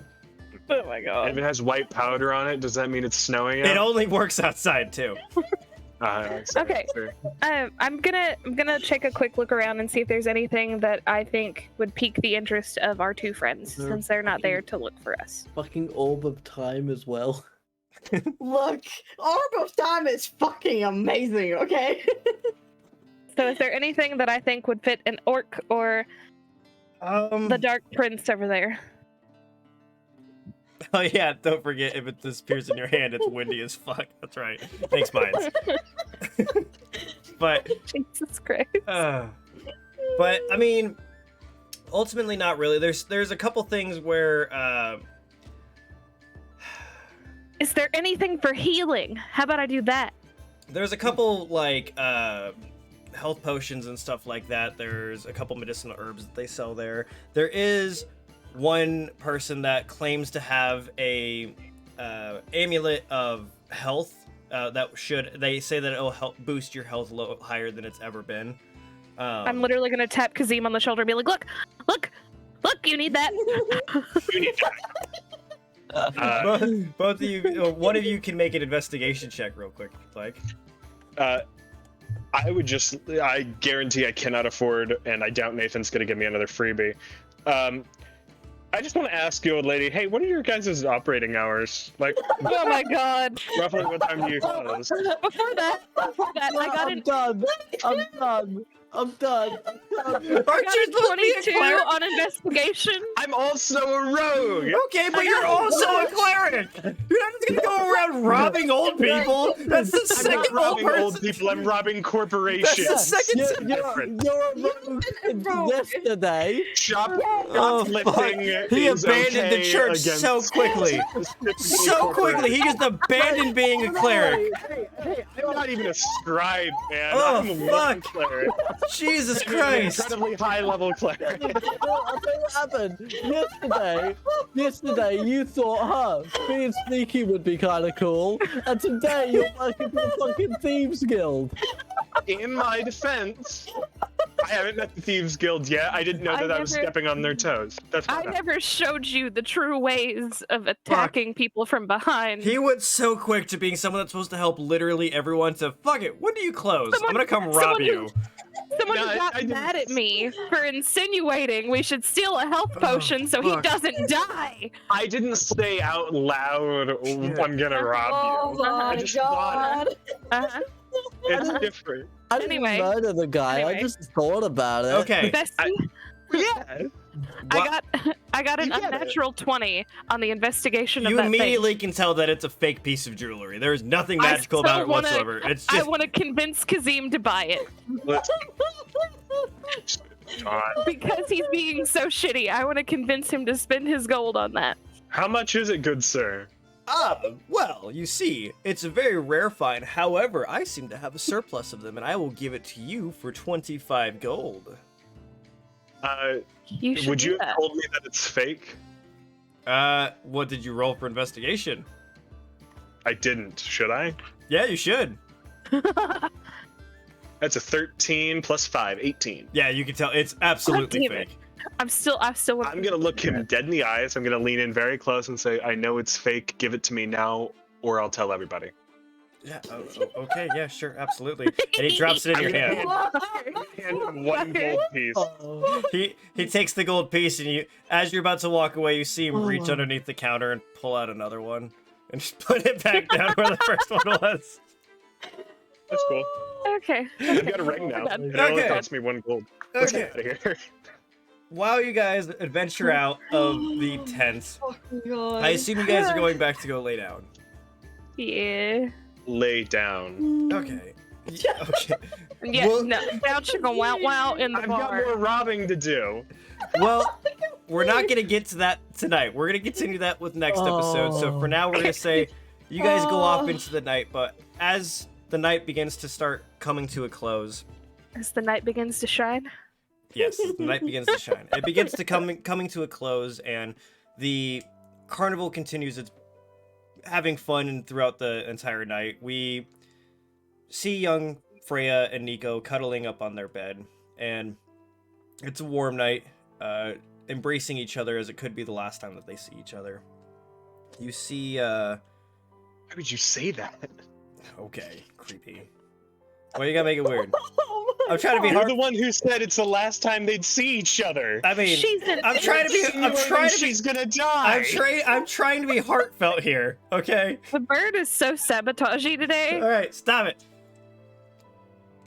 Nico, It's the rum. I'm sorry. it's all good. It's all good. As you begin to go off into your dreams and thinking of what could come, holding Freya with your entire might, you start feeling yourself kind of not necessarily falling, but you feel weightless for a second, and everything around you begins to turn a kind of magical blue, and you see little benches and pillows and tables start to pop up, and sitting in one of the chairs is this large being with a hose set to what looks like a hookah as he sits there puffing and goes, "Welcome back.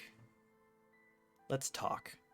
And he kind of leans back and starts puffing on his little hookah. Silus, while Yes. you begin sleeping, you sit there and you think of the things that have kind of across the past 2 days, the heartbreak in which you felt, the peace it gave you to finally be able to let go.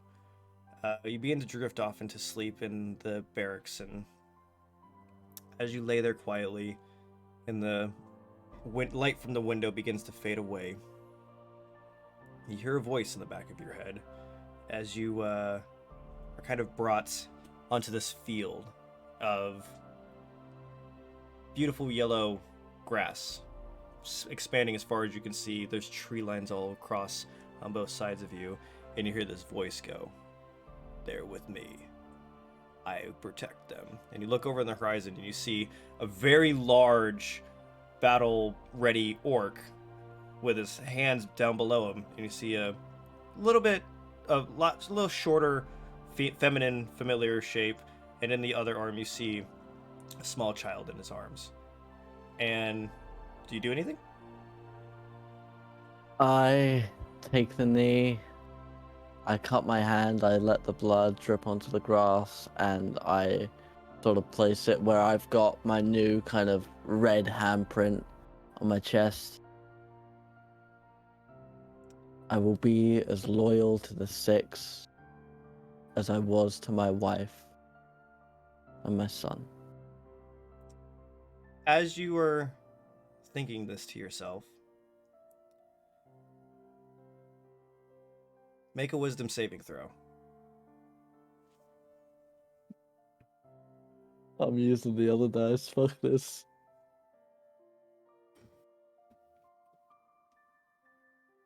11. As you were laying there and you see the people in front of you, it all starts to go dark. The grass starts to fade away into a burning fire, and all you can hear in the back of your mind is this shrill voice and a laugh. You think I forgot about you? I'm so excited to see you. And you look up again where the people were, and you see the human that just escaped, the doppelganger, holding the head of your war chief. And that is where we're going to end tonight. What the fuck? Job well done, kids. Job well done. We don't have one nice ending episode. Never. Thought that was pretty nice. Fuck you. Cool. Oh, fucking hell. I thought like my trauma was done. Like, I thought that I got through that. Fuck you, Karma. Oh, you think you're going to have a full Oh. story arc already? Mm-mm. No, I thought I was gonna get an episode where I could just be happy and help Nico find the little girl and like, joke with Kazim and rock out with the cat. Think about how current the effects how recent those things were that happened to you. Do you think you'd really get over by spending one night there? No, I think. And then a day knowing that I- the person that caused it just escaped you think you're gonna sleep well after that? No, but I took the effort to take one day to distract myself after having a night of. You don't get to Accepting decide what if you happened. distract yourself or not. Oh, But fuck with that, you. guys, I want to thank you guys for coming to play with me. I'm excited for episode 4 next week. You guys are always amazing. I'm gonna find someone that I should send this off to. Let's see. Who is here? Ooh, I know someone that we could send this to. All right, guys, it's gonna go to something a little bit different, but we're gonna go send it on over here. Thank you guys so much for coming to watch us and hanging out with us. I had an absolute fucking blast with you guys. Thank you guys for coming to fucking play with me and continuing this story for us. I'm very glad that you guys agreed to do this with me. Do you guys have anything you'd like to say to our beautiful viewers before we take off? Viewers, Thank we you, love everybody. Thank you. Yeah, much love. All that jazz. All right, guys. Also, my bestie is the best DM. Whatever you By say. the end of this fucking game, we're gonna have open up a fucking Thieves Guild, like with Kazim as the Please. fucking head honcho. Please, let's all take a level in rogue. Bye, guys!